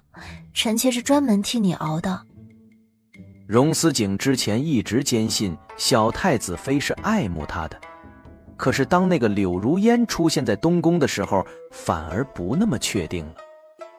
他怎么有一种感觉，小太子非把别的女人往自己身上推呢？太子妃突然来给姑熬汤羹，莫非是心虚，做错了什么？臣妾给您洗手做羹，不是应该的吗？江南枝，你没有发现那柳如烟的眼睛都粘在姑的身上了吗？那殿下以为柳如烟比得上臣妾，还有岑选侍、华选侍吗？荣思景冷冷一笑：殿下，臣妾是感觉那个柳如烟很有问题，这样有问题的人放在镇国公府，放在表哥身边，实在是不妥。表哥如今兵权在握，倘若真的走了歪路，先不说整个镇国公府都会被波及，甚至往大了想，唯恐会影响国事，这结局更加不堪设想啊！说到底，太子妃都是为了林宇还有林家人。哼，你也担心会有影响，波及到你母亲。可你终究没有考虑过姑。姑要诵经，太子妃退下吧。江南之只好应声退了出来。他回到寝宫的时候，天都黑透了，屋内却迟迟没有点蜡烛。娘娘，您这是怎么了？木穗，你说，一般在什么情况下男人会生气啊？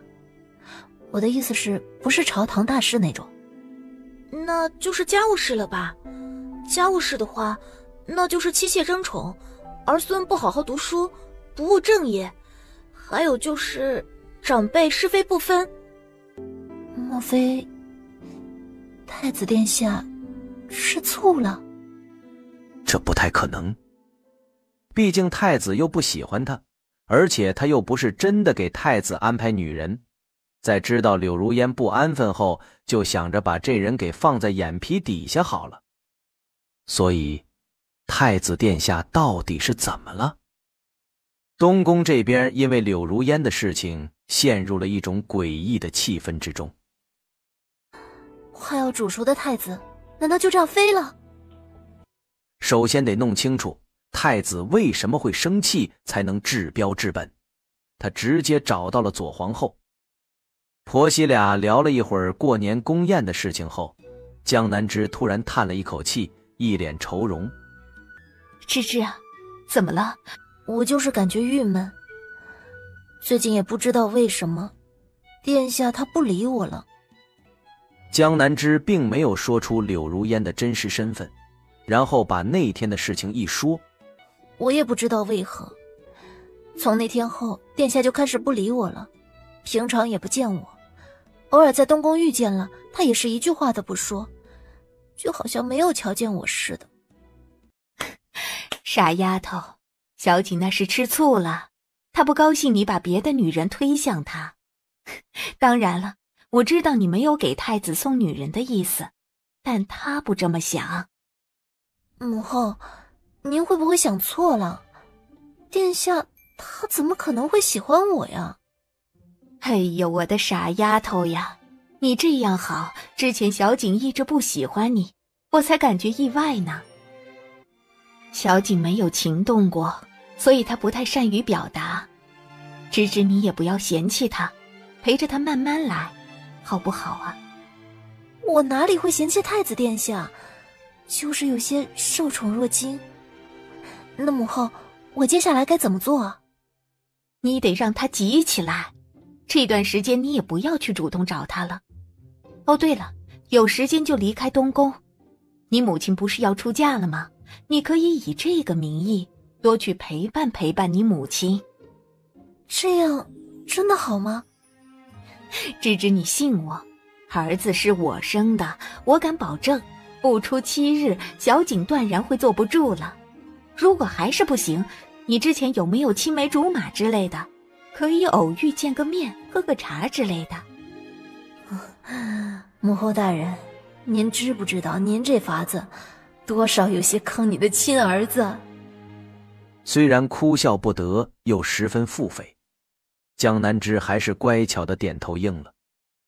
江南之从坤宁宫出来后，就继续忙碌准备大年宫宴，处理东宫年底的事务。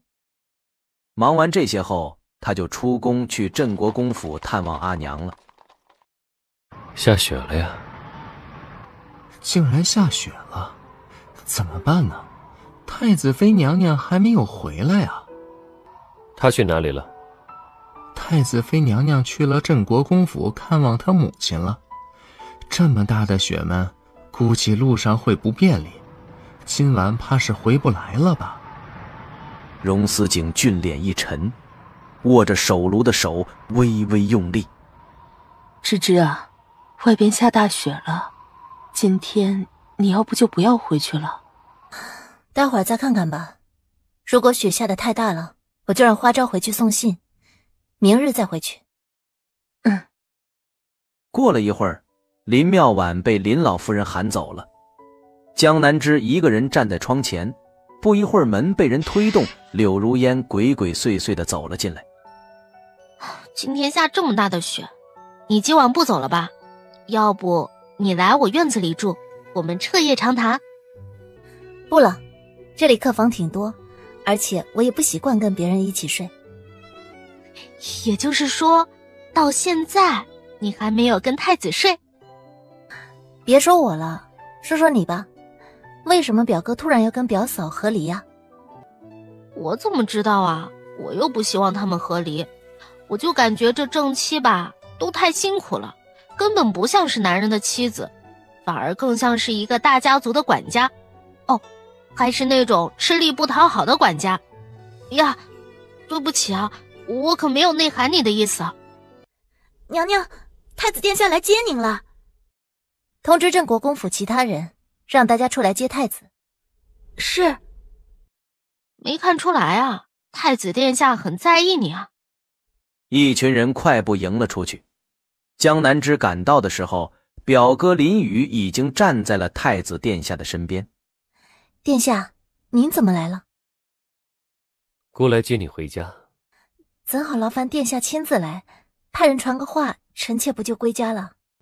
明日进宫，我们说一说南疆的事情。是。莫非这个柳如烟跟南疆有什么关系？对了，之前好像是丁一查柳如烟的时候，说她可能是什么奸细。难道是来自南疆的奸细？他扭头去观察柳如烟的表情，结果这个女人听到南疆两个字后无动于衷，眼神一直粘在太子身上，充满了狂热。莫非是我想错了？太子妃，走吧。荣思景突然对江南枝伸出了大手，握住他的小手后迈步朝外边走去。他捏了捏太子的手心。殿下，走慢一点，臣妾要跟不上了。不急，慢慢走。他丢下句话后就背着手迈步走去。明明担心的不行，都亲自来镇国公府接人了，走慢点能死啊！江南枝叹气，只好提裙让穆穗扶着，也朝马车上走去。江南枝不知道太子到底是想到什么了，耳朵红成那样，但想着对方这段时间以来故意跟自己赌气，今日还来接自己，应该就是丢了一个阶梯，自己就应该顺着下了才好。所以在江南枝走上马车的时候，还未站稳，就一脚踩在了自己的衣袂上。荣思景也的确在自己没有反应过来的时候，双手已经伸了过去，一手揽住小太子妃的腰，另外一只手却是按在了一处柔软。他惊了一下，瞬间收回手，可江南枝哪里愿意错过这个绝佳的机会？他好像是落入水中想要挣扎求生的人一样，伸手胡乱去抓，恰好扯到了太子手腕上的佛珠。佛珠不能承受，猛然被扯断，大珠小珠落玉盘般噼里啪啦的在车厢内散落了一地。而刚刚站稳了的江南枝不小心踩到了一颗珠子上，身子往前一冲，直直的把太子殿下给砸到了下面去。越是挣扎，缠的就越紧。荣思景低头看着小太子妃正伸手去解那缠绕在一起的带子，但却越解缠绕的越紧。他有一些着急，耳根泛红，又急又恼的模样，有点招人。姑来姐。江南枝一顿，小声的嗯了一声。毕竟那纠缠在一起的带子是他趁着太子不备的时候系的死扣。江南枝看着近在咫尺，太子微皱的眉头，伸手捡起了一颗珠子，十分愧疚道：对不起殿下，臣妾不是故意扯坏的。无事。好不容易得来的近距离接触机会，江南枝决定不能这样浪费了。殿下，那个柳如烟是不是敌国的细作？他好奇怪啊，之前还说很倾慕我表哥，如今又各种打探东宫，想要入东宫。哦，他说了什么？他竟然说自己能够让殿下您的身体康健起来，说自己会弄一种秘药，到时候让我帮忙把秘药进献给您。荣思景手中的动作一顿，他抬眸看向江南枝。殿下放心，我拿到了那药，肯定会先让洛神医检查检查，看看他的目的到底是什么。而且我也想着，万一他真的有办法让殿下的身子好起来呢？既然这个柳如烟有问题，我们也弄不清楚他到底要做什么，那还不如索性把人放在眼皮子底下，这样他肯定就会原形毕露的。荣思景已经确定小太子妃不是故意给自己送女人了，他是真的担心那个柳如烟是哪个仇敌派来的，会对他不利。小太子妃果真处处为自己着想，之前的事情是他狭隘偏颇了。你这样做的对。另外，姑已经知道了柳如烟的身份。他是什么人啊？难道殿下也发现了，这个柳如烟可能是从什么古怪地方来的人？她是西南藩王荣不封的义女，荣华。难道说，上一世镇国公府林家的惨案，就是跟西南藩王有关？不过你放心，虽然我们还不知道荣不封派他来的真实目的，但一切都在掌握之中。如今我表哥手握兵权，这么看来更不能把他留在镇国公府了。不过如果真的让他进了东宫，他会不会做什么对殿下您不利呀？没有人能对姑不利。思景意识到小太子妃很担心自己，他心中柔软成了一片，伸出手下意识地帮他把凌乱发丝理顺了。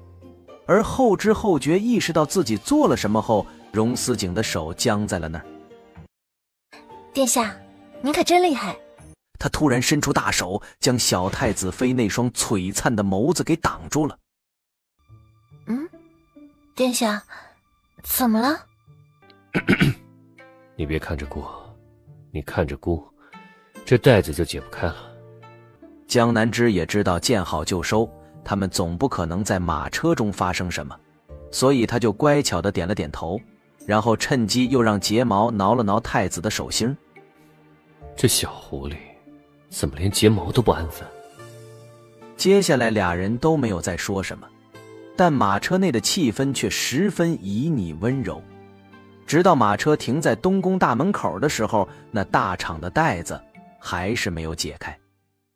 殿下，要不臣妾把大氅脱了吧？不用脱，姑抱着你。江南枝有一些纠结，可这边帘子被工人打起来，太子已经揽着他从马车上下来了。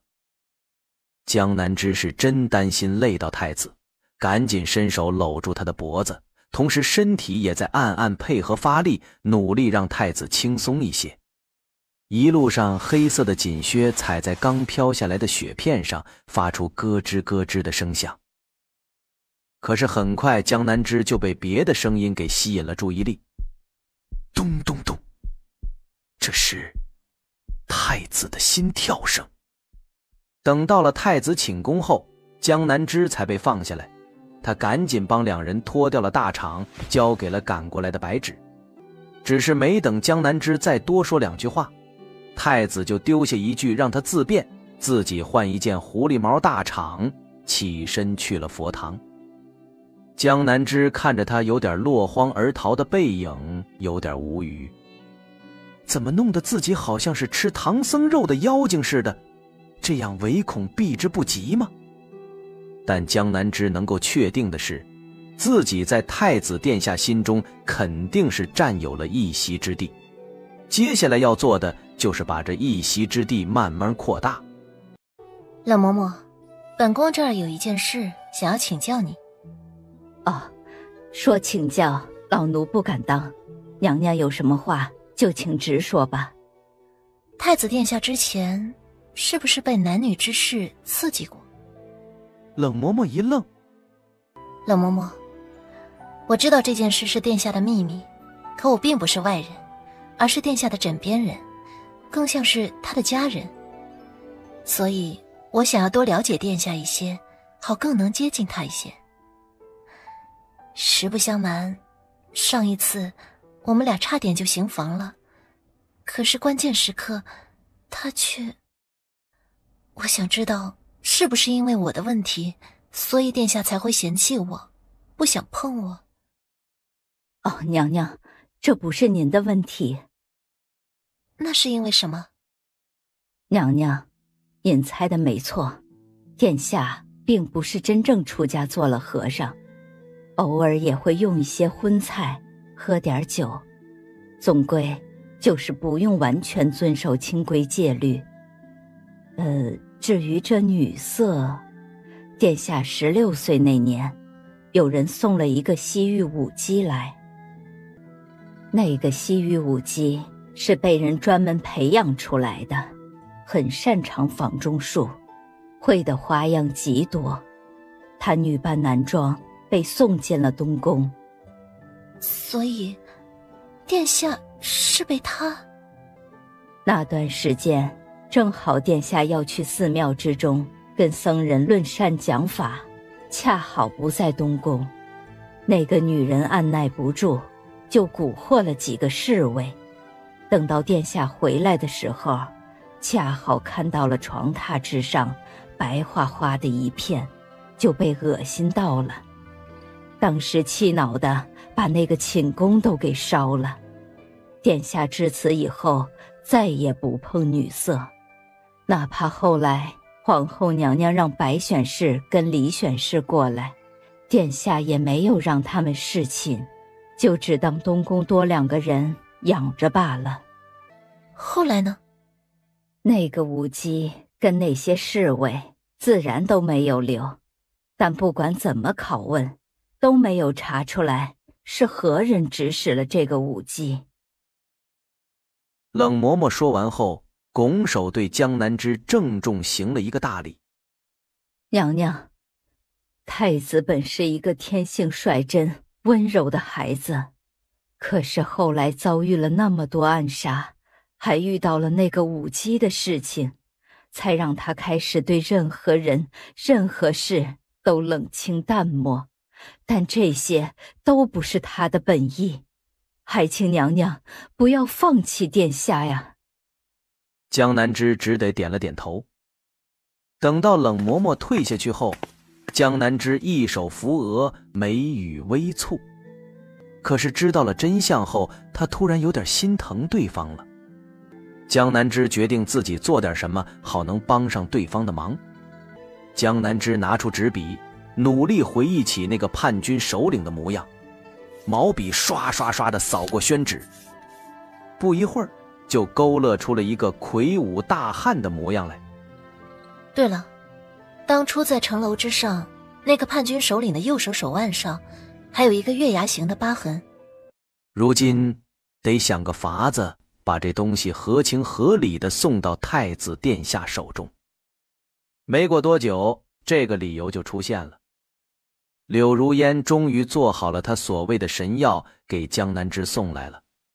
而江南之在给太子殿下服用过后，太子殿下的状态竟然真的好了许多，不止赏赐了柳如烟许多绫罗绸缎、金银珠宝，还宣他进东宫来。可是把柳如烟给高兴坏了。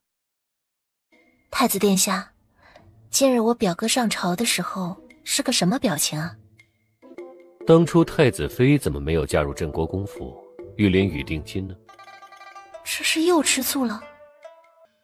先不说表哥岁数那么大了，就是他这性子，我也是不喜的。不管如何，姑已经提醒过林雨，那柳如烟可能是细作。倘若如此，他还是一意孤行，那到时候姑只能秉公处置了。江南之没有说话。太子妃不为林雨求情吗？太子如果以后要处罚他，那么肯定是他做错了，背叛了大楚，我自然不会为他求情了。而太子殿下仁慈，心怀天下，也不会过多的苛责为难镇国公府女眷的。虽然这次俩人并没有什么暧昧越剧的行为，可不知道为何，荣思景还是感觉有一些闷热，让人喘不过来气。好在没过多久，车辇就停在了东宫门口。江南之下来后也轻舒了一口气。启禀殿下，太子妃娘娘，东宫出事了。胡说八道什么？东宫的主子都在这里好好的，东宫怎么会出事儿？是华选氏打了那位柳姑娘，然后柳姑娘不知道用了什么妖法，将华选氏的房子给点了，火刚扑灭。人呢？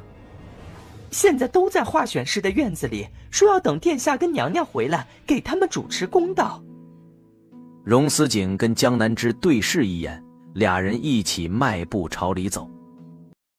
殿下，你终于回来了，你可得为我做主啊！都愣着干什么？还不快点把柳姑娘扶起来！你也太冒失了，这么大的人了，还站都站不稳，不知道殿下身子不适啊？你这一下给他撞出什么问题来，该如何是好？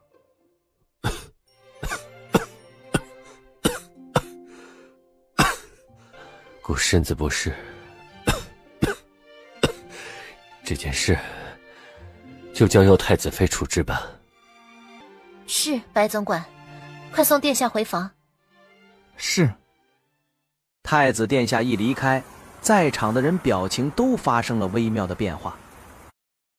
说吧，到底是怎么回事？娘娘，我带着礼物来拜访两位姐姐，结果华姐姐劈头盖脸就拿鞭子抽了我一顿。你看看我手臂上的伤，都是她给抽的。哼，你怎么不说自己？明明是镇国公府的侍妾，竟然跑来东宫耀武扬威，还说什么以后大家都是姐妹，你也配？娘娘，华选氏没有说谎，这柳氏的确是来我们跟前耀武扬威的，还说我们是闺女有什么用，反正也得不到殿下的宠爱。大家闺秀又怎么样？不还是被困在这东宫小院子之中，只知道雌竞吗？再说了，我说的都是事实，为什么他就动手打我？是你用妖法烧了华选氏的东厢房？那可不是什么妖法，你们当我是妖精吗？这不过是一种秘术。这么说吧，这个秘术用好了的话，甚至都可以用到行军打仗上呢。不过我不告诉其他人，太子妃，我只告诉你。娘娘，不管他是用的什么法子，但是烧了我的厢房，那是事实啊。可你也打我了。行了，各自都有错。华选氏，本宫不是说过吗？不许在东宫随意用鞭子抽人。娘娘，切错了，以后不会了。纵火是大错，华选氏修葺厢房的银子，柳如烟，你来出。另外，回头本宫会让一个教习嬷嬷来教你东宫的规矩。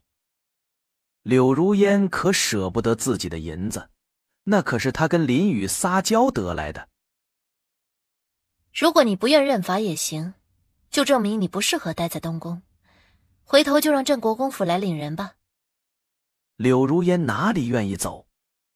她赶紧点头道：好好好，我认罚，我这就回去拿银子。等到柳如烟走了，她急切道：娘娘，这个柳如烟真的要留在东宫吗？就是啊，她不是镇国公府林将军的侍妾吗？这是太子殿下的决定，我们也不能智慧。将这件事处置完后，江南之就起身离开了。娘娘，华选氏厢房的事情已经处置妥当了。另外，殿下说今晚让您过去他寝宫休息。江南之一愣，这怎么还主动上了？稍微晚一些，本宫就过去。白芷领命离开。江南之如今已经知道，太子平时都是装病弱，但每个月15上下又会犯病。如今又要到15了吗？殿下，你怎么样了？洛神医呢？已经让洛神医看过了，也服用了药。华选氏那边的事情怎么样了？那柳如烟口口声声说自己会秘法，可以凭空变出火来，还说可以用到打仗之中。当时并未言说，只是私下里告诉臣妾。看来他是想要用这个秘法给自己谋求什么。太子妃就不担心孤真的让他得宠，甚至让他有了子嗣？臣妾相信殿下有千百种法子，万不会用这种美男计。而且退一万步来说，就算被迫无奈，殿下用了这美男计，真让那柳如烟有了孩子的话，如何？等到西南藩王事了，那柳如烟的身份就会十分尴尬，当然不能亲自抚养孩子了。本宫可是那孩子的嫡母。荣思景眉心一沉，他明知道小太子妃是十分聪慧睿智，所以才会从大局观来看待这件事。毕竟不管如何，柳如烟都是他们俩联手布局钓上来的鱼。可即便如此，在听到他能够这样冷静地分析着各种可能，甚至连以后他来养那个根本不可能出生的孩子都想好了，荣思景心头莫名地闪过一抹烦躁。殿下，您头疾发作了吗？让臣妾来帮您按一按吧，兴许可以缓解。荣思景其实现在并不想听到他的声音，但却鬼使神差的没有拒绝，而是很低沉的了一声。江南之则是撩起裙摆，脱了鞋子，直接上了床榻。殿下，您这样靠坐着，臣妾给您按的不方便，待会儿您就躺到臣妾的腿上来吧。荣思景都气笑了，他差点忘记了他家小太子妃多会顺杆爬了。当他躺在他的腿上后，就闭上眼，一句话都不说。下一刻，突然有一串东西被套在了他的手腕上。刚决定不睁开眼睛不说话的荣思景瞬间睁开眼看了过去。之前弄坏了殿下的佛珠手串，就赔给殿下一串，殿下莫要嫌弃。虽不是上好的质地，可却是臣妾诚心为殿下求的。所谓诚心，不过是专门让花昭去古玩店专门淘的，也算是诚心了。荣思景却垂眸看了看那佛珠手串，质地比自己其他的简直差了太多，但却莫名的感觉很好。尤其是当那双小手轻重适中的给自己按压头颈，那紧皱的眉头终于缓缓地舒展开来。没过多久，荣思景有浓浓的倦意袭来，就那样枕着江南之的腿睡着了。今日本来是荣思景毒发作的日子，是他情绪最不好、身体最虚弱的时候，可不知道为何却睡得很熟，竟然一觉到了天亮。我看你还能坚持多久？江南之刚用过早膳，宫女就说柳姑娘求见。让她进来吧。太子妃娘娘，你昨天为何不重罚那个华选氏？华选氏背后的华家，就是太子殿下都在意几分，本宫又怎么可能会随意去罚他呢？就烦他那样的，有背景就了不起吗？看他也不连一个侧妃都没有混上。江南之自动过滤这些话，全当听不见。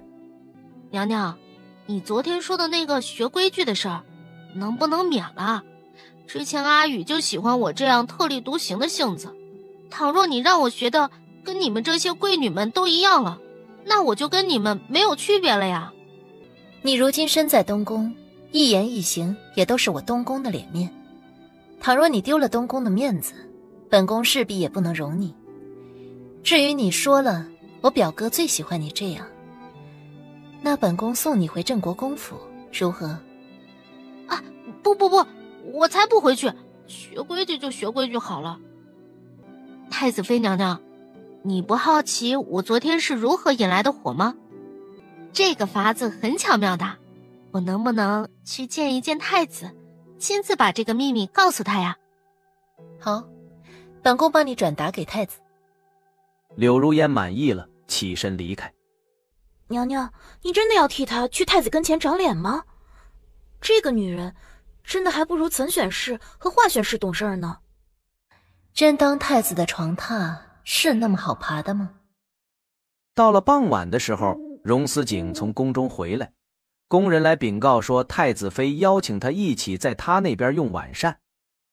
荣思景想了想，还是先回了趟寝宫，换了一身衣裳，还确定带着那串太子妃特意为他求来的佛珠手串，这才前往太子妃的寝宫。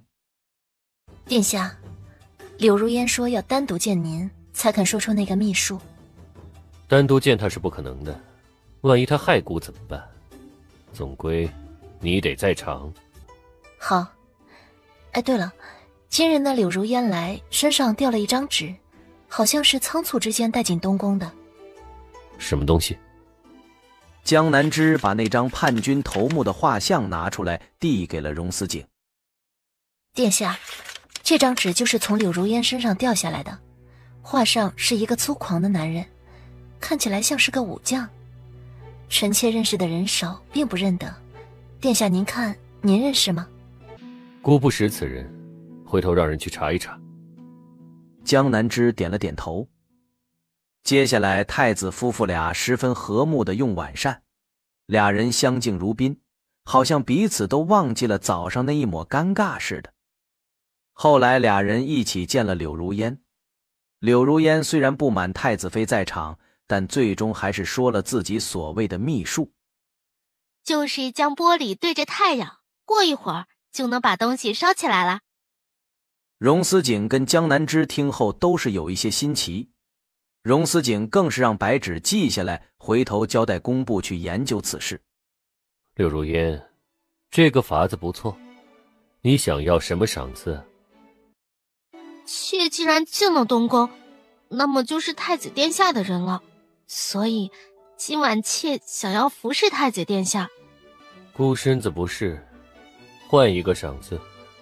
妾其实仰慕殿下许久了，既然你身子不适，那妾来给你按揉一下吧，妾学过的，能够让你很好的缓解疲倦跟病痛。可谁想到，在柳如烟信誓旦旦地说出了按揉推拿的话后，太子夫妇俩十分默契地彼此看了一眼，然后太子的眼神最先移开。这不就是昨天晚上他们之间发生的事情吗？江南枝嘴角微扬，担心自己笑出来，连忙拿帕子按了按嘴角，用来掩饰。那个也不用了，不过如今你既然入了东宫，那么以后就也以选侍的身份待在东宫吧。那就多谢太子殿下了。等到柳如烟、奥部刘选侍兴高采烈地离开后，江南枝看向荣思景。之前他就跟岑选侍还有华选侍起了冲突，如今他们身份再一样了的话，岑选侍那边也就罢了，华家会不会对你有什么意见？谁说他们身份一样了？江南枝一愣，果然第二天刘选侍还在自己院子中苦大仇深地跟着嬷嬷学规矩的时候，就听说另外2位选侍都升了位分。华选侍做了华侧妃，而岑选侍做了岑良娣，位分都比刘选侍要高。主子，您都来京城这么久了，要不要跟百里先生见个面？百里先生是谁？我为什么要见他？看，奴婢都忘记了，你失去记忆，之前的事情都给忘记了。那等你见了百里先生，就都明白了。那百里先生能够帮我得到太子殿下的宠爱吗？百里先生手握千机，而且上知天文，下知地理，十分厉害。不然的话，王爷不会让您去联系他。那好，你想办法送消息出去，约百里先生见个面。是。这里毕竟是东宫，多谨慎一些，可别被人发现了。柳如烟一直没有动静。荣思景其实有一些着急，因为他很厌恶这个女人，不想让她待在东宫之中。但现在荣思景更关注另外一件事儿。你的意思是，太子妃寝宫的汤池已经修好了？是的，殿下。那你说，太子妃会不会来邀请姑一起泡汤啊？这个奴才就不知道了。荣思景下巴微抬，姑得去佛堂了。如果太子妃娘娘真的邀殿下去泡汤的话，殿下会不会拒绝呢？殿下肯定会拒绝。按道理来说，这个汤池就是专门为太子殿下修的，毕竟是要温水煮太子，也得有锅不是？江南枝起身披着兔毛大氅，走向了寝宫后边的汤池。他要自己先享受享受。荣思景在佛堂中诵读了许久的经文，再抬起头的时候，月儿已经划过树梢，渐渐远离了。太子妃那边的人竟然还没有过来。白芷看了看盘膝拈着佛珠的主子，殿下，今天太子妃回了江家，好像是不太高兴的样子。那江应清是想利用太子妃为江城锦铺路。难为太子妃了，回头等商池跟林妙婉成婚后，姑问一问太子妃，愿不愿意改寄到商家。今日恐有人混入皇宫，跟姑分开后，你就跟着母后，安全一些。是跟柳如烟接头的人，他们要做什么？殿下知道了吗？荣思景摇了摇头。之前担心打草惊蛇，就只是让贾满盯着，知道那人今日会跟柳如烟碰面，只要把那人抓住了，就能够定了他们的罪。江南枝点点头，这件事的确很危险，他可没有涉险的爱好，到时候一定要紧跟左皇后左右。不知道今日混进宫之人，会不会是那幅画上的人？这个臣妾就不知了。荣思景见他的确是真的对这件事没有兴趣，也就没有多说，担心吓到他。好在这个时候到了及时开宴了，帝后给皇亲国戚中的孩子们都看赏了。江南枝也领到了一个小匣子，比其他的人都要大，打开后里面竟然是一对鸽子蛋大小的夜明珠，旁边还放着一个卷轴。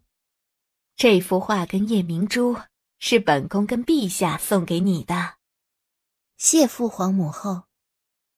荣思景也收到了同样的礼物，他看着小太子妃明明不太喜欢那画，但却脸上露出真挚感谢的笑容来，还在那甜甜的哄着父皇母后开心，他的嘴角就忍不住往上扬。他家小太子妃惯是会哄人的。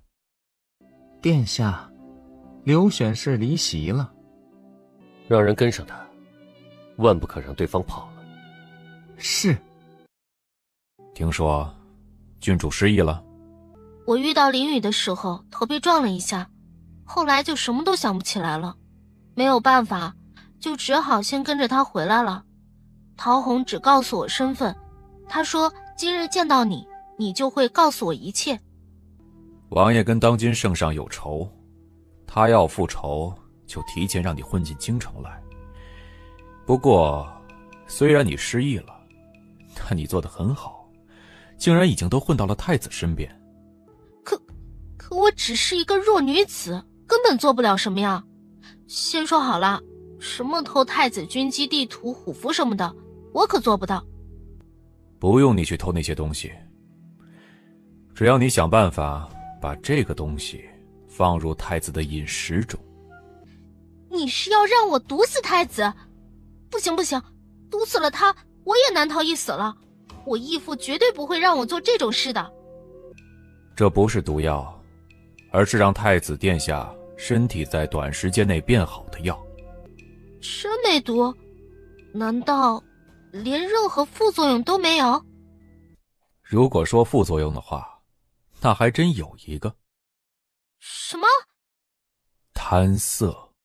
可是殿下身边有一个洛神医，十分厉害，我还是后来才知道的。倘若是什么厉害的药，万一被那个洛神医查出来了怎么办？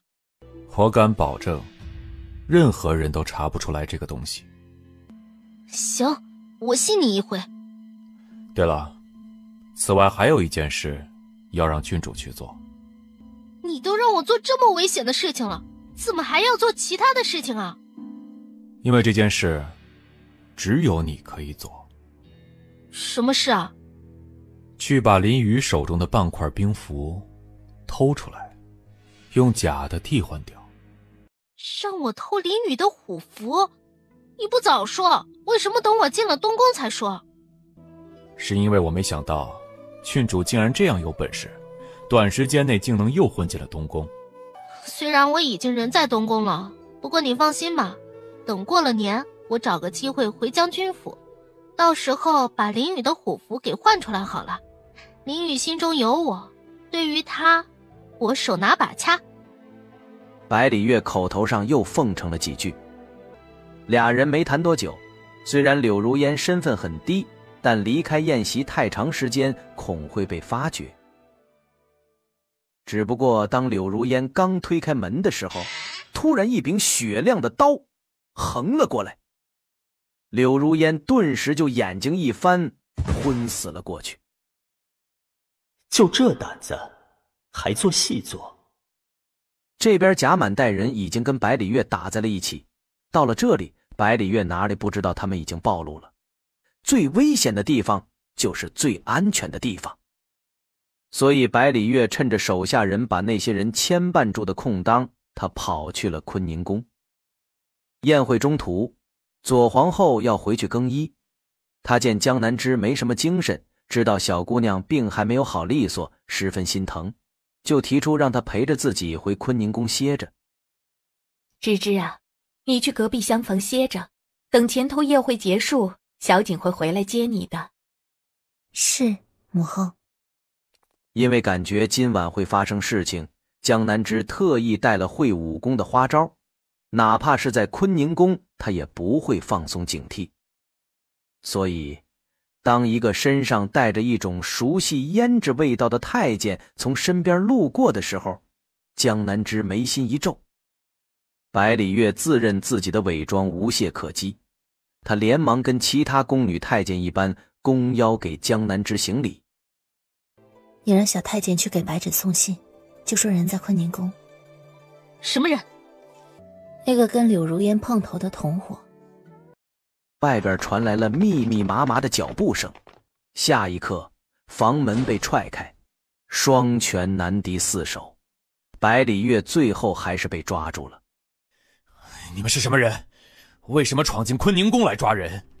惊扰到了皇后娘娘跟太子妃娘娘，你们担当得起吗？百里阁主，好久不见呢。我不知道你在说些什么。这次易容不错，我都差点没认出来你，但你也太嚣张了，竟然敢在皇宫之中。怎么，布局了这么多年的眼线，都舍得浪费了？哎，疼，疼！娄颖一愣，难道这副脸皮是真的？你竟然长得这么丑！你扯到了老子的真头皮。这次多亏他家小太子妃机敏，小太子妃肯定也被吓坏了吧。想到这里，荣思景转过身打算好生安抚小太子妃，结果却发现他直勾勾地盯着那个贾满。也不知道为何，这人看起来跟上次一起出京城见到的有一些不同，模样还是那副模样，疤痕还是那个疤痕，但就是哪里不对劲儿，他又说不上来。太子妃，怎么了？殿下，你说的那个坏人，他有没有同党？我怀疑那个人根本不是真正的贾满，因为他跟我上次见到的不太一样。太子妃放心好了，贾满这人有2副面孔，从小有个算命的就说他身体里住着2个灵魂，但是他不会背叛过。哦，那柳如烟呢？也被抓了，回头看能拷问出多少东西来。这柳如烟藏的可真深啊，完全没有看出来他是城府这样深的人。之前表哥林宇能够被他忽悠的团团转，这也就不意外了。柳如烟告诉百里月他失忆了，看样子是真的。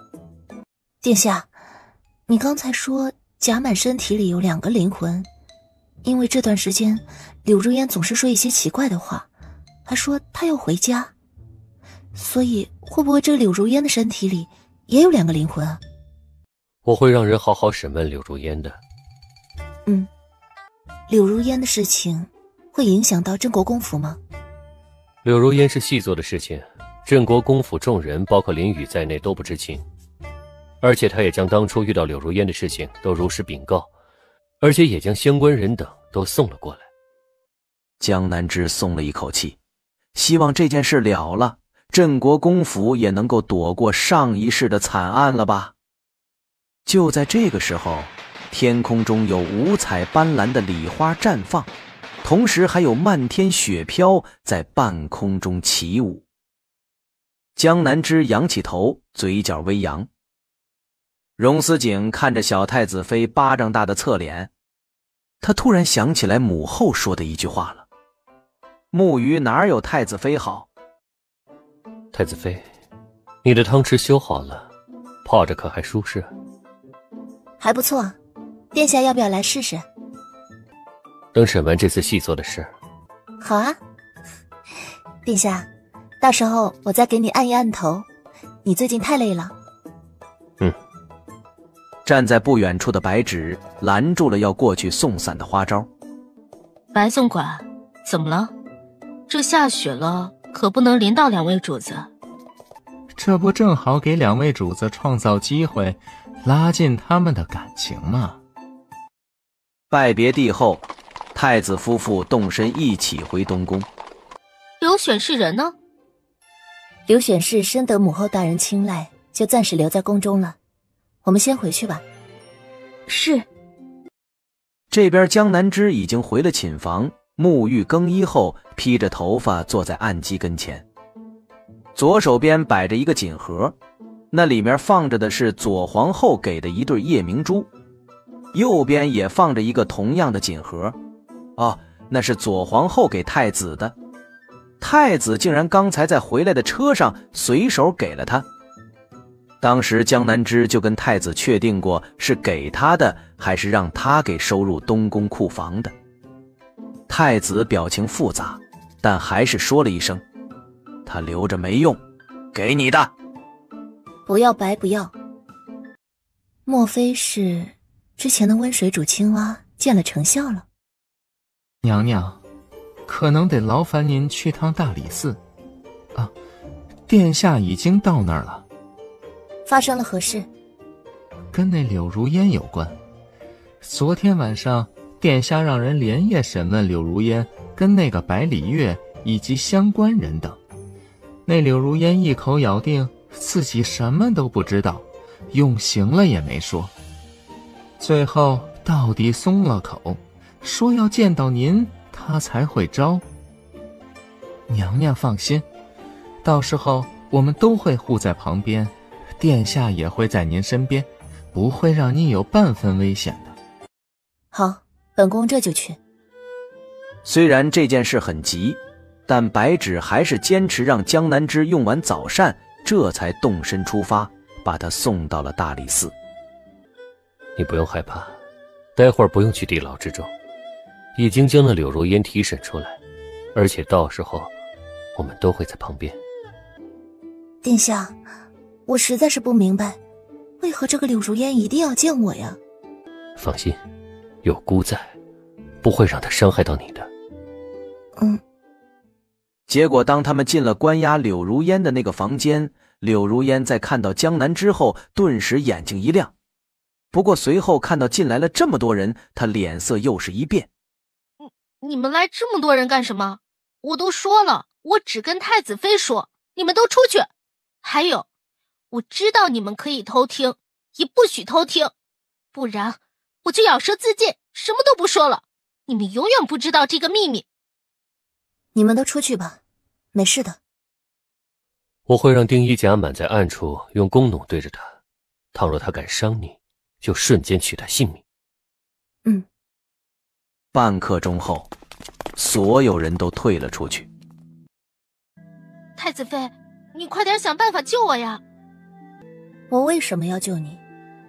我们是老乡啊，你不救我，倘若我把你也是穿越者的事情说出来，你说你这个太子妃的位置还保得住吗？你威胁我也没什么用啊，你这次参与的可是谋逆大罪，我劝你还是把知道的赶紧都招出来。可重点是我什么都不知道啊！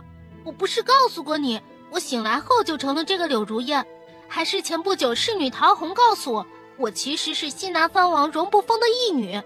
我问他我要做什么，他就给我安排了跟百里月接头。那你既然不是真正的柳如烟，那没必要再去联系百里月。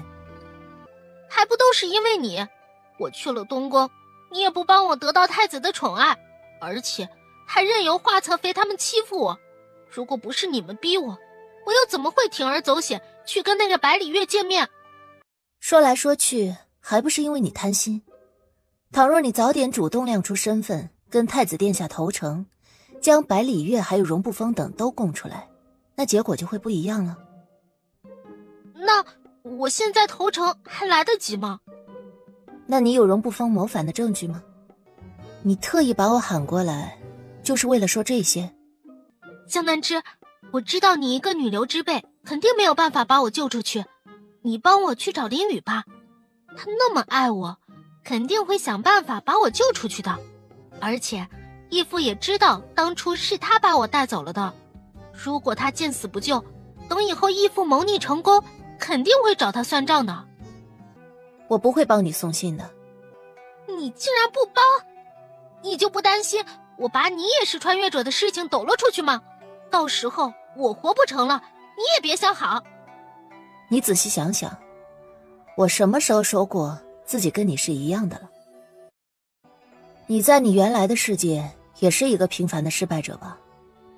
毕竟你纯且贪心，做事急功近利，即便你穿越了，可还是把日子过得乱七八糟。你原来一直都在骗我，一直都是在扮猪吃老虎，你简直太可怕了。不，原来你就是故意要把我引进东宫的，对不对？将你带来东宫的，难道不是你的野心跟贪念吗？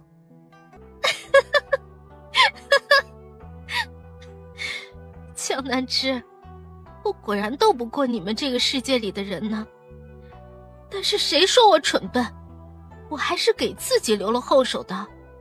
你最在乎你的母亲凌妙婉吧？你就不好奇我在镇国公府的时候有没有对她做什么吗？你对我阿娘做了什么？柳如烟见他没有防备的靠近，高兴极了。他一只手已经从绳索那儿松了出来，然后眼疾手快地把之前藏了的一颗药丸塞进了江南之的嘴里。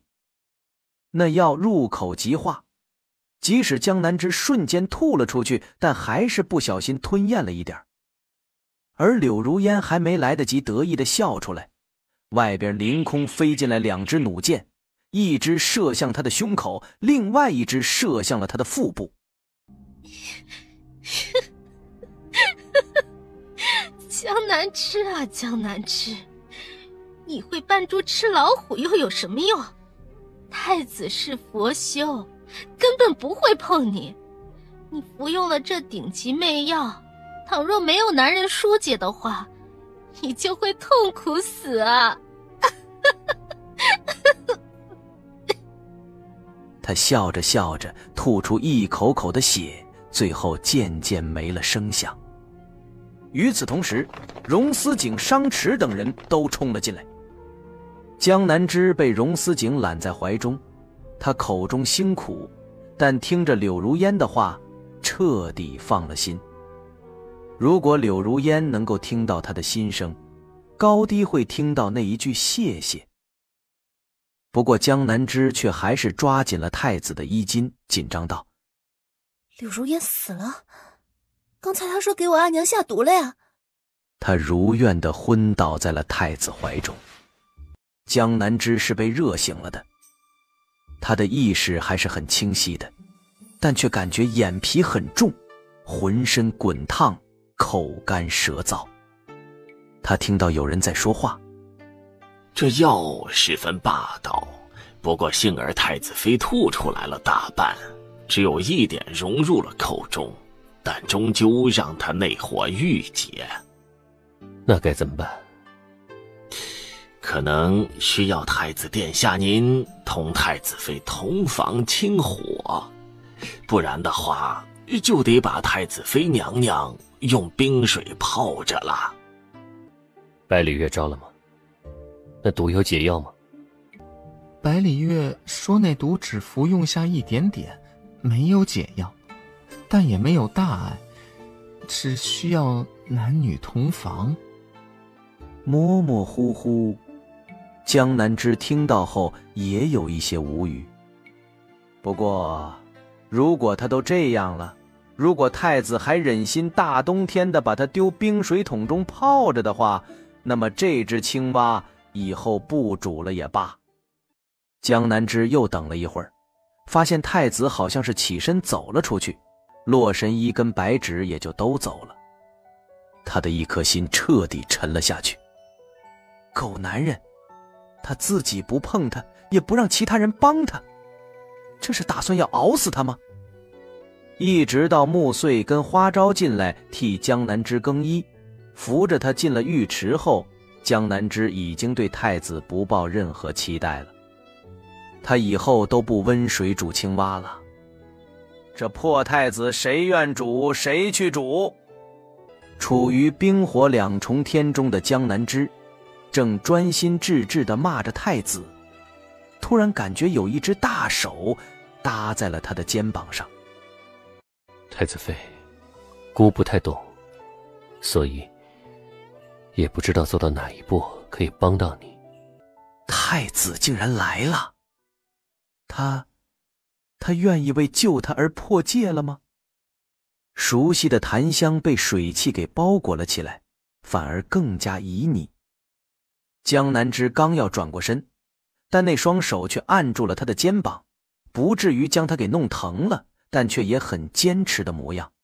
虽然决定了要帮小太子妃，但荣思景一想到男女之事，就想起来年少时候遇到的那一幕。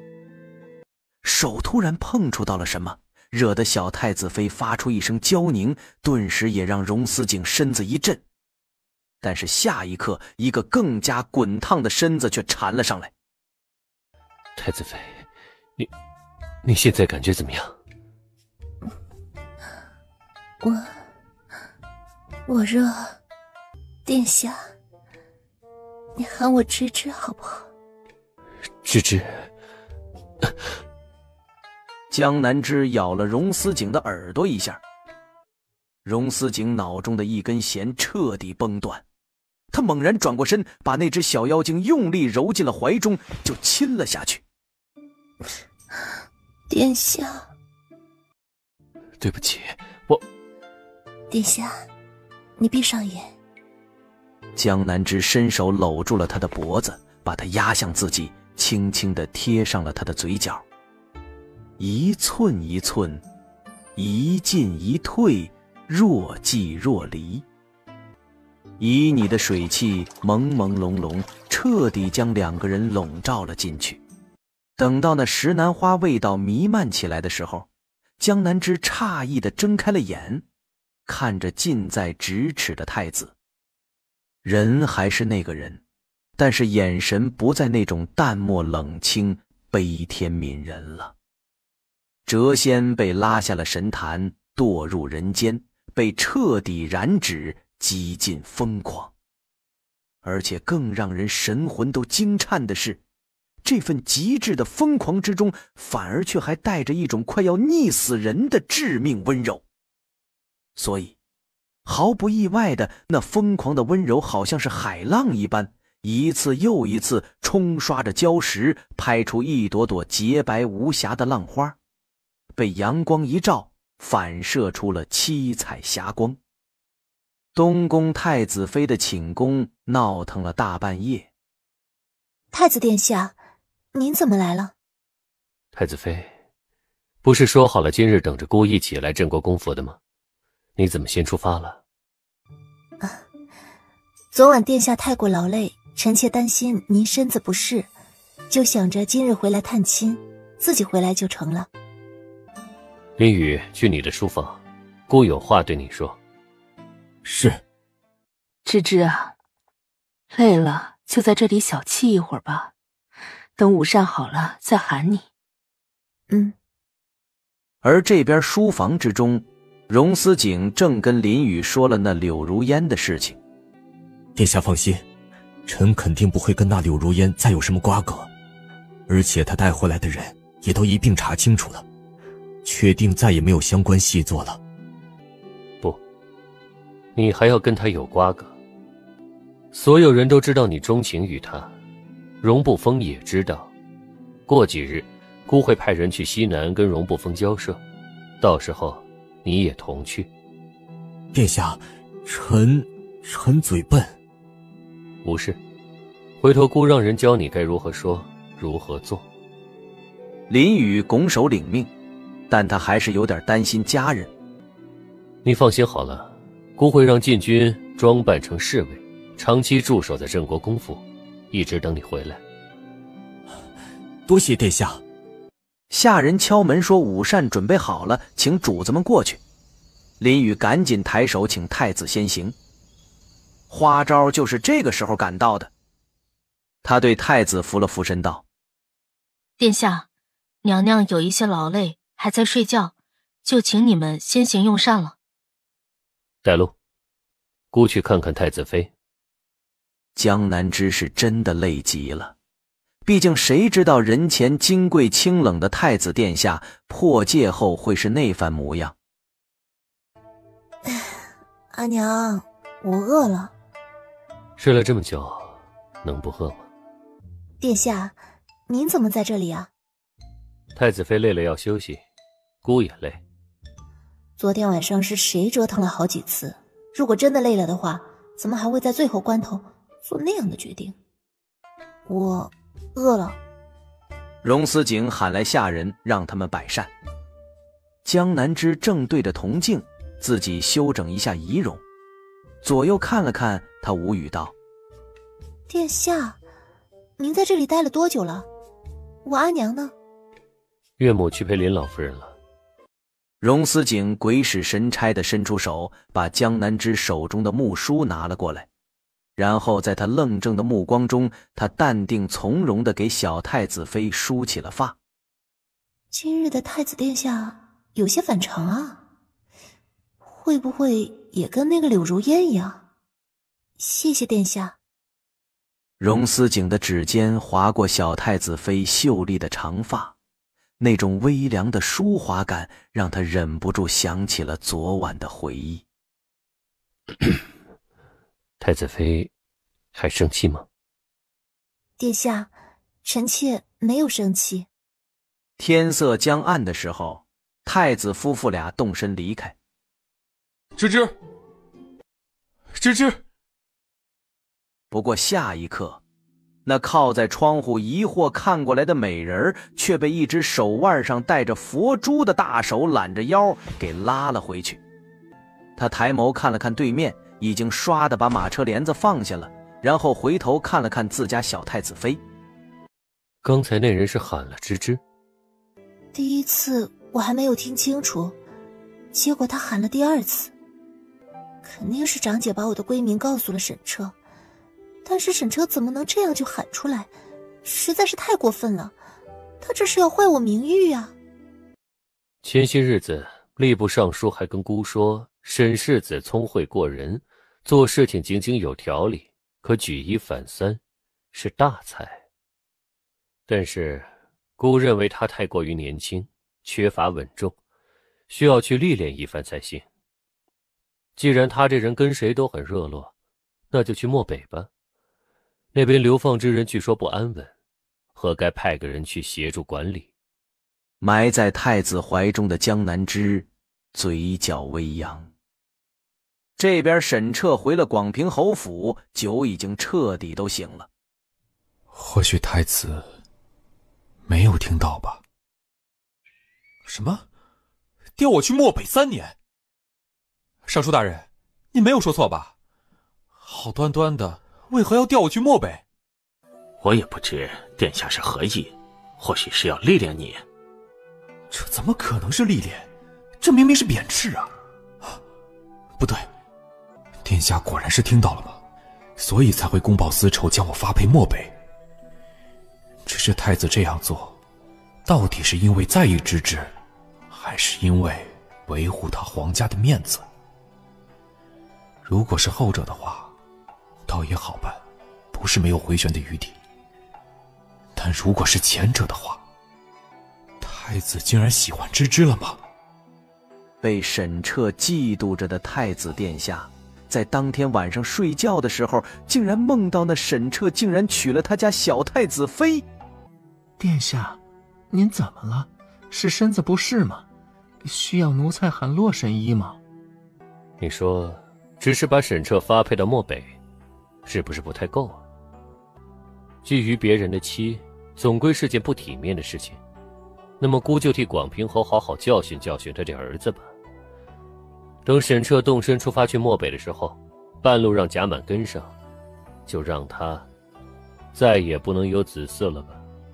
应该的，广平侯肯定会感激太子殿下对他儿子的管教。你去禀告太子殿下，就说洛神医给配了一种很好的泡汤药包，配合泡泉可以滋补身子，问殿下要不要过来。是。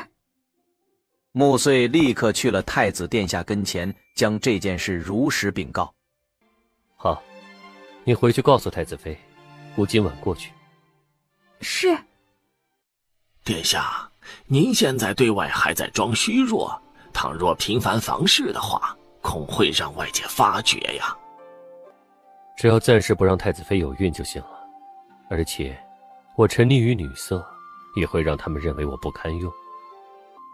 的确如此，不过殿下万不可再让太子妃娘娘服用避子汤，那可是伤身的。殿下，他为何不让我怀他孩子呢？会不会是太子殿下考虑到现在的时局朝政，认为此时他不宜有子嗣？毕竟他可是在装病。江南之深吸一口，感觉自己可能是猜到了事情的真相。与其自己在这里想不明白，那么就索性找太子殿下问个明白。太子妃邀姑来，怎么又不说话了？臣妾是等着太子殿下责罚的。姑为何要罚你？那日被沈世子喊了归名，虽然说错不在臣妾，但臣妾如果那时候没有把帘子掀起来就好了。这件事怎能怪你呢？当时姑没有立刻毒哑他，已经是看在老侯爷的面子上。不，殿下宅心仁厚，又慈悲为怀，怎能做这种事呢？只要殿下不怪臣妾就好。太子妃寝宫的汤池中水气缭绕，荣思景只穿着白色中衣，靠坐在池子里，他墨色长发披散着，微闭着眼。不一会儿就听到了哗啦啦的水声，再睁开眼的时候，本来坐在对面的小太子妃竟然已经靠了过来。太子妃，你怎么过来了？那边的水有点凉呢，还是殿下这边的水更热一些。而且臣妾还有一件事想要请教殿下。什么事儿？江南之又游得更近一些，水下两人的衣袂随波荡漾，都好似纠缠到了一起。殿下，是讨厌芝芝吗？太子妃是认为孤城罚那沈彻罚得轻了？不是这件事，它并不重要。殿下，芝芝是想要问您，为何不想让芝芝怀您的孩子？莫非殿下是因为江家的事情迁怒了芝芝？荣思景长臂一伸，直接把小太子妃给抱在了腿上。他认真道：芝芝，姑没有因为江家当初站对九皇说的事情迁怒于你。至于为何那般，姑现在的处境你也明白，这个太子之位做得还不够安稳，危机四伏，以及姑身体中的余毒未除。最重要的是，你现在年纪尚小，还是过2年再有孕比较好。倘若太子说的都是真的，他根本不会在这2年里让他有孕，那么他一门心思让他破戒又有什么意义？就在荣思景打算再次开口的时候，怀中的人却挣扎了一下，离开了他的怀抱。殿下说的对，是臣妾误会殿下了。倒也不是你的错。不，是臣妾的错。殿下的身子需要休养，臣妾更不应该拉着您胡闹的。好冷，那臣妾就先不泡了，殿下您继续。不等荣思景反应过来，只听到一道哗啦啦的水声，小太子妃就立刻上了岸，捞起旁边的衣袍，将自己裹得严严实实，喊着侍女伺候着就离开了。1刻钟后，荣思景才出了汤池。白芷，你带人好生打扫汤池。是。江南枝也没有睡，在听宫人禀告说太子殿下已经回他的寝宫后，这才微舒一口气。太子做任何事情都思虑周全，而且他身上的余毒虽然未除，但肯定也有办法压制，几年内应该不会暴毙了。那我岂不是不用做什么，也可以安心做这个太子妃了？上一世在广平侯府做当家主母，难道还不够劳累吗？江南枝啊，江南枝，你上一世活得够累了，这一世还不如好好的享受享受呢。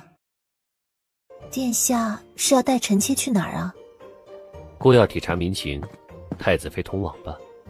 出门在外，不用再喊殿下。那我喊你什么？请哥哥。不要忘记了，你现在是男子打扮。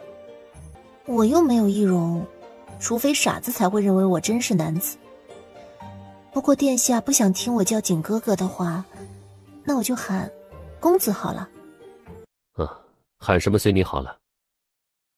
当江南枝掀起帘子，看到了坐在广平侯府马车上的江潭心时，嘴角微勾。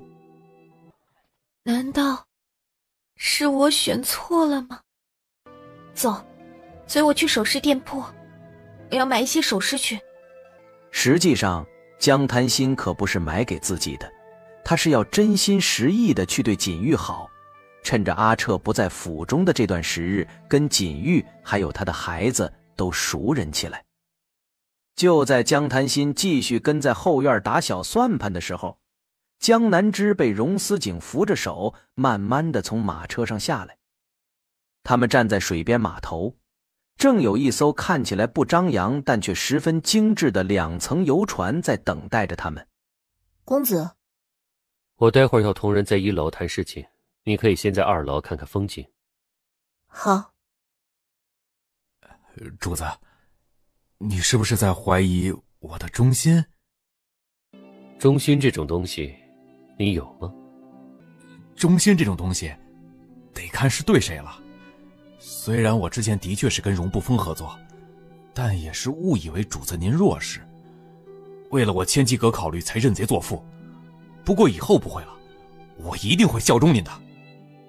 谁的腿粗他还是知道的。在见识过太子的城府跟实力后，百里越果断见风使舵，他把自己知道关于荣不封的所有事情都告诉了太子殿下。你刚才说沈彻派人去联系荣不封了？百里月点头，拿出一封密函，双手呈给了荣思景。密函上说，沈彻竟然不止派人去联系荣不封，竟然还派了人去前不久刚闹灾的洛城去找一个叫薛子仪的衙役。这位沈世子去联系荣不封，可见也不是一个安分的。至于他为何要找一个叫薛子仪的，虽然不知道缘由，但肯定有理由，我就派人跟着了，看他到底要做什么。你让人继续盯着他们，看他们都做了什么，如实禀告。是。不一会儿，百里月乘坐一艘小船悄然离开了。荣思景起身上了楼，发现小太子妃依靠坐在栏杆那儿，看着外边的景致。公子，一个人在船上看风景，有什么意思呢？还不如来我们船上，保证让您高兴。你船上都有什么？我们船上可是什么都有啊，可以吃酒听曲儿，还可以看舞。对了，我们这里都有姑娘会舞剑呢。倘若公子想要再做一些别的，也是可以的。环肥燕瘦，妩媚清纯，只要你想的，我们船上必然是有的。江南之自然对什么环肥燕瘦没有兴趣，不过他却突然想起来上一世沈彻的那个红颜知己锦玉。锦玉在青楼之中可是有一个好姐妹叫芳华，就是不知道老鸨口中的会舞剑的姑娘是不是那个芳华了。不知道为什么，江南之总是脑海中有什么东西一闪而过。就在他想要弄清楚什么事情跟这个芳华有关的时候，突然身后有一个人贴了上来。芝芝对花船有兴趣？殿下很熟悉，莫非是去过那些花船？我没去过，都是听明玄他们说过的。这生意还咋做呀？赶紧开船走吧，真是浪费老娘的感情。芝芝，看那边的景致如何？那是我第一次见到你，后来回了东宫没多久，就得到江家要还新娘替嫁的消息。那天晚上的事你都看到了，你也知道江檀心是故意要嫁给沈彻的，那你有没有遗憾没有娶到江檀心啊？遗憾什么？当然是庆幸了，而且我还感激他当初的不嫁之恩。江南之看着不断靠近的俊脸，他嘴角微抿，到底没有躲开。太子的吻就这样落了下来，辗转反侧，来回试探，循序渐进。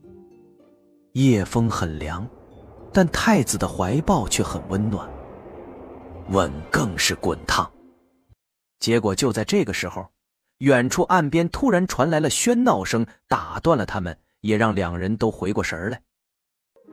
糟了，难道是我阿娘他们遇到麻烦了？被打断的太子殿下心中自然是不悦的，但他知道小太子妃更在乎他阿娘，所以也不再耽搁时间，立刻让人把船停靠岸边，下去看看到底发生了什么。阿娘，您没事吧？阿娘，公子说这是在外头，一切从简。说话功夫，商池竟然跟那徐茂拓又打了起来。等到俩人都挂了彩，结果是商池略赢一筹的时候，荣思景才抬了抬手，让众人都去了旁边的茶楼之中。殿下，当街互殴是臣之过，不过这徐茂拓竟然调戏我未过门的媳妇儿，当街拉拉扯扯，动手动脚，这口气臣咽不下去。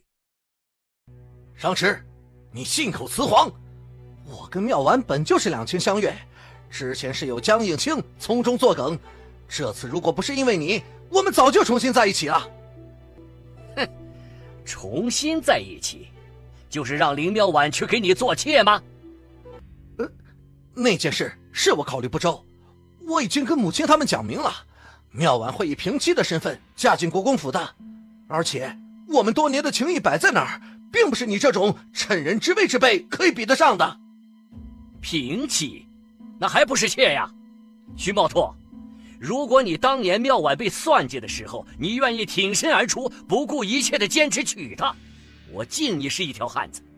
现在看来，你更加的虚伪至极，其实你连江英清都不如。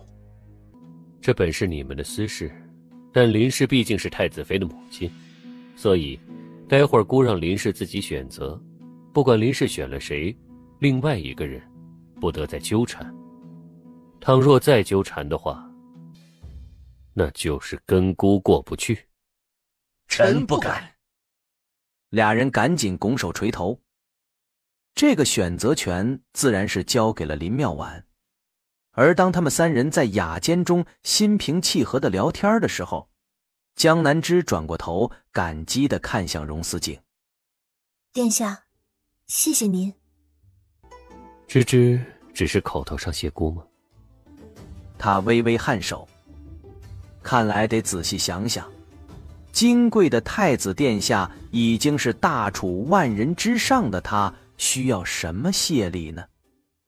当年你迫于家里的无奈跟我退亲，我也没有恨过你。那既然你不恨我，我们就重新在一起吧。妙婉，我当初娶妻也是被迫无奈，我心中一直有你啊。你当初就会被迫无奈的放弃过妙婉一次，谁知道你以后还会不会？我之前没有袭爵，自然有许多无奈要听长辈的。你这种没有浑厚家世背景的人，又怎么会能够懂家族的使命感？什么使命不使命的，说白了那就是自私而已。你当初不就是想世袭爵位，才没有违抗家里？我虽然没有什么雄厚的家世，倘若我有，我也不会为了自己的前途而放弃自己心爱之人。徐茂拓，我们既然错过，那就证明没有缘分，就这样别过吧。等我成亲的时候，你如果愿意来吃一杯喜酒，我自然是欢迎的。如果你不愿，以后就当陌路人罢了。你选了他，妙婉，我知道你是不想做妾，你且等等我，再给我一点时间，我回去就休了季氏，娶你做正妻。人家季氏什么错都没有，你就要休他？你可想过他被休后日子要如何过？这不是做不做妾的缘故，也跟其他人无关。徐茂拓，是我已经不喜欢你了，懂吗？可你分明还说过你不恨我了呀。那你有没有想过为什么不恨了？就因为不爱了，不在乎了，所以才不恨了。你怎么可能不爱我了？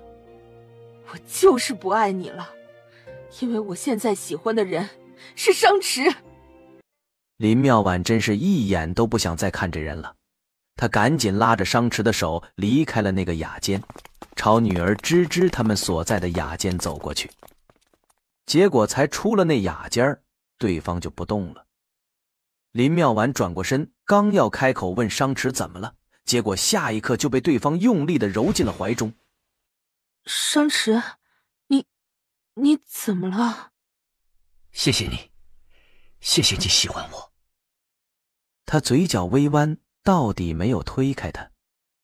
而不远处站着的江南枝看着这一幕后十分欣慰，他拉起太子的手，悄声道：看来咱们还是先回家吧，留下花昭跟丁一他们在这里保护阿娘就行了。现在回府为时尚早，芝芝要去逛一逛街吗？好啊。江南枝，你怎么在这里？我出现在这里有什么奇怪的吗？莫非这座茶楼是长姐开的，还是这条街是长姐管的？他主动地抱住了太子的胳膊。景哥哥，刚才不是说陪我去看花灯吗？我们快些去吧，晚了他们就收摊了。芝芝，你怎可这样不懂事？你就不担心这样会劳累到妹夫吗？长姐你好生奇怪，只是逛个街又怎么会劳累到呢？你这么关心你妹夫，就跟你之前刚跟姐夫成亲的时候一直跟我炫耀你们房中有多恩爱一样，真是好生奇怪啊。芝芝年幼纯善，以后不许说那等阿杂话，污了他的耳朵。江南枝纯善，你被他给蒙骗了呀！他心机深沉，居心叵测，他……够了！倘若你再污蔑芝芝，你小心你身后的江家跟广平侯府。而江南枝还没好好欣赏江滩心难看的脸色，就被揽着腰肢强势带了出去。哪怕走进了熙熙攘攘的人群中，还是能够感觉得到身边的人好像不太开心。景哥哥，慢一些，我都跟不上了。荣思景眉宇间的怒气未散，但步子却慢了下来。正巧路过一个泥人摊子，上面有捏好上了颜色的泥人，惟妙惟肖。江南枝给了银子，选了2个泥人。景哥哥，送你的。荣思景想起来2个人的第一次就是在那木桶之中，结果小太子妃又送了2个坐在木桶之中的小泥人来，他心头的怒火瞬间烟消云散。芝芝给这个泥塑起个名字。就叫统州共济。荣思景听后，耳根再次慢慢红了起来。小太子妃怕不是在暗示他什么。等到逛了一大圈，回去的马车上，江南枝却已经累得靠在荣思景的肩上，昏昏欲睡。殿下，今年的上元节，我比去年还要高兴。芝芝，我也很高兴。江南枝并没有听到太子的回答，也或许他什么都没有说。总之，他已经累得沉沉睡去了。许是因为对太子已经十分信任了，所以他睡得很沉。等醒来的时候，江南枝发现自己已经躺在了床榻上。他翻了一个身，突然看到近在咫尺的太子殿下。他散着长发，双眼紧闭，似在沉睡着。其实江南枝已经许久不温水煮青蛙了，可谁想到青蛙自己带着锅巴巴地来到了他的面前。芝芝，醒了。殿下，我怎么在您的床榻上啊？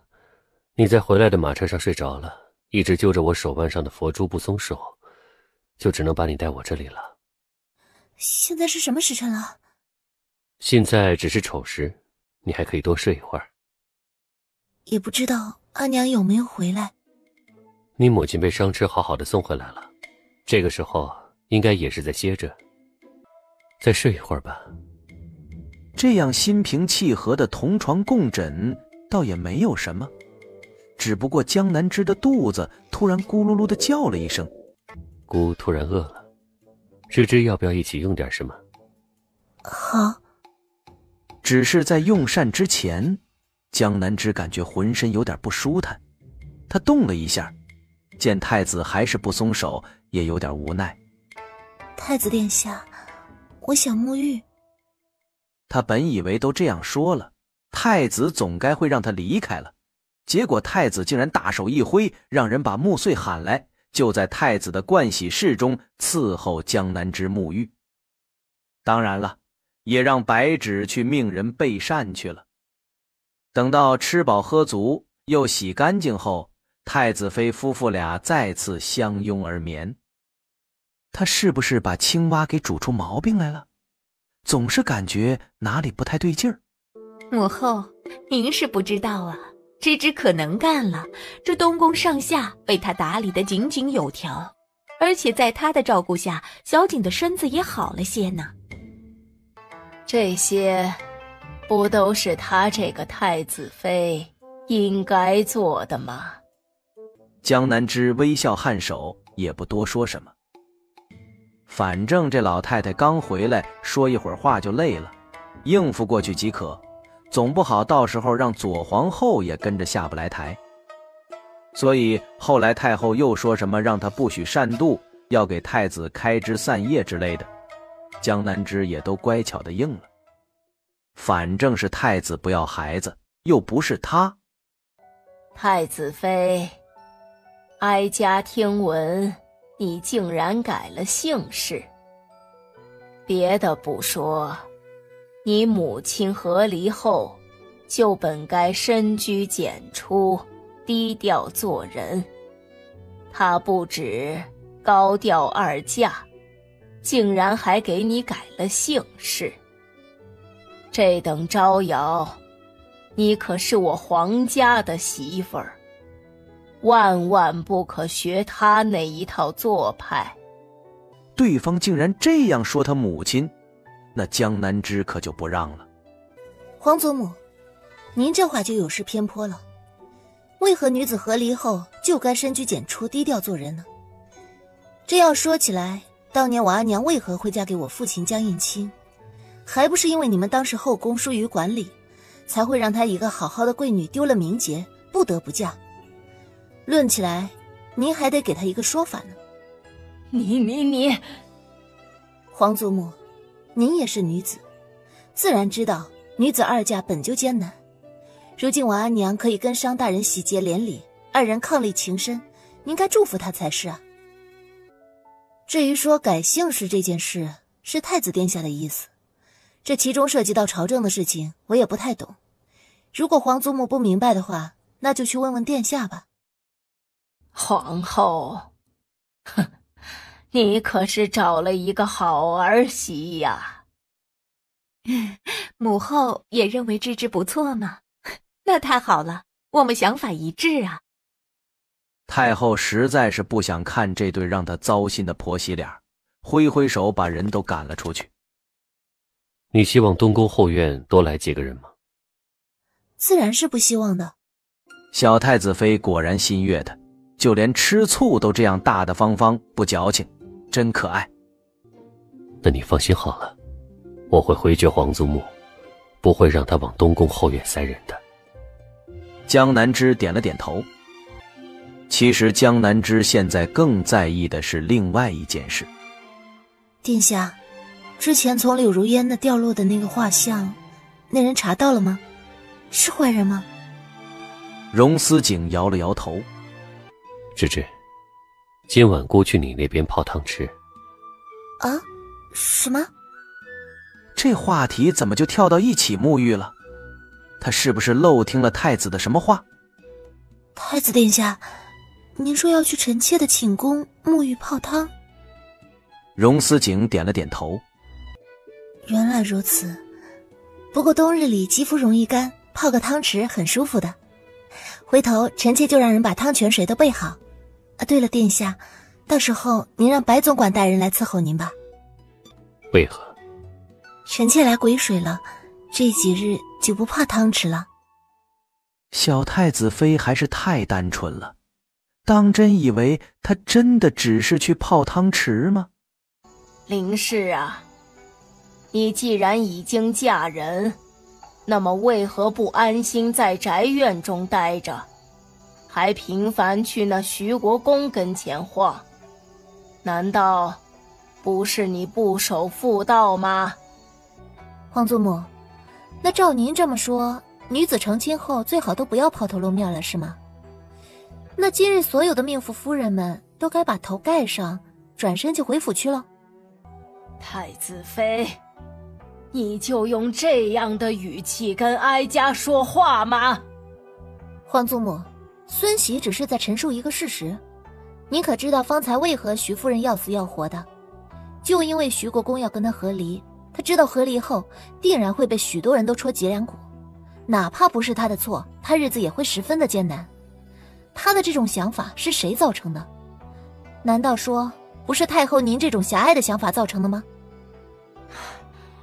你竟然说哀家狭隘！皇祖母，孙喜只是在说事实，女子何苦要为难女子？大楚女子本就艰辛，前有贵族小姐被歹人出言侮辱，歹人只是被打了板子，而那未出阁的小姐却因给家族蒙羞，要么出家做姑子常伴青灯，要么就一死了之。可是她们有什么错？就因为她们是女子吗？太后已经说不出来话了，但是老太太一直在大喘气，看得旁边的伺候的人顿时胆战心惊，更是有人赶紧去给太子通风报信去了。太子妃顶撞哀家，给我掌嘴！母后，不可！皇祖母，您要打姑的太子妃吗？一身黑金相间锦袍的荣思景迈步走了过来。再往后是小跑着的皇帝陛下。荣思景一边把小太子妃护在了怀中，一边冷冷地说了那句话：芝芝，你没事吧？都怪姑来晚了。哎，母后啊，您怎么一回来就闹事情？之前说是去皇家行宫静养，但养了这都好几年了，你这也没静下来呀。皇帝的话成了压倒骆驼身上的最后一根稻草。太后顿时眼睛一翻，活生生的被气晕了过去。殿下，芝芝莫怕，姑带你回家。说罢，荣思景直接将小太子妃大横抱了起来，朝不远处的轿辇走去。如今被太子小心翼翼地抱着，江南枝沉默了一瞬，决定自己是应该怕一怕的，不能辜负了太子今日这一番袒护。他拽着太子的衣襟，把滑嫩的小脸贴在他的心口窝，好像被吓得声音都在微微颤抖。殿下，太后说我不配做太子妃。芝芝不要多想，皇祖母是瞎说的。如果姑是太子，那么太子妃只能是你。殿下，您这样抱着臣妾健步如飞的，会不会让那些眼线起疑心呢？所以皇宫中的那些宫人们就看到太子殿下明明自己病弱的不行，咳得惊涛骇浪，但还是费力地抱着太子妃娘娘踉踉跄跄地走上了轿子。殿下今日回来的这么早？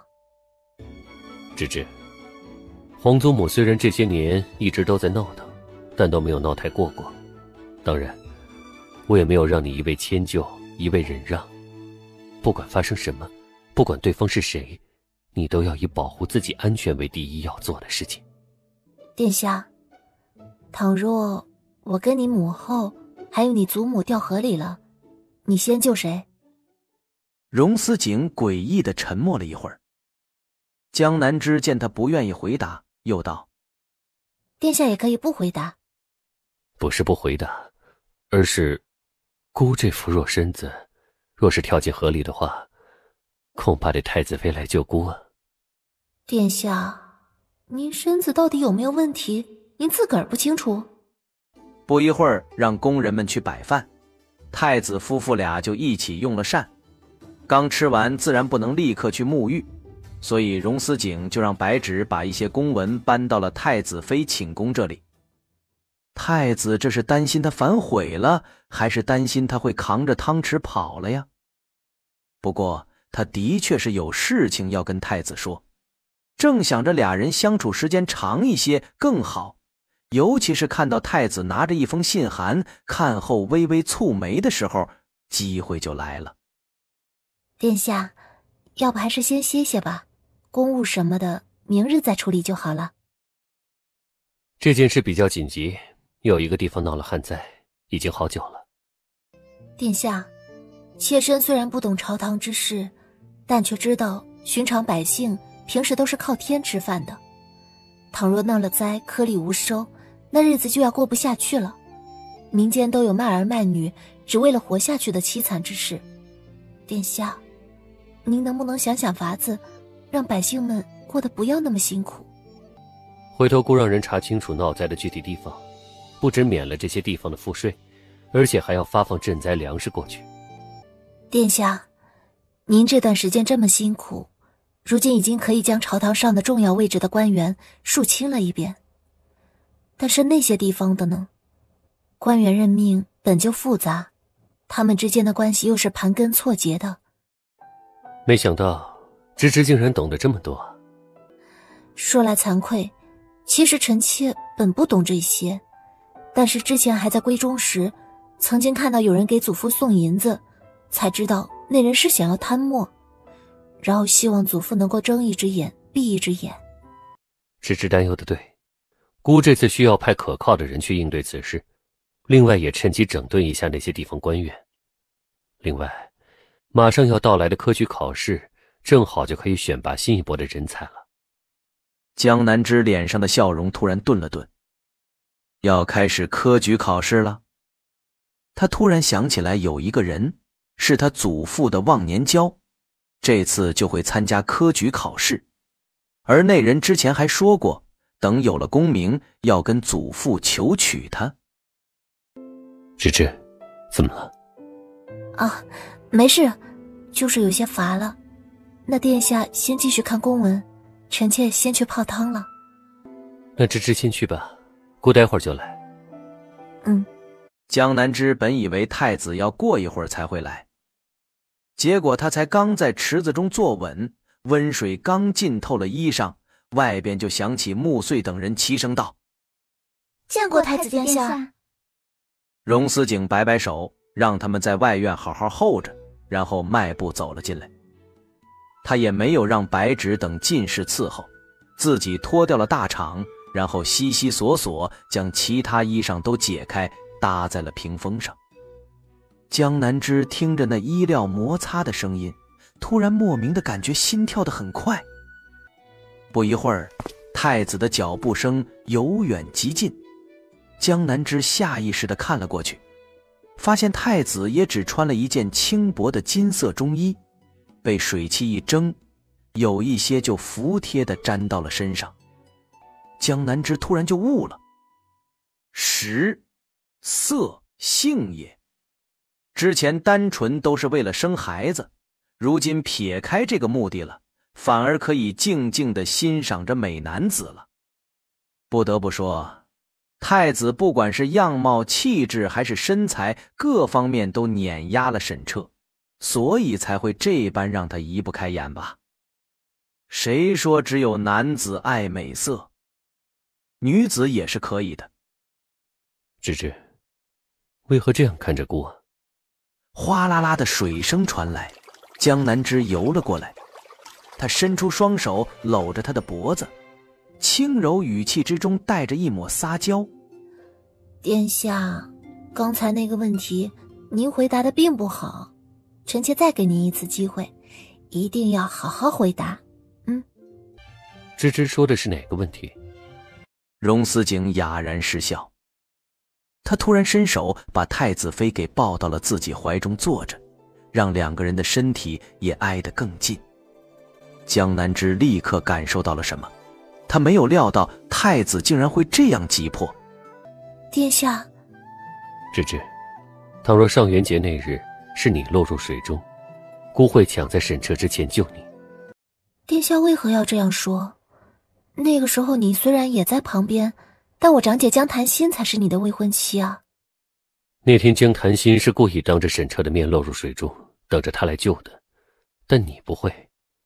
倘若你落水，那肯定是意外。可你那时候分明没有见过我，太子殿下已经不爱到会救任何意外落水的小姑娘了。这话有点酸味儿。荣思景哑然失笑，没忍住亲了上去，想要尝一尝，是不是真的酸了？哦，是甜的。江南之没想到这人会突然亲上来，亲了一次还不够，竟还要来第二次。他连忙偏过脸躲开，半是娇嗔的埋怨道：“殿下这是又要赖掉这个问题吗？”其实是有一天，姑晚上做了一个梦，又梦到了那日上元节的情景。只不过，你姐姐江檀心没有落水，但你却被她推入了水中。江南之一愣怔，那在梦里，殿下把我救起来了吗？将你救到了姑的船上。当时，你就拽着姑的衣襟，说为了感谢姑的救命之恩，你要以身相许。殿下，倘若一切重来，当初我长姐没有悔婚的话，那你会如何？就是说，你带着现在的机遇，回到了上元节那一日，江檀心没有落水，她依旧顶着未来太子妃的身份，等着婚期一到就嫁给你，你会如何选？倘若重来，姑肯定是要选芝芝了。不过，毕竟之前是跟江谈心的婚约，这种事贸然悔婚，不会有人敢质疑姑，但却会有损你的名声。所以，到时候姑会让人把沈彻跟江谈心都推入湖中，还在湖中把他们俩的衣袂绑在一起，让他们俩锁死。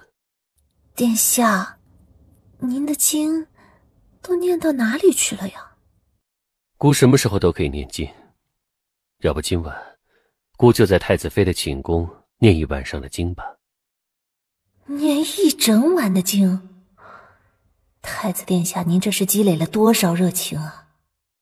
事实证明，男人的这种热情是真的不能积累，尤其是某人在未破戒之前就已经积累了不少，双重叠加，一晚上估计都不太够。古人云：厚积薄发，诚不欺我。哪怕江南之心有准备，但是在2次后也浑身乏力，连一根小指头都不想抬起来了。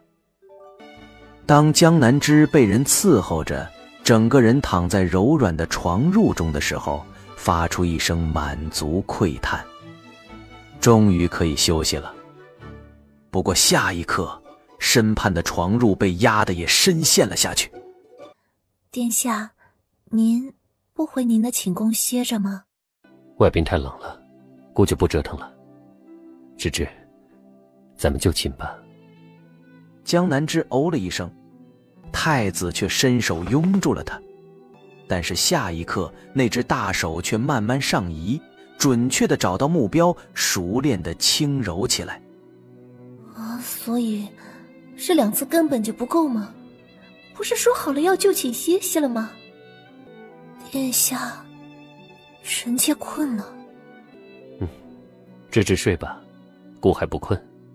所以你不困，你做你的，然后让我睡我的。如果对方不是尊贵的太子殿下，江南之真的想把人给踹下床榻去。不过他也不会太惯着，直接一个翻身转过去，背对着某个还没有宴足的太子殿下。荣思景也没有怪责小太子妃的拒绝，更是没有继续下去，而是靠了过来，从背后抱住了小太子妃。芝芝，好梦。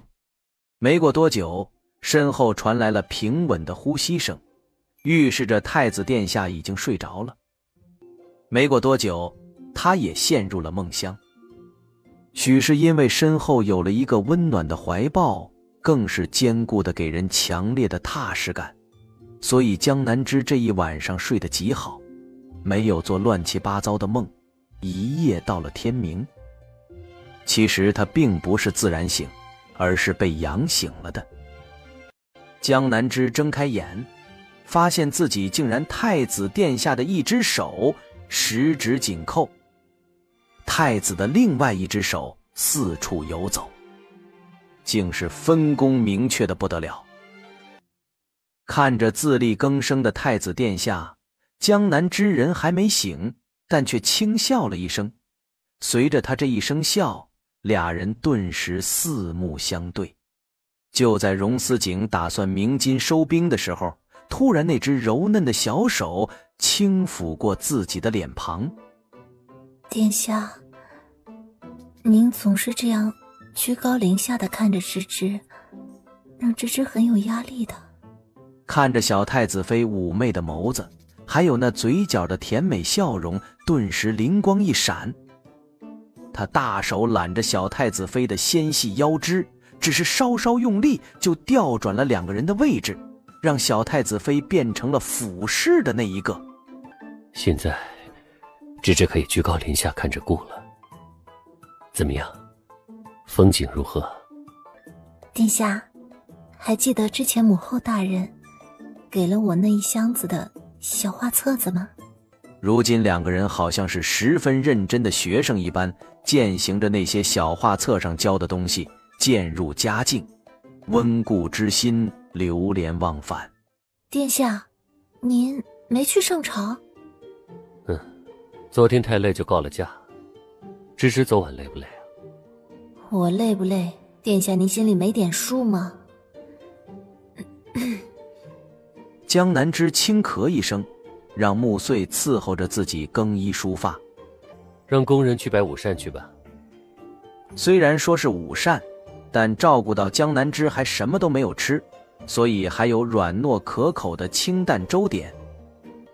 殿下，臣妾作为东宫主母，实在是不该起这么晚。你又没有偷懒，而且也尽了东宫主母的职责，多睡一会儿是应该的，不用往心里去。我的殿下，您能不能不要把我们同房了说的这么的冠冕堂皇啊？殿下，水能载舟，亦能覆舟，可不能忽视了百姓们的问题。好，那姑先回书房处理政务去了。其实关于赈灾的事情，荣思景已经决定好派谁去了。这件事定然有危险，而且棘手，但倘若做好了，就是大功劳一件。所以他决定让商池去。荣思景刚拿出毛笔，突然猛然顿住，巨大的墨汁将宣纸给浸染黑了大一片。突然就想起来很重要的一件事，那就是今儿个早上胡闹那次，他好像是没有及时离开。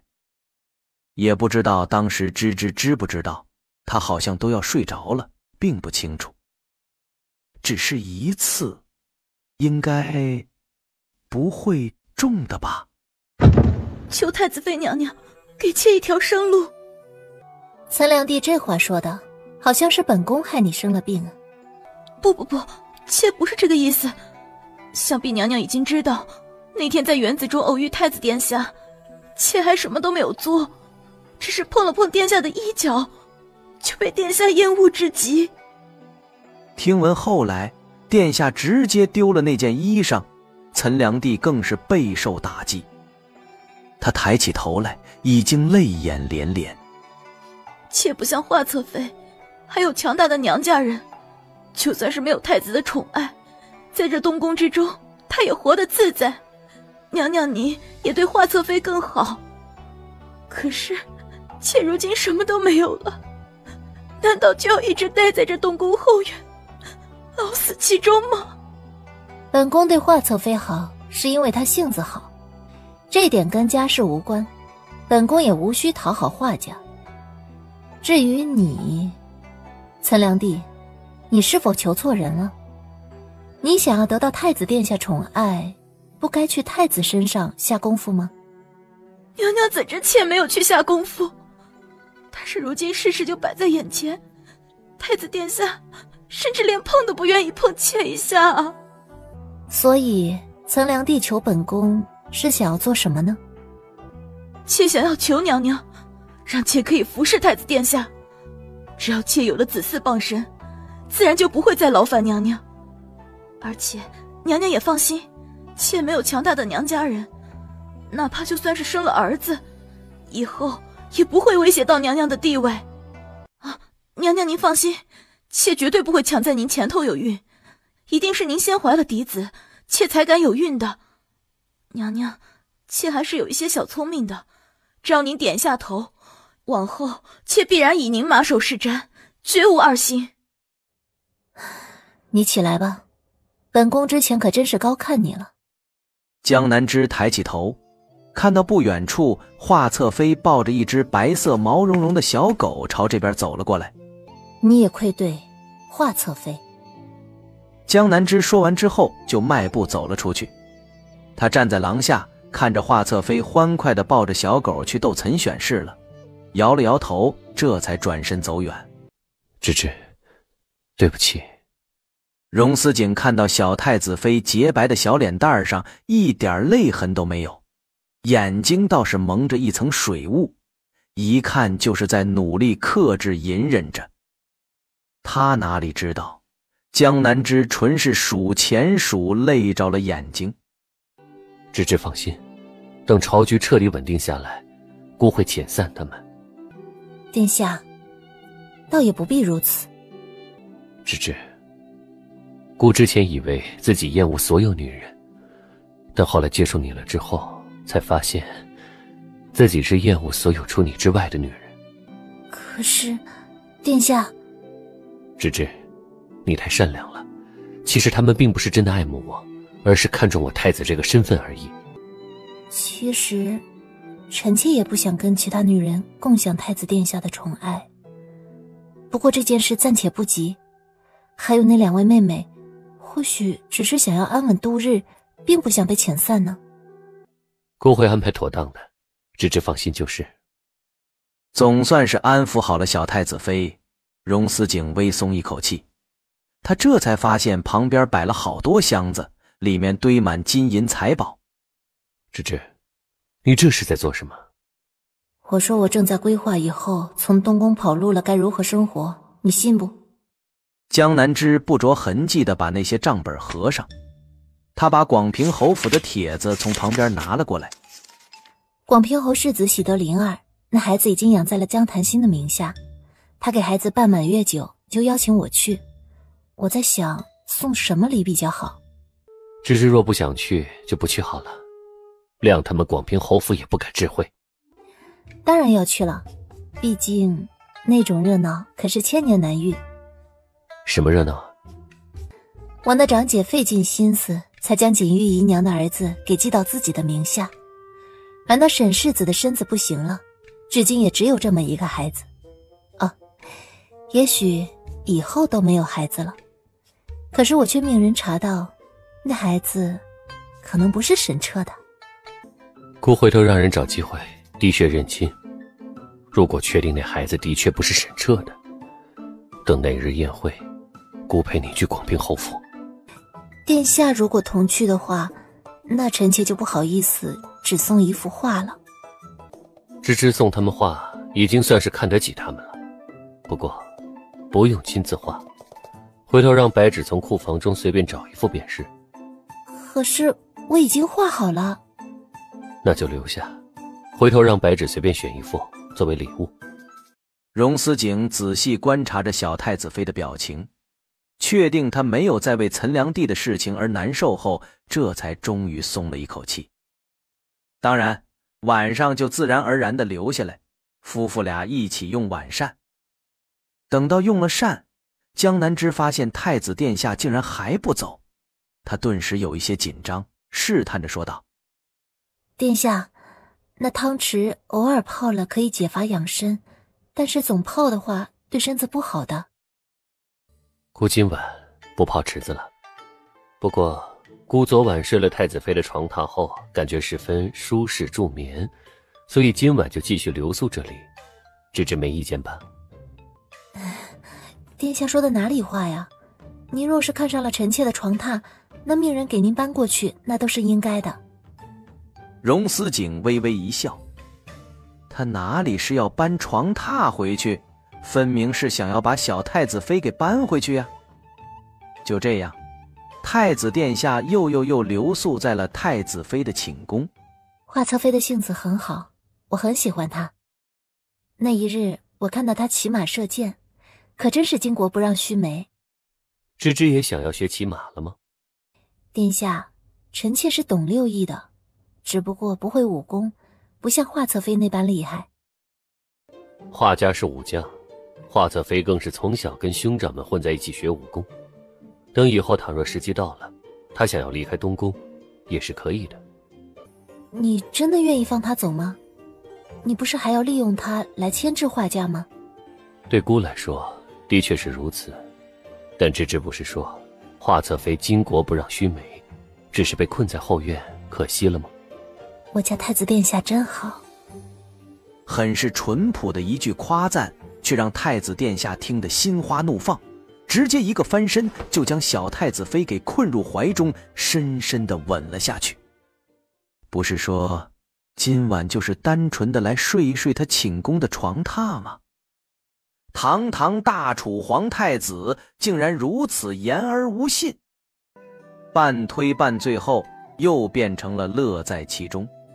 更乐在其中的是太子殿下，他也知道小太子妃多少有点不乐意，所以第一次结束后，他主动伸出大手将小太子妃给抱起来，对调了位置，再次让她居高临下地看着自己。来而不往非礼也。太子妃，请。江南之轻叹一口气，他哪里知道太子被温水煮熟了后会变成这样啊。他认命的俯身亲了上去。芝芝啊，没想到你还真的来了。长姐做了母亲，本宫自然是要来庆祝长姐的呀。那倒也是，毕竟你也没做过母亲。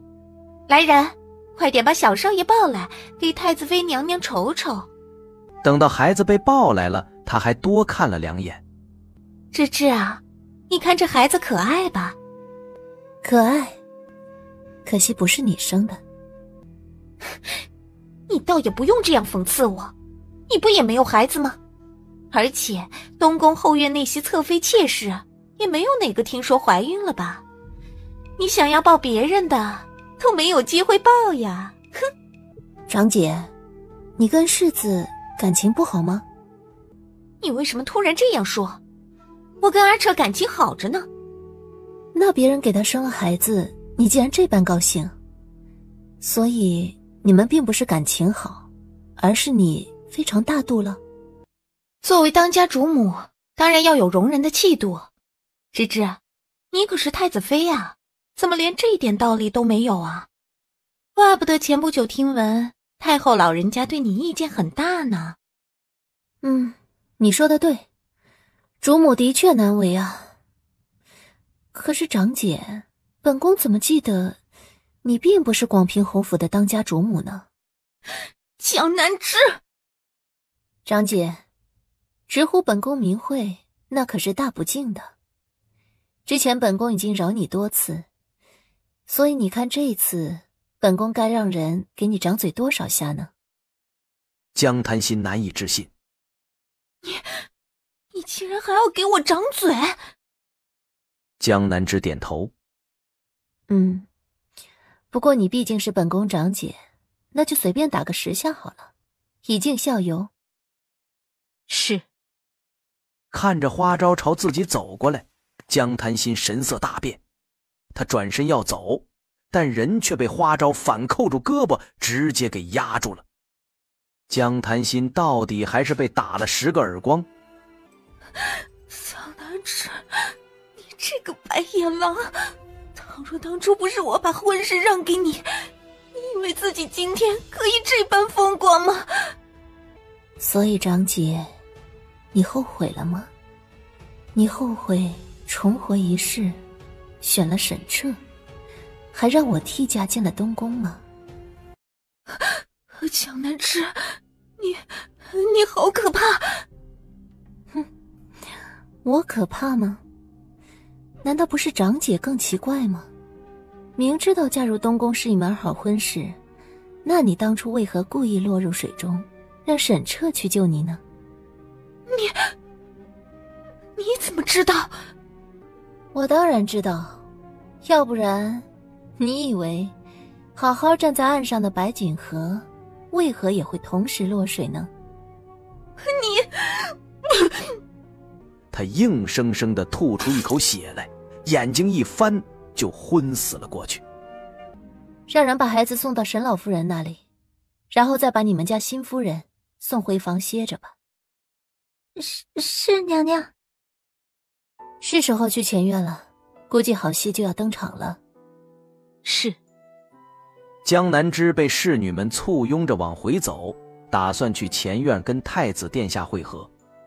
太子妃娘娘请留步。江南之转过头，发现了坐在轮椅上的沈彻。沈世子有何事？今日府上杂乱，恐怕招待不周，还望太子妃娘娘不要介意。不介意。沈世子还有事吗？倘若没事的话，本宫要去陪太子殿下了。娘娘，太子对你好吗？自然是好极了。他微微一笑，转身就被簇拥着离开了。那芳华还没有离开，他并没有告诉沈彻孩子不是他的，而是质疑了那锦玉姨娘的死，还有他说自己来自西南。江南之摆了摆手，让他下去了。沈彻果然是跟荣不封勾结了起来，他真是打算谋反了呀！那样看来，这一世广平侯府的结局应该会比上一世还要凄惨。芝芝，在想什么呢？殿下，您怎么过来了？那些人虚伪恭迎的样子太丑陋了，姑看着反胃。人都到齐了，好戏可以开演了。不一会儿，宴席已经摆好，广平侯亲自来请太子跟太子妃坐上首席。就在这个时候，一道女声骤然响起：“这个孩子不是沈世子的，不信你们滴血验亲。”话音刚落，众人皆惊。一个跟芳华易容后一模一样的女子从人群中走了出来。哼，当初锦玉一心想要跟你好好过日子，结果你是如何对她的？竟然去母留子，实在是太丧尽天良。幸亏老天有眼，锦玉那腹中的孩子其实是我早亡兄长的，我今日来就是要带走我兄长的儿子。此言一出，整个宴席瞬间炸锅。来人，给我抓住这个女人，不要惊扰了贵客们。立刻有好几个魁梧的侯府侍卫冲过来要拿住这个女人。女人会武功，十分灵巧地躲过那些侍卫，最后竟然来到太子身边，用匕首架了上去。江南之一见，顿时眸子一缩，他刚站起来，旁边的花招小心翼翼地扯了扯他的袖子。江南之瞬间明白过来，这人就是太子安排的，肯定不会伤了太子。但戏还是要做的。大胆，竟然敢挟持太子，你不想活了吗？你赶紧放开太子，还会对你网开一面，要不然我们就不客气了。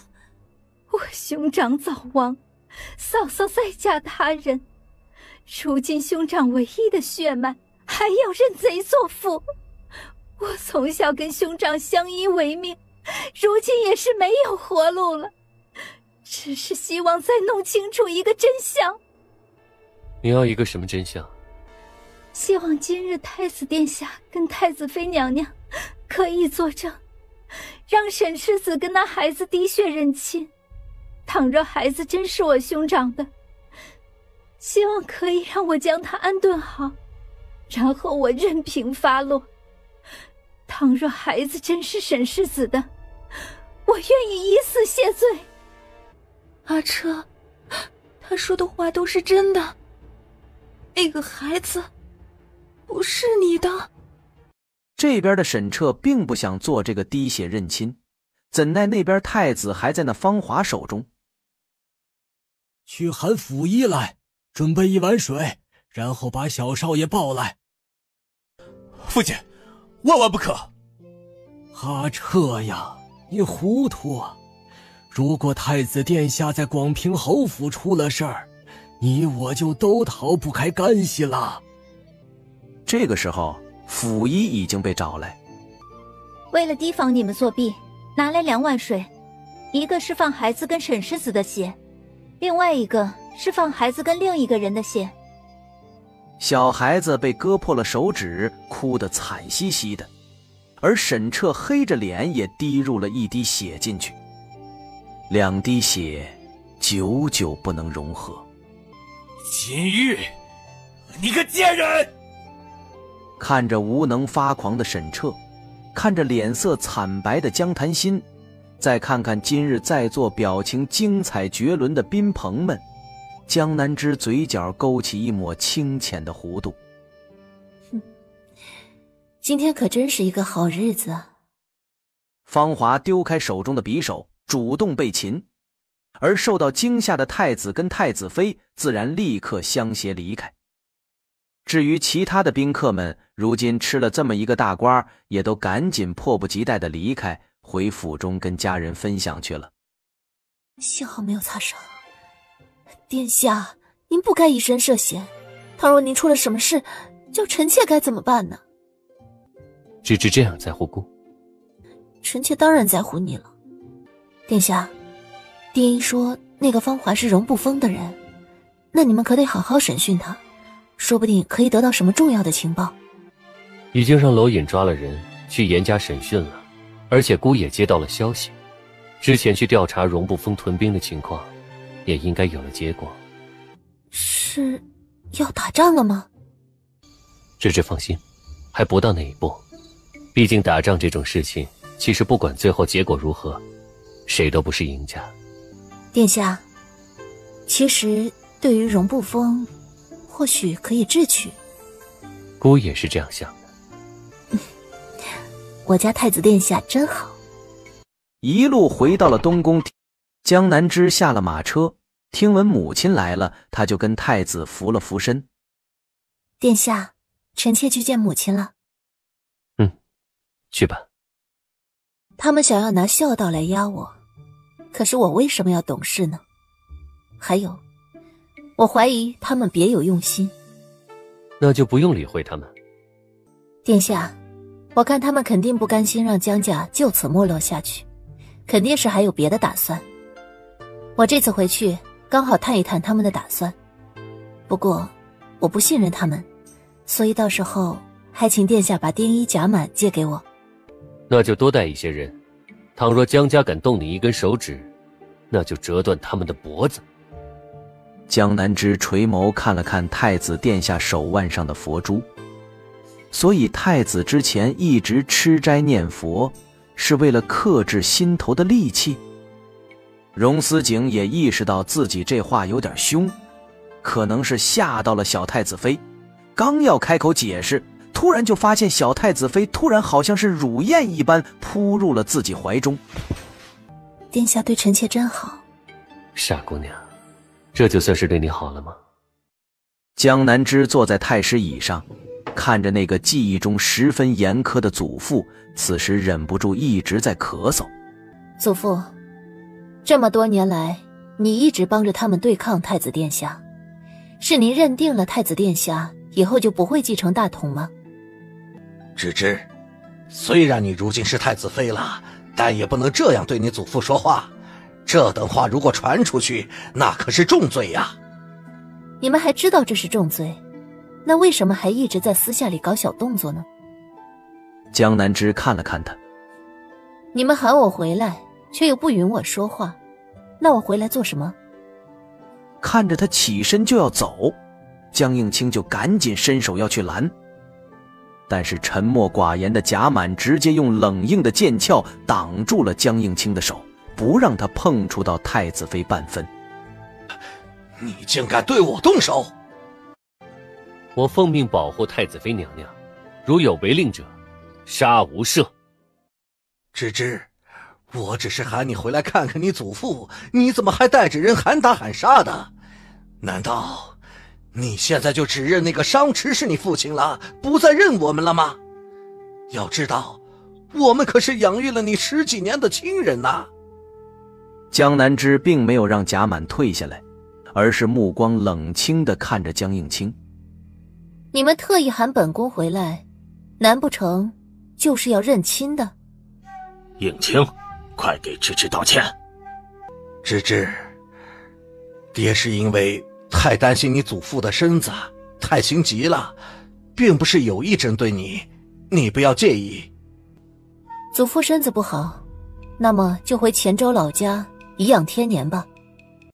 芝芝啊，你难得回来一次，待会儿留下来用个午膳再走吧。好。不出意外，那么这个午膳就要出点什么意外了。江南枝来到了餐厅的时候，发现祖父江望并没有来，只有父亲江应清跟一年轻男子坐在那儿。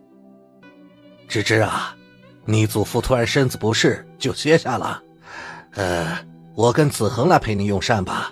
哦，对了，你还记得子恒不？他之前是你祖父的学生，当年还在我们家住过呢。这次特来进京赶考的。当年啊，芝芝你还小，还说着长大后要嫁给子恒呢。江叔叔，万不可这样说。如今芝芝已经贵为太子妃，这样说终归不太好。父亲，本宫这次回来是探望祖父的，你也没有说有外男在。既然祖父现在歇下了，那本宫也要离开了。芝芝，我们多年未见，这次好不容易见到了，能不能赏个脸，一起用一顿便饭，说说话？你且放心，全程你父亲都在，也让其他下人都在，绝对不会坏了你的名声的。江南枝刚要说话，套出点什么有用的来，结果突然感觉身边的人杀气腾腾的。他转过头看了贾满一眼，发现对方手中的剑都出鞘了。芝芝，我本以为嫁入东宫的是你的长姐，我本来想着等高中了后就来你家提亲的，却没有想到造化弄人。好吧，贾满手中的剑已经完全拔出来了。江南枝暂时倒是不想彻底撕破脸，因为他发现江家人身上还有什么重要线索是他上辈子忽视掉的。他拍了拍贾满的袖子，这等话以后就休要再提了。我们从小也没有婚约，不过是一些戏言罢了。另外，本宫的闺名也不是你有资格喊的，下次再这样定要治你的罪。今日就先这样吧，本宫乏了，回去了。江南枝说完后转身就走了。等他们上了马车后，江南枝好奇地看着贾满，你是怎么回事啊？怎么突然这么生气？莫非你之前认识这个陆子恒，并且跟他有仇？娘娘，属下是替殿下护着您的，那陆子恒一看就是不怀好意，如果不是为了顾全大局，刚才就该砍下他的狗头。看来那个陆子恒的身份不简单，要不然我祖父他们也不会这么做。暂时不要打草惊蛇，回去先好好查一查。是，娘娘。殿下，沈车要找的那个薛子仪，属下先找到了，已经秘密带回了京。那人是一个粗狂性格的汉子，武功很高，抓他很是费力。后来还是把他养母跟弟弟一起接来，他才束手就擒。属下审问过，薛子仪说他并不认识沈彻。荣思景依旧敲着木鱼。不过殿下，这个薛子仪却跟当初从那个柳如烟身上掉下来的画像中人长得一模一样。荣思景睁开了眼，锐利的目光扫了过来。他认识荣不封？属下审问过他，他也说不认识，可能是他没有讲实话。继续审，审不出来结果就不用来见姑了。是。江南枝此时在想，太子今天到底是怎么回事？寻常事情应该很难让他动怒，莫非是贾满跟丁一今天回去了，把陆子恒的事情跟太子说了？江南枝想着，如果是朝堂上的事情他无法做什么，但绝对不能因为陆子恒的事情让他跟太子之间生了间隙，得哄。江南枝突然就想起汤池来了，他立刻喊来穆穗，让他去太子寝宫那边传话，请太子今晚来泡汤池。本以为十拿九稳的事情，结果穆穗不一会儿回来后就摇了摇头。娘娘，殿下说今晚累了，不想泡汤池了。这次竟然气得这样厉害。江南枝站起身来，对穆穗吩咐道：去备一下温水，本宫要沐浴更衣。既然山不来，那就他去见山好了。这种事情江南枝又不是不会做。虽然许久没有煮青蛙了，如今这青蛙可能跳到了锅外，还是得重操旧业，重新煮起来。殿下，奴才给您送宵夜。放在旁边吧。食盒放下了，但人却没有走。荣思景抬起头，皱着眉，刚要呵斥，却突然愣住了。他家太子妃竟然穿着换尘的藏青色宫服，素着一张巴掌大的小脸儿，眉眼更加灵动，美得宛若是精灵一般。而江南枝看着对方愣住了的表情，还有那不断变深邃的眸子，就知道自己这一身衣裳穿对了。臣妾见过殿下。芝芝，你怎么来了？臣妾邀殿下去一起泡汤，却被殿下给拒绝了。臣妾心情难受，说不想理殿下了。那你怎么又来了？臣妾想着，是不是今日在江府的事令殿下不喜了，所以特意来见殿下解释一番。殿下，臣妾跟陆子恒什么关系都没有，就是小时候他来过江府，见过几次而已。而且这次的事情，臣妾很担心他们是别有算计。殿下，臣妾已经提醒过祖父、父亲他们了，倘若他们继续执迷不悟，我不介意再次大义灭亲。荣思景突然就笑了，他突然对江南枝招了招手，结果还未开口，人就被拉到了膝上。那怎么穿了这身来啊？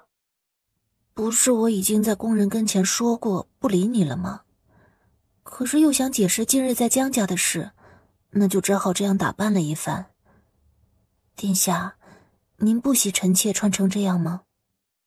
荣思景没回答，但却用行动回答了。他长臂一伸，把人抱起来放在了案几上，放在边缘处的食盒直接推到了地上，咣的一声响，砸在了地上。啊，殿下，饭菜都摔坏了，要不命人再准备一份过来？不用了，顾吃芝芝就行。还好，太子还是那个太子，青蛙还是那个青蛙，只是这坐在案几上实在是羞耻。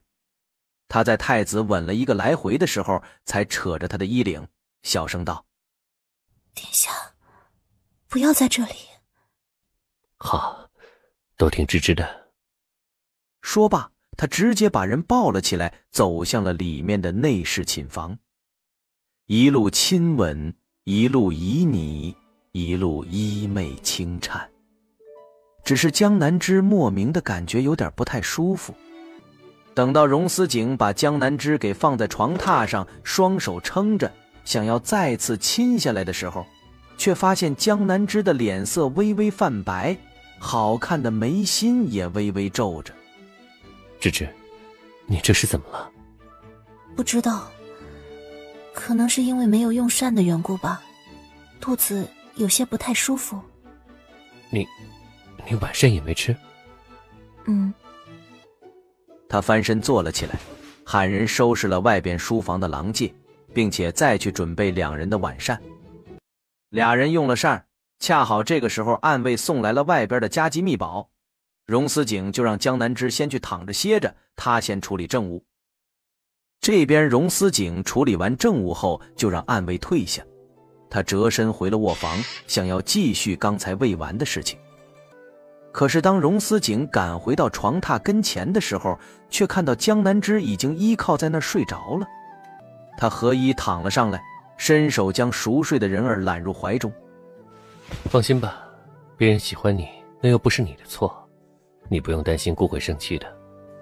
要生气，也只是对那些胆敢觊觎你的男人生气。沈彻算一个，那个陆子恒也算一个，大不了来一个砍一个好了。荣思景轻轻地吻了吻江南枝的额头，拽上被子，没过多久也陷入了梦乡。殿下，您说臣妾怎么会有了呢？您不是每一次都弄到外边了吗？好像是有一次，还是2次的，忘记弄外边了，对不起，芝芝。不，殿下您不要道歉，能够有孕，臣妾特别的高兴。芝芝真高兴。能够怀有殿下的孩子，臣妾是真的很高兴。原来你这段时间的身子不适，吃不好，休息不好，都是因为有孕闹的。倘若我可以早点知道就好了。太子妃有喜，这可是天大的好事。不一会儿，皇帝跟皇后的赏赐就送到了东宫。哦，还有太后的一份。不一会儿，穆穗进来。娘娘，商夫人来看您了。啊，快些让阿娘进来。江南枝放下了所有防备，跟母亲说着梯级的话。一转眼啊，我家芝芝都要做母亲了，阿娘真为你高兴。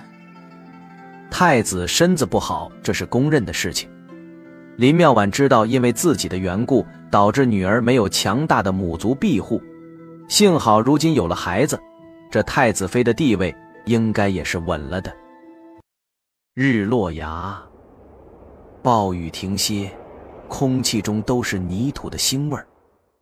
沈兄，我救了你的夫人，你看要如何谢我呀？她不是我夫人，而是当今大楚太子妃。我不懂沈兄是何意呀？下个月王爷就要进京了吧？难道王爷不想趁这次机会直接弄死那荣思景吗？只要荣思景死了，这天下不就是王爷的了吗？这件事我做不了主，得去禀告王爷。沈彻点了点头。等到那个男人离开后，沈彻转过头来，看着躺在炕上的江潭心已经醒了过来，俩人正好四目相对。阿彻，阿彻，是你让人救了我。对。那你说的我不是你的夫人，而是太子妃，什么意思啊？心儿，你有没有发现你跟芝芝很像？我是她姐姐，自然是她像我。所以你想不想报仇呢？我们如今这个境地，你真的甘心吗？江潭心一愣，他刚才就隐隐猜测了什么，此时沈彻突然这样说，他紧张道：阿彻，你这是什么意思？我们如今都到这般田地了，还能怎么报仇啊？心儿，你之前说的对，既然我们都重活一世，那么我们就是被上天眷顾的人，一定会得到自己想要的一切。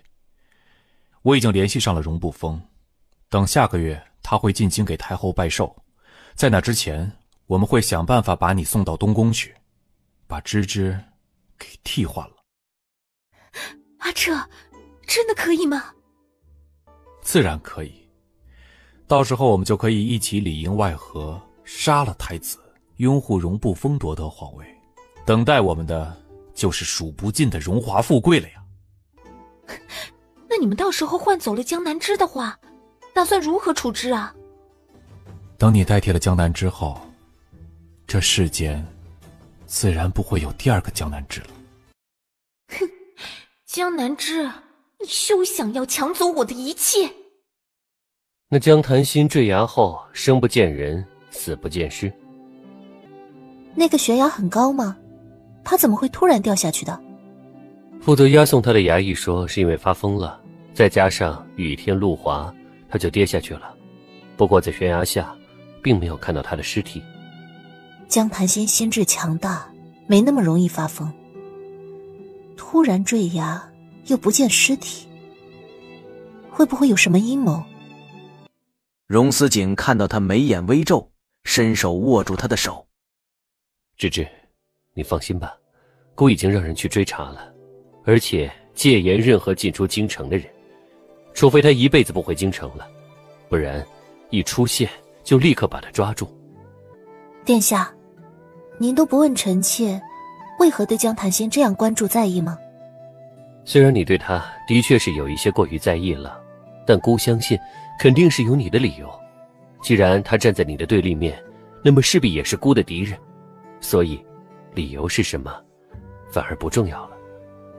江南枝看着太子温柔的眼，里面是自己的倒影，那光亮太炙热了，好像是要吞噬掉自己似的。太子好像比他想象中还要在乎他。今天孩子有没有闹你啊？胃口有没有好一些？今日只吐了2回，至于孩子，他还很小的，什么都不知道。荣思景哦了一声，大手轻轻地附在了他的小腹上。你不许闹你母亲，听到没有？不然我可不饶你啊！殿下，臣妾累了，想休息了。荣思景看他十分困倦，立刻点头，让工人伺候着他回去安歇了。芝芝，姑。江南枝突然伸手搂住了他的脖子。殿下，臣妾可否是你的白月光，心尖宠？荣思景黑漆漆的眸子里都是他的倒影，随着微微点了点头，那倒影也跟着轻颤了一下，反而愈发清晰明朗。那殿下会宠我多久？说什么海枯石烂，实在是太夸张了。那就宠你到我死的那一刻吧。荣思景突然感觉现在说什么死啊死的有一些不吉利，就还想要找补一下，但怀中的人却突然靠了过来，亲上了他的唇。荣思景只是愣怔了一下，下一刻就反客为主，不断探索，温故知新，不肯放弃，一直到怀中人娇呼一声我的肚子，荣思景这才止住自己的热情。可是将人揽入怀中后，他的声音却依旧十分低哑。殿下，我以后不会再给您安排女人了，你也不能随便去临幸其他女人。芝芝，姑不是那种重欲念的人，等以后朝局稳定了，姑不会再纳后宫，也会遣散华侧妃他们，让他们去做自己想要做的事情。江南枝听着他的话，又感觉那热乎乎的东西有点无语。就这还不中那个？这个只针对你。殿下，您不用给臣妾捶腿的。不是都说孕妇会腿酸腿肿吗？那得是快生了的时候，肚子太大了，腿开始浮肿，那时候才开始不舒服。那就早点按揉，这样后期你也会稍微好受一些。殿下，发现您最近在东宫待的时间都变长了，这会不会影响您的公务啊？还好，主要近期也没有什么事儿。佛珠碰触到了肌肤，江南枝下意识地拢了拢裙摆，小声道：殿下，您很难受吗？荣思景没有说话，只是将人揽入怀中。虽然难受，但姑甘之如饴。当天夜里，太子依旧留宿在了太子妃的寝宫。殿下想要一个女儿，还是想要一个儿子？可谁想到，就这样一个问题，却把太子殿下给为难住了。若你还没有想好的话……不，其实姑一直想要一个女儿，娇软可爱，像你一样乖巧。可后来却想着，如果生个儿子的话，可以早点培养他读书习武，如何治理国家。芝芝喜欢男孩还是女孩啊？只要是太子殿下的孩子，不管是男孩还是女孩，臣妾都喜欢。荣思景伸手轻拥着他。怎么办？突然好想亲芝芝啊！荣思景到底还是十分矜持克制的在江南枝的眉心落下一个吻。至于其他剩下的，估计只能够在梦里满足了。母后，您先陪着皇祖母儿媳去换一下衣裳，多带一些人，走慢些，知道吗？是。江南枝带着丫鬟往宴会后边走，林妙婉见状也带着丫鬟走了过去。这边江南枝已经跟母亲林妙婉进了屋子。阿娘，待会儿可能会乱起来，我会顾及不上你，待会儿你就带人躲到这里，有一个密道，机关在这儿。芝芝啊，是不是要发生什么大事了？不过一切尽在掌握，阿娘不用担心。可你还怀着孩子，你跟我一起躲起来吧。江南枝摇了摇头，接下来他得假装自己被江檀心给代替了，然后回到宴席上，并且亲手给太子端一杯毒酒。只有这样，才会让荣不封放下警惕，进行下一步计划。而只要他谋反的苗头冒出来，太子就可以收网了。那对你来说，不是太冒险了吗？阿娘，你要相信我，相信太子，还要相信商大人。林妙婉还欲再说什么，外边突然传来一个太监的声音来：“娘娘，您是遇到了什么麻烦吗？需要奴才做什么吗？”没事，就是本宫的母亲有些不舒服，让她在这里多休息一会儿就行了。这位公公，本宫的一个宫女突然晕倒了，劳烦你把她送到太医署那里去。是。那青衣公公进来，果不其然看到一个穿着粉衣宫装的宫女靠坐在太师椅上，已经晕了过去。娘娘，这……快点把她带走，她可是本宫的贴身侍女，可别耽误了治病。娘娘，奴才这就去办。江南之落坐太子身边，突然抬手给太子倒了一杯酒，而坐在最近脸上挂着笑容的荣不封顿时眸子缩了一下。喝呀，赶紧喝了。还是荣思景认真地把这出戏给演下来。他接过江南之递过来的酒，喝了一小口，冲着他温柔一笑。他手中还拿着那只酒杯，看向眸子中炸开巨大惊喜的荣不封。皇叔，到你给皇祖母亲受礼了，你怎么好半天没动作？难道是没有带吗？我怎么会不带礼物呢？母后大人，您且看我送您的生辰礼物吧。就在这个时候，突然响起了一阵叮当响，进来了一群身材婀娜的美女，轻纱飞扬，美艳无双。荣不封给太后送来的贺礼，竟然是一群穿着清凉的舞女献舞。江南之的目光扫过那些舞女，突然感觉桌子底下的手被太子的大手给握住了。他知道荣不封马上就要动手了。果然，在太后越来越黑的脸色下，那些舞娘们舞得越来越精彩。马上鼓声乐器就要停止了。就在这个时候，坐在上位的太子突然吐出了一口血来。只见荣不封眸子发亮，突然摔了手中的酒杯。那些舞娘瞬间拿出藏好的刀，对皇族在内的几位大官瞬间刺了过去。而荣不封则是悠哉悠哉地看着被侍卫们护在身后的太子皇帝等人。一瞬间，整个宴会上刀光剑影，血染飞溅。江南之已经在事情发生的瞬间立刻拉起坐在不远处的左皇后的手，还有一个宫女扶着太后老人家。丁一、贾满等人护着他们从后边一条路走。江南之下意识地回头看一眼太子，已经被一群侍卫暗卫保护了起来。几位娘娘，这边走，这边的人我们都驱赶过，暂时没有其他人。这一路上，在华饶跟丁一、贾满等人的保护下，顺利地到了密室门口。众人依次进了密室。在关闭密室之前，江南之也让华饶也进来。今日宴会，我阿娘他们也来了，我得去保护他们去。太子妃姐姐，你们要小心啊！他说完，就带着那些禁军转身离开了。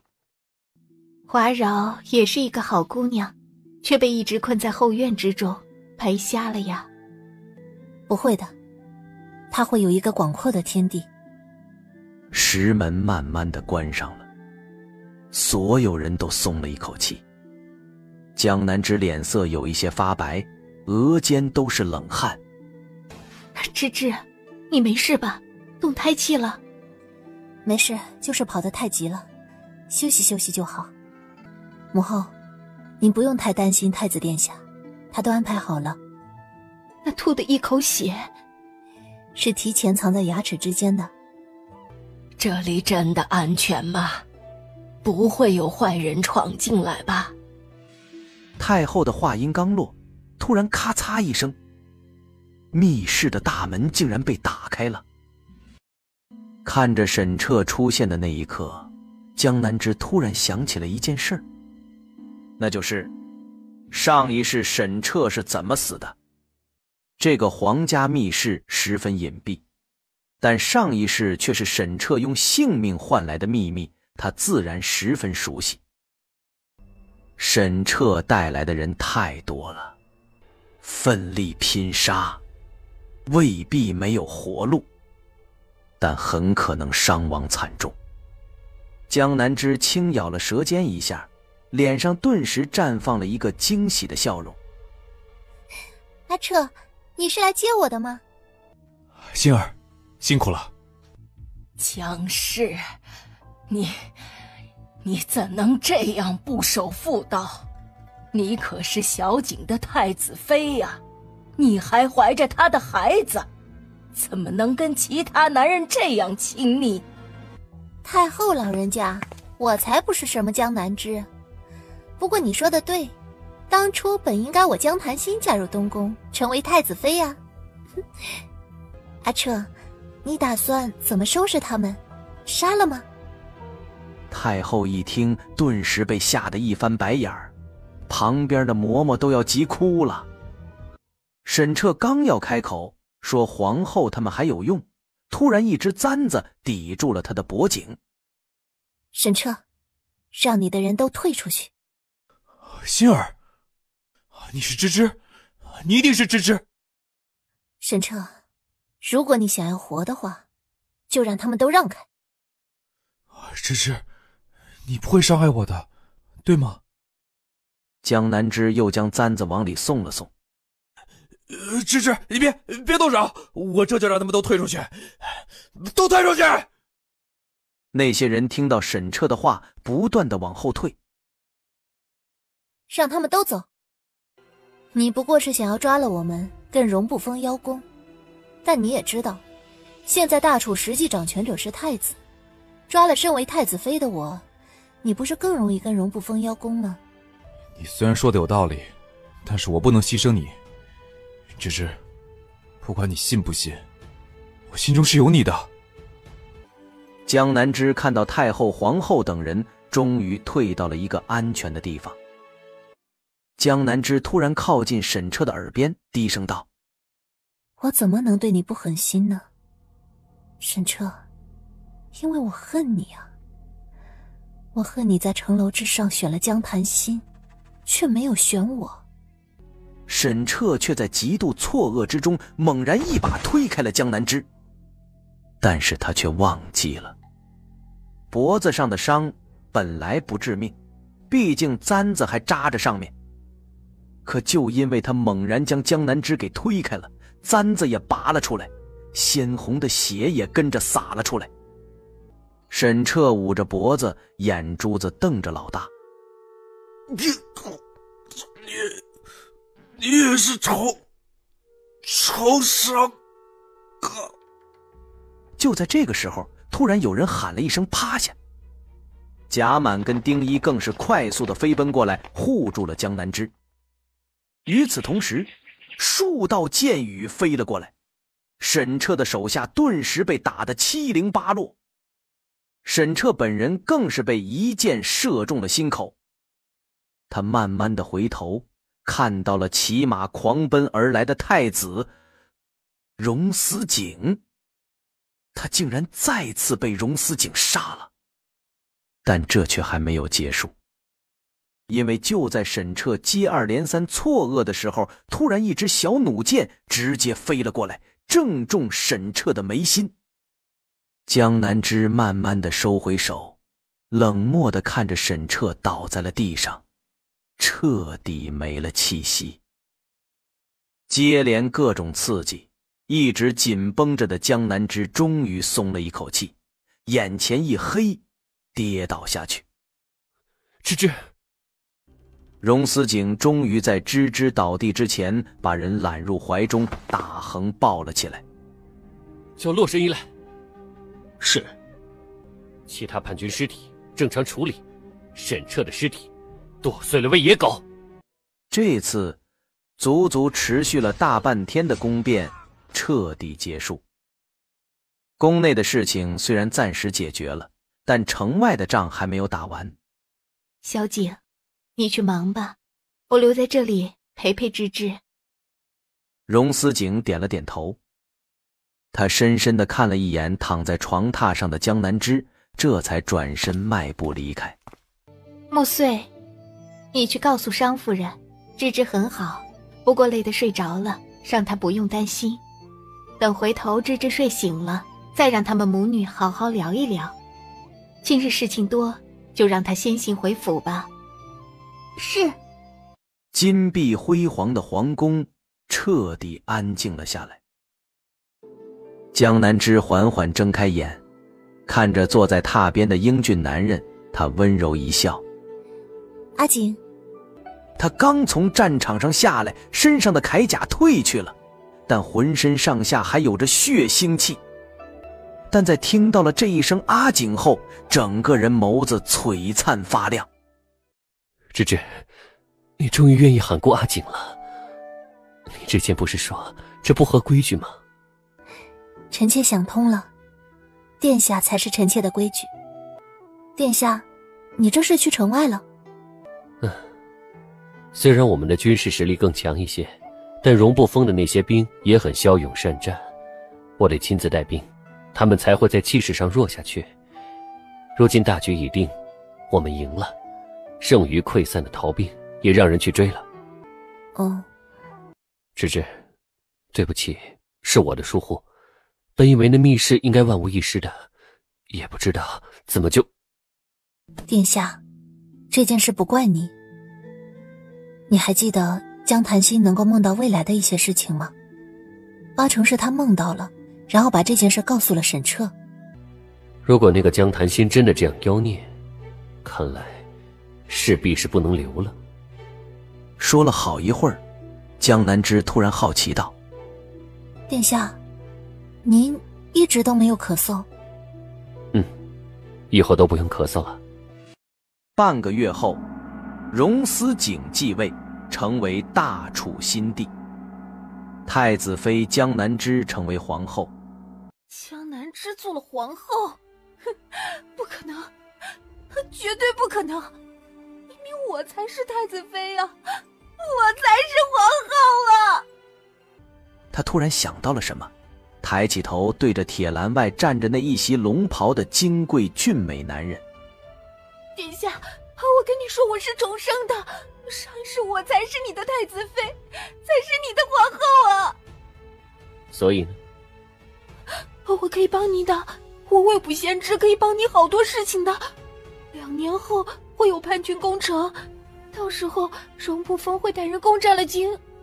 啊，不对啊，荣不封叛乱的事情不是已经发生了吗？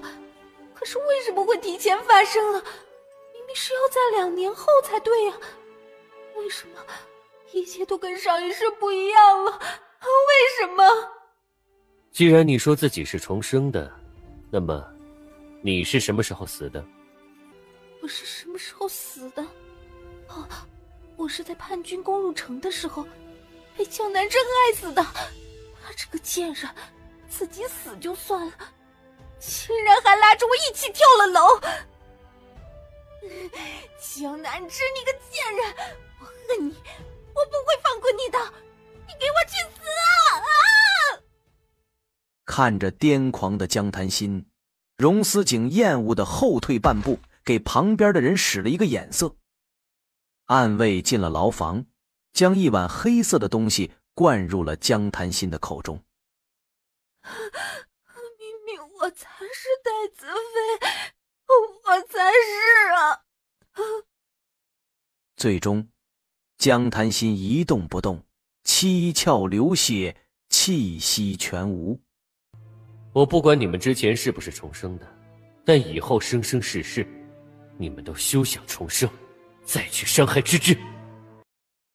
芝芝睡不着了。江南枝很低的嗯了一声。芝芝是不是又更在意我一些了？何止是在意，我都恨不得能跟着你一起去。你就是想要跟着我一起去，我也不舍得你跟着去受苦。毕竟是打仗，刀枪无眼，你若伤到的话，我会疯了的。可你若是受伤，我也会难受。荣思景身子一僵，立刻俯身吻了下来。俩人倒也没有做什么，就是深情拥吻着。等到一吻结束，荣思景发现自己手腕上多了一串东西。芝芝怎么又送我佛珠啊？这一串是我去求来的。芝芝，我一定会回来的，一定。我跟孩子都会等你，平安归来。新帝元年，荣思景御驾亲征，带领20万大军去清剿西北余孽。就在全京城、全皇宫都弥漫着紧张气息的时候，终于在6月底的时候迎来了2封军报。一封是西北王府被攻下，西北王荣越被活捉，大楚军大胜。而另外一封是陛下失踪了。什么？人怎么会失踪呢？你说什么？小景失踪了？怎么会失踪？当时为了攻打西北王府的余孽，大楚军登上了那万毒峰。那陆子恒见走投无路，就带人偷袭了陛下，他跟陛下一起跌入了悬崖。当时众人立刻去崖下寻找，却不见了踪影。江南之现在的肚子已经很大了，此时他捏着那军报，一个字一个字地看，关节泛白，手中的军报也在发抖。娘娘，您还怀着孩子，别太激动。如今陛下只是下落不明，凌雨已经带着人在那边寻找了。芝芝啊，你淡定一些，小景肯定会没事的。这件事暂时不要声张，就说大军胜利，如今正开始凯旋而归。暂时可以压下来，但压不了多久啊。能压多久就压多久。是。父皇，接下来就要辛苦您全力安抚朝堂上下，不管他们说什么，都一口咬定阿景没事，一切照常。好的，我一定会做好的。华老将军，您这是怎么了？陛下出事，老臣不该再给娘娘等人添麻烦了。只不过军报中还说我长孙断了腿，扰扰更是昏迷不醒啊。大军动身，时间会很长，让医术精良的太医随行，先去将华小将军跟华饶火速接回来。多谢娘娘。等到其他人都离开后，江南之站起来，身子摇晃了一下。娘娘，您要保重啊。我没事，陛下也不会有事。让玲珑阁所有的人都前去西北调查是怎么回事，全力寻找陛下。娘娘，咱们的势力才发展到江南，西北那边并不熟悉。那也都去。丁一知道陛下有哪些暗线势力，你跟他一起，这样能够更快捷方便的找人。时间一天一天过去，江南之突然腹中一痛，脸色惨白，豆大的冷汗顺着他的脸颊流淌了下来。娘娘，你怎么了？是要生了吗？江南之只感觉腹中坠坠的疼，众人一片手忙脚乱。而就在他意识模糊间，突然听到谁喊了一声：“陛下回来了！”折腾了一通，原来是动了胎气，还不到生产的时候，但应该就是这2天了。皇后娘娘，您这怀的可是双生子，自古以来这双生子都难以生产，接下来不管发生任何事，您都要以平静心态面对。我晕倒之前听人说陛下回来了。洛神医表情一凝，莫非是陛下受伤了，伤得很重？陛下从山崖上跌下去，幸而被树枝挂住，受了伤，但不严重，也已经好了七七八八。那就是陛下带回来一个女人？没有的，陛下没有带回来一个女人，但是带回来一个和尚。确切的来说，那位叫望尘的师傅是陛下的师弟，他们都是师从怀德大师。陛下跟他师弟一起回来，这有什么不妥吗？为何你的表情这样复杂？算了，还是让望尘师傅同您说吧。不过娘娘您切记呀，不管听到了什么，都一定要保持平和心态，万事都要为腹中的孩子想想，而这也关乎到您的身子。本宫知道了。不一会儿，身着一袭白色金纹袈裟的和尚走了进来。见过皇后娘娘。望尘师傅，请坐。皇后娘娘，贫僧这次是陪着师兄一起回来的，他出了一点小麻烦，但您别担心。望尘师傅，慢慢说。我师兄他从山崖跌下来的时候撞到了头，失去了记忆。不过娘娘放心，他是有恢复的可能的。娘娘可是，其实我师兄本不该有此劫的，但因为他之前让师父帮忙，做了一件有违天理的事情。什么事？娘娘可认识沈彻、江潭心二人？认得，跟他们有关。因为师兄给二人用了封魂术，这等禁术会让人永世不得超生，有违天理，自然是消耗了师兄的龙气天运，所以此次坠崖失忆是他的一个劫难。这个劫难度过了，以后就没事情了。皇后娘娘，您好生休养身子。我师兄他虽然失忆了，但处理朝堂上的事情的能力还是有的。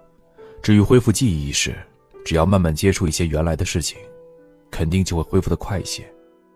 劳烦望尘师傅了。不劳烦，不劳烦。娘娘放心好了，我师兄如今虽然失去记忆，骨子里却以为自己是佛修，所以十分恪守难得。当初是一对猎户兄妹救了师兄，那妹妹对师兄一见钟情，借上药的机会想要与之亲近，但却被师兄丢了出去。望尘师傅，你放心好了。我知道他如今不记得之前的事情，不知道如何跟我相处。那我就先好好养着身子，毕竟马上就要生了，一切从长计议。对对对，您能这么想就对了。可是我这马上就要生了，而且还是极为难生的双生子。他在出征之前说过，在我生产的时候，他会陪着我的。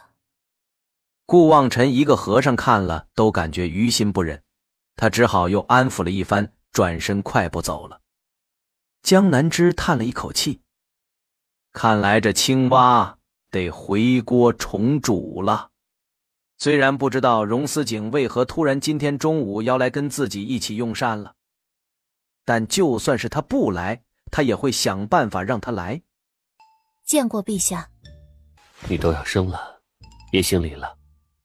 是，陛下。我们以前相处的时候，也是这般吗？陛下说的这一般是什么意思？你对我有怨？臣妾不敢。皇后，倘若我永远也想不起来原来的事情了，你该如何？这也不是臣妾来选择，是留在这里做皇帝，还是回寺庙中敲木鱼诵经文，端看陛下如何选。荣思景心中蓦然涌现出一抹戾气，这人就一点都不在乎自己吗？结果下一刻，他就看到了本来云淡风轻的漂亮皇后突然秀眉一皱，一手捂着腹部，露出了十分痛苦的表情来。你怎么了？我许是要生了。去喊稳婆来，去把大夫都喊来。一片兵荒马乱，新一轮的阵痛来袭。江南枝在做深呼吸。我在这里陪着你，如果疼了，你就咬我。可偏偏这个时候，阵痛剧烈了起来，他没忍住，疼出了声。娘娘，您快点用力，已经看到一个孩子了。他咬紧背齿，握紧了荣思景的手，下一刻就感觉手背上落下了一个吻。等这次生完，以后都不会再让你生了。生了！恭喜娘娘，恭喜陛下，是一位小皇子。洛神医给检查过了，小皇子十分健康。江南枝松了一口气，但新一轮的阵痛又开始了。在听到那第二声孩子啼哭，并且听到稳婆高兴地说恭喜娘娘是一位健康漂亮的小公主时，江南枝终于昏了过去。芝芝，朕要告诉你一件事儿，不能让其他人听到。荣思景给自己突然靠近找了一个理由，这有点欲盖弥彰。陛下，要说什么事？芝芝，那薛子仪竟然逃了。什么？他竟然逃了？已经让人去抓了吗？还有，他若逃了，陛下您该如何恢复记忆啊？荣思景哪里听进去他说了什么，只看着那一张一合的唇瓣，娇艳温柔，定然十分甜美可口。等到反应过来的时候，他已经突然俯身亲了上去。明明之前两人都亲过无数次了，但对于失忆了的荣思景来说，可是他第一次破戒，所以特别激动，久久不愿意分开，就跟真的第一次洞房花烛夜的毛头小子一样。还是江南枝险些喘不过气来，他无奈地拍了拍荣思景的后背，眼前的男人才愿意放开他。芝芝，倘若我永远不能恢复记忆了，那你就忘记原来的我，爱上现在的我，可好？江南枝也没有回答，而是搂着对方的脖子又亲了下去。只是到了关键时刻，荣思景竟然只是抱着他，并没有进一步。这一幕怎么这么熟悉啊？洛神医虽然说过你现在可以侍寝，但终归是多养养更好一些。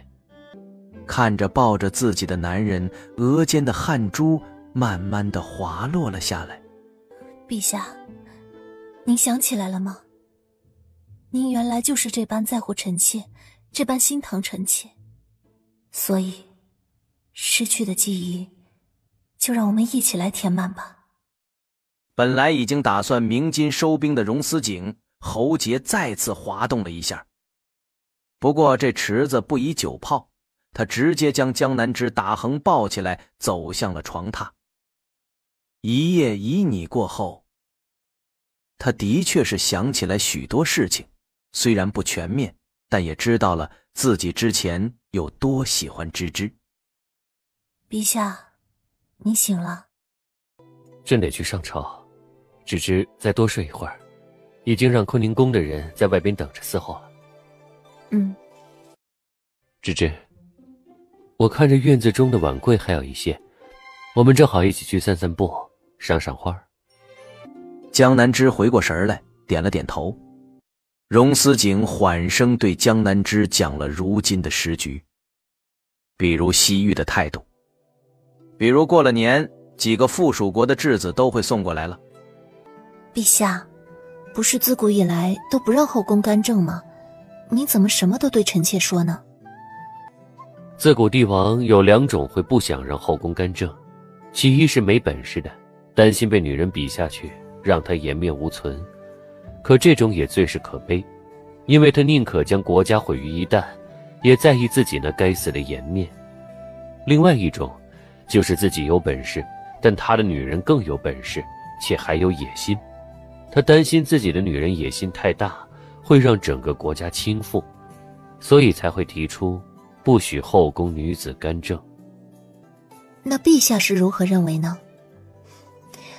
陛下自然不是前者，但是后者，您就真的不担心臣妾有什么野心吗？